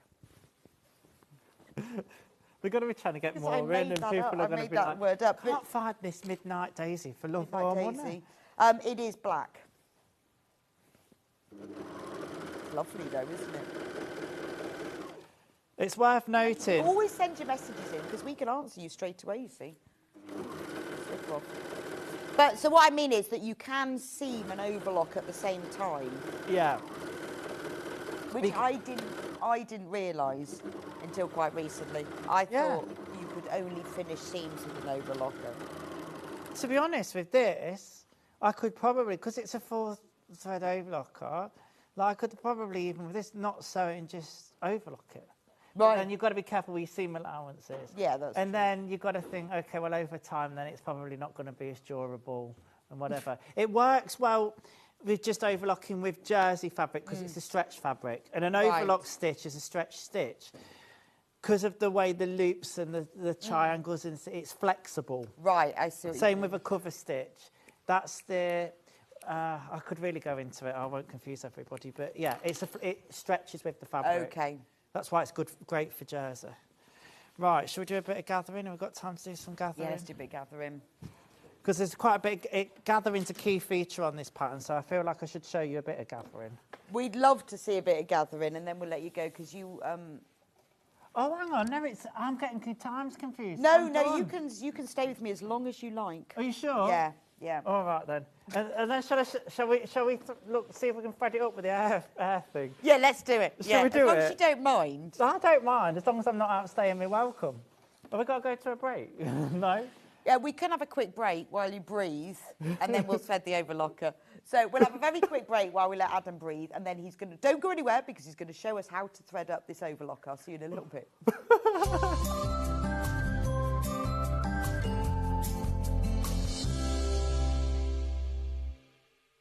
Shopping with Sewing Street couldn't be easier. You can shop via our website at www.sewingstreet.com, where you can watch our live shows and see all the products from that day. We also have a huge amount of products on our website, from your sewing room essentials to fabrics, sewing machines and much more. You can download and shop on the go with our Sewing Street app. Simply head over to your app store and search Sewing Street. Alternatively, you can contact our UK-based call centre 24 hours a day on 0800 001 4433. Shopping made easy at Sewing Street.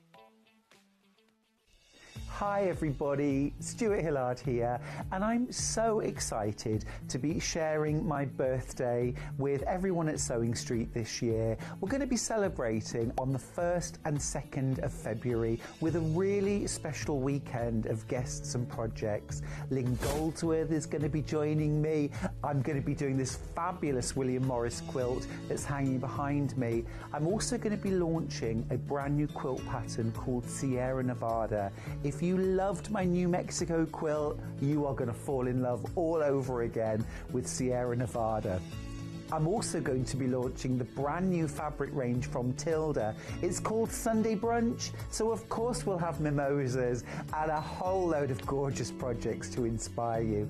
I do hope you'll find time to help celebrate my birthday here at Sewing Street on the 1st and 2nd of February. See you there.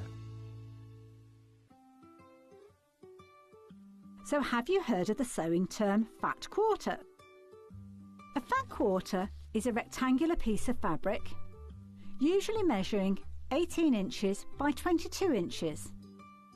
It's called a fat quarter because it's a quarter of the fabric on a roll or bolt, and because they're pre-cut, no need to measure or trim.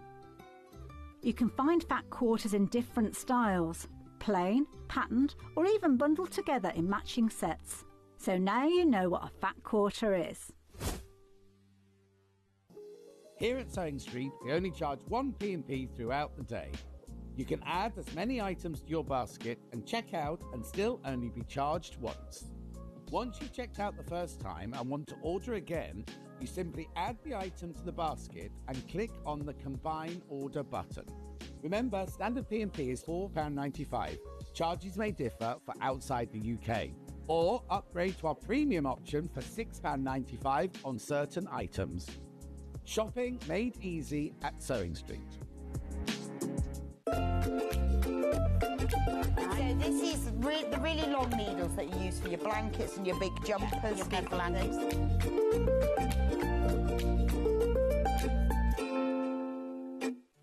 Did you know at Sewing Street that on various products we offer split pay? That means on certain items, you can spread the cost over 2, 3, 4, or sometimes even 5 interest-free monthly payments. Just pay the first instalment when you purchase and you're away. So shop your way with split pay.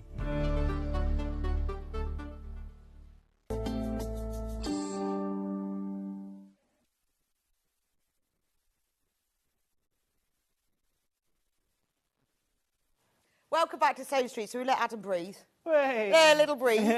Where you did a bit of gathering. Piece. You're going to show us how to thread up the overlocker. I am, yeah. I did promise everybody Oh, the yes, gathering, sorry, so yes. I'm we just going back to this just for a minute. I've put 2 rows of gathering What stitches. length stitch did you use? 5, the biggest your machine Right, will do. okay. And don't trim your ends, you want a nice long tail. I've done 2 rows, but you could do 3. And this is how you do the sleeves and the skirt, or anything that's gathered. And then you just pull on them, and then you just pull on it to fit where you want. And then you just want to manipulate those gathers then so that they're nice and even. And you just pin it to your bodice or your sleeve head or whatever it might be. And it's always a good idea to pull from both ends in case... And then when you secure it, do you wrap it round a pin like the old-fashioned way? Yeah, sometimes, yeah. A little pin in and... Yeah, well, I do that. I thought I'd got figure of the 8. old... Yeah. But that's the normal way. There you go. So, and you just fit that to it and do it nice and neat. And it does gather. And you've done beautifully even gathers on this. Yeah, there you go. Just a little bit of time and manipulating, but I promise you that, so there you go. Thank you very much. In speed. Right, Overlocker. Right, so the Overlocker. The Overlocker is the one that's on screen. It's the Dukey Air Threading Overlocker. Adam has never used this before. We found it in a box. And we said, well, because he had an hour from 8 to 9, you need to find out how to use this. Because obviously Adam's already got a Dukey Overlocker, but not this fabulous air threading one. So only had an hour to work it out. And was it easier than you thought it would be? Yeah, it was easier than I thought it was going to be. But I'm now going to be kicking myself in the foot because I'm going to try and show you and it's going to go horribly wrong. Let's hope not. That's very brave. It won't. I'm feeling brave. It's like that time I did an invisible zip with you for the first time and it turned out all right. I have total faith in you. So this one we've got like normal threading, but sometimes you see it with big cones. So can you use any size? Yeah, you can use any size. So with the bigger cones, usually there's a little, there's some plastic things that support the big cones. They kind of slip onto those thread holders and support the larger cones a little bit better. Okay, but you can use normal thread. Sometimes when I want a very specific colour other than black and white or whatever. Because I always wondered that, because I always see them with big ones on, and I didn't know that you could just put little ones on. Normal size. Okay. Obviously they'll run out quicker, so if you're doing a lot of overlocking, then, you know, it's going to be a little But this overlocker comes with free 30,000 metres of thread, so you won't be running out. No, absolutely. So, yeah, nice and... worth £35.96. Right, let's see it. The telescopic stand comes off completely. So when you're putting it away, it moves up and down. So if you want to store it, you can. Yeah, makes that easier. Yeah. It's a good idea to make sure you do use it, though, because that helps with all the tension and the threading, etc. Right. Okay, so there's some little hooks in the back that they thread into first to guide it. These things on the front are your tension discs, and they're already set. I think they're at 4 or 3.5. To be honest, for normal overlocking with lightweight to medium fabrics, you're going to have them set the same. You probably won't really play with these. Oh, okay. But if you then go on to use, like we were talking about rolled hems earlier on, then you would adjust the tension to get the rolled hem, and that's all in the instruction manual. Okay, but really you can just leave the tension discs in the main as they are. Absolutely. And then as you use more features... Okay. Then you might need That's quite encouraging. Or if you can see that your overlocking stitching isn't quite right, that's when you'd have to troubleshoot, I suppose, and have a look. But that great tip we had earlier on about putting a different colour on each one, you can see which thread, the upper, lower, right-hand needle, left-hand needle, that might be the problem. But to start with, when you first use it, you just leave the tension as it is. Okay. Yeah. Okay, so we're going to go through these tension discs. Okay. So it goes from here through there and out the other way. And that's like a tension disc, you know, on your sewing machine when it goes through. Like, that thing where it goes... you have to feel like it goes through. And on the old-fashioned ones, they were usually exposed. And then we're going to go down through that little guide there. There's a little... Sorry if I get my head in the way because I'm trying to do this backwards. There's a little hook underneath there that it threads in. Right, and then the other thing you need to do is there's a switch here. Right, and that needs to go up. I'll just do that again. So the position it'll probably be in is that needs to go up like that. Okay, so we're going to flick that switch and then we're going to turn the hand wheel towards you until it clicks in place. Right? You hear that? Got it, yeah. This is going okay so far. It's going okay so far, we're fine. Oh, right. And that's all we've got time for. But you heard that click in place. Now, what has that done? Why have we had to why have we done that? All right. We've done that so that it sets the upper and lower loopers in the right position. For example, if I'd just got it any old way from where we last was sewing or whatever, they won't be in the right position for it to air thread. So by doing that and turning the hand towards you, locks in place, that's the position now it needs to be in for the air threader to work. Got it. So if you've got one of these and you're trying the air threader like I was doing earlier, I was like, what am I missing? Why isn't it doing it? It's probably that stage. Okay, so that and that, right. Yeah, okay. Right, then what you're going to want to do, you've got 2 little holes at the front here, which are your air threading system, and a little button that activates the air thread. That one that says air on. Yeah, air on. Air Not on. to goes with my friend Aaron. I like this as well. Even in the front, look, you've got some tweezers, and they you get and tweezers, they all fit in there. That's cool. And needles. You're going to want to make sure that your presser foot is raised, because when the presser foot is raised, the tension is actually released, so the thread can... Yeah, like with the machine. Yes. Yeah, because you can't pull the thread through, can you, when That's the foot's it. down? So, yes. That's absolutely it. And I'm going to want to pull a little bit of thread out, enough to kind of thread through. I think it suggests 20 to 30 centimetres in the manual, but as I say, that was a quick scan about an hour ago. Right. That sounds so professional, don't I? But there you are. Right. The point is, if I can do it like that, so can you. So then you're going to put it in here about 2 or 3 centimetres, just thread it through with your tweezers. And that's it. And make sure this thread now isn't catching on anything. And then just going to press. Air on. Air on. Just get that over that side. I just don't want it catching on anything. There we go. And that should, come on Adam, thread it. And it has done. Did do it? That's threaded. Amazing. So if you didn't have an air threader, you have to go through... Yeah, so if you didn't have an air threading machine, if I just turn it around there... Look at that. This compartment that's hidden here, there'll be a series of colour-coded hooks and bits that you've got to then go through, and some cross over the other.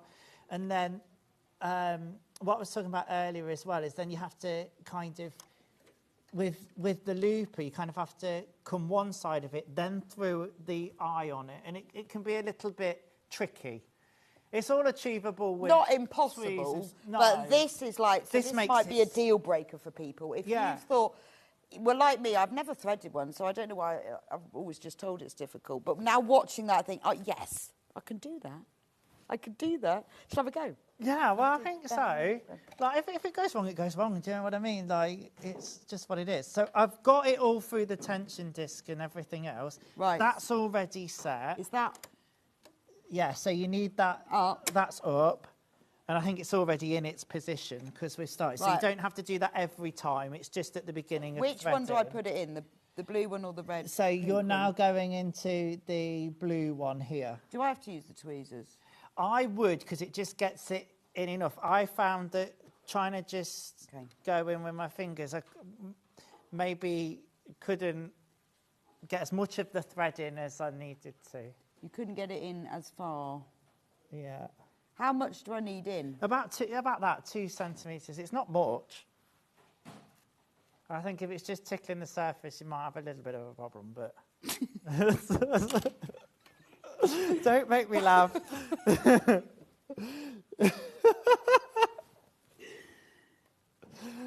All right. It's not, I can't get loads of it in. You don't need loads. It's just enough. It's amazing how it just goes... How do I know if I've got enough in? Well, I'll know when I press air on. Yeah. OK, so maybe not enough there. Oh, look at that. Look at that. Is it through the looper? Yeah, look at that, guys. There you go. That extra ½ centimetre did it all. First time I have ever threaded an overlocker. I'll always remember that. Honestly, these air threaders make it so easy. Yeah. Like, and I've only watched you do it once now to do it. Well, as I say, I even remember the putting the lever up and the thing down. Yeah.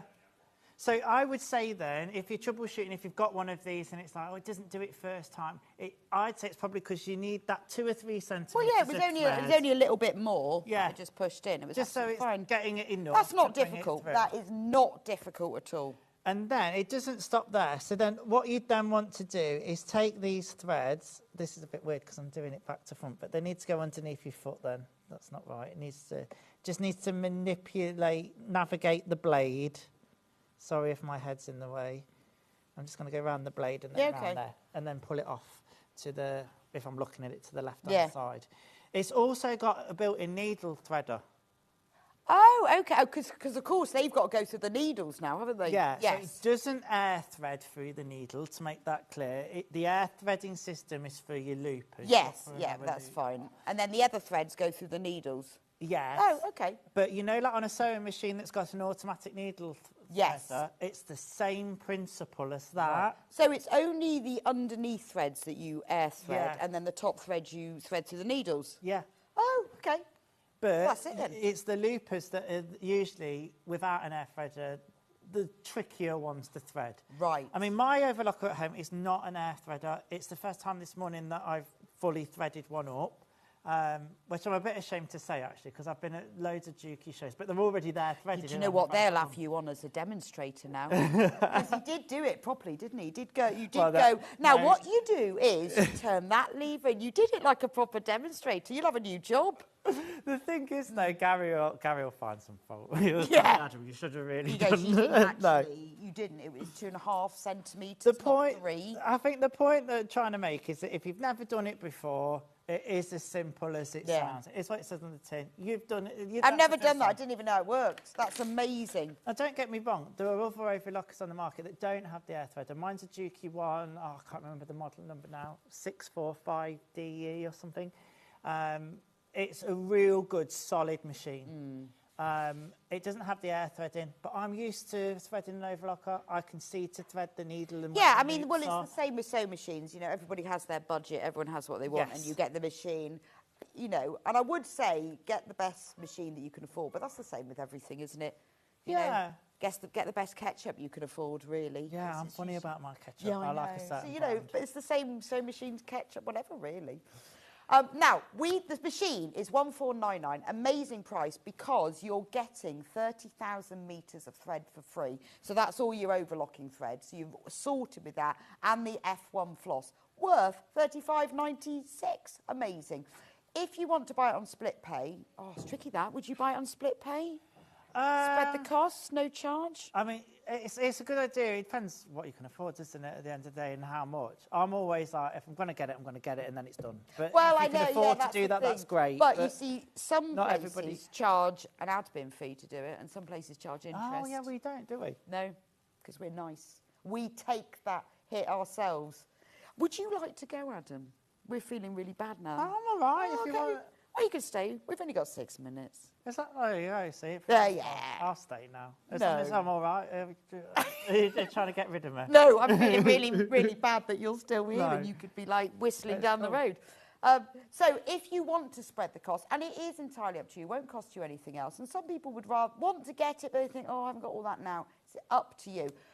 So we put it on there. Now, when you come to check out, whether you've done it on the phone or online, you'll get asked on the phone. You have to tick a box online. If you want to pay for it all up front, 1499, lovely. If you want to do the split pay, we spread it over 5 equal payments. So we take 1 payment off you now, Juki of 299.80, send you yours straight away. Now, when they sent me my machine, I had it in 48 hours. It was amazing. They are good. Can't guarantee yours will be that quick, but it is quick, isn't it? Yeah, they've always been very good with me. I mean, obviously I work with them and I'm an ambassador for them, but they're brilliant. Their after-sale service is marvellous. Just give them a ring. Just give them a ring.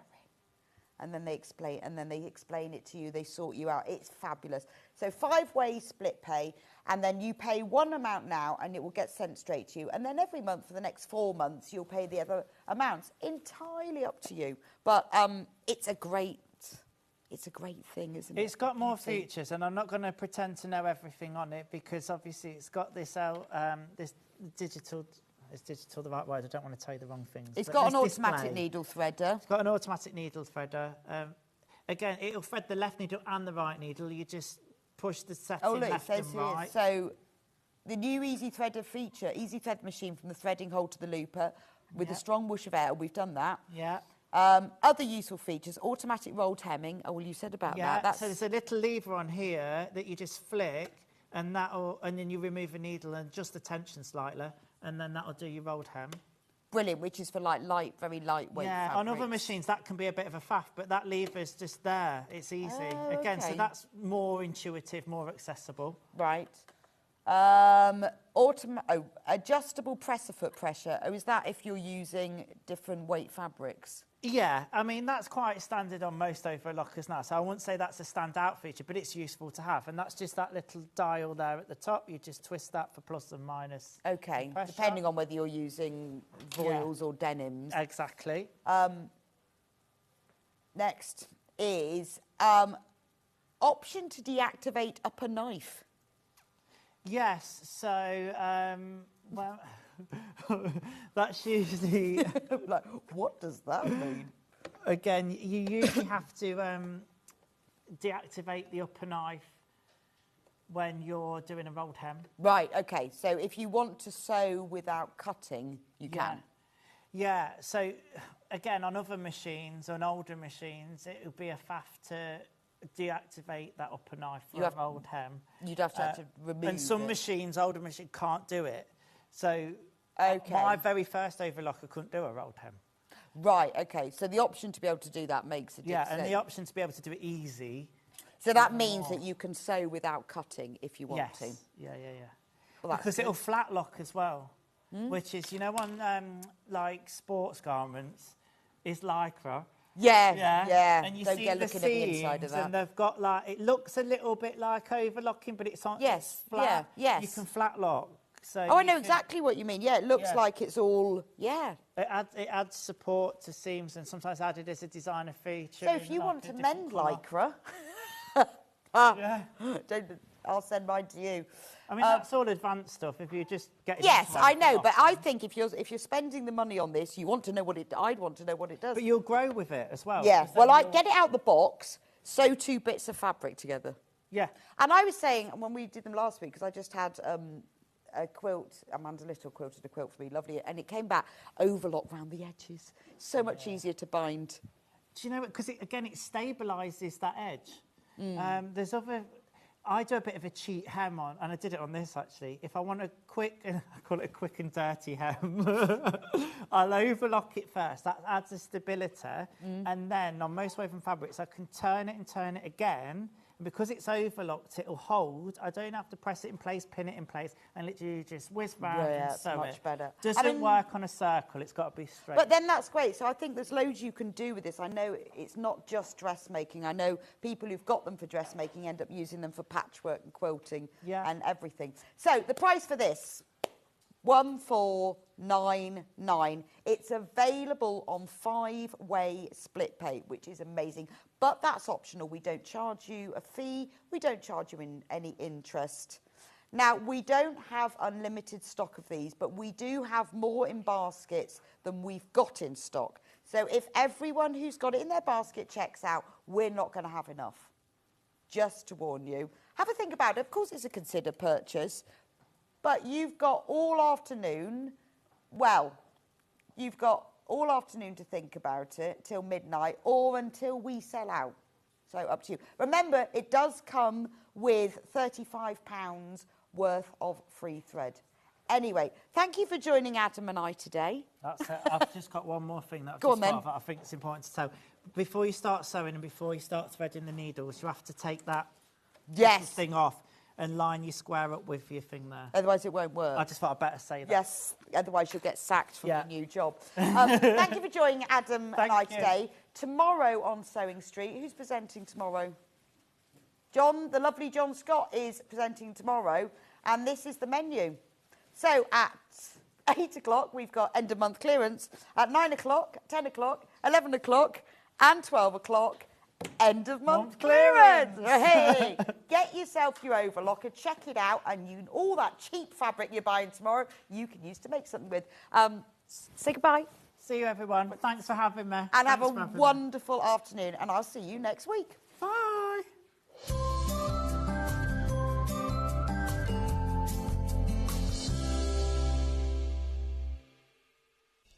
Hi everybody, Stuart Hillard here, and I'm so excited to be sharing my birthday with everyone at Sewing Street this year. We're going to be celebrating on the 1st and 2nd of February with a really special weekend of guests and projects. Lynn Goldsworth is going to be joining me. I'm going to be doing this fabulous William Morris quilt that's hanging behind me. I'm also going to be launching a brand new quilt pattern called Sierra Nevada.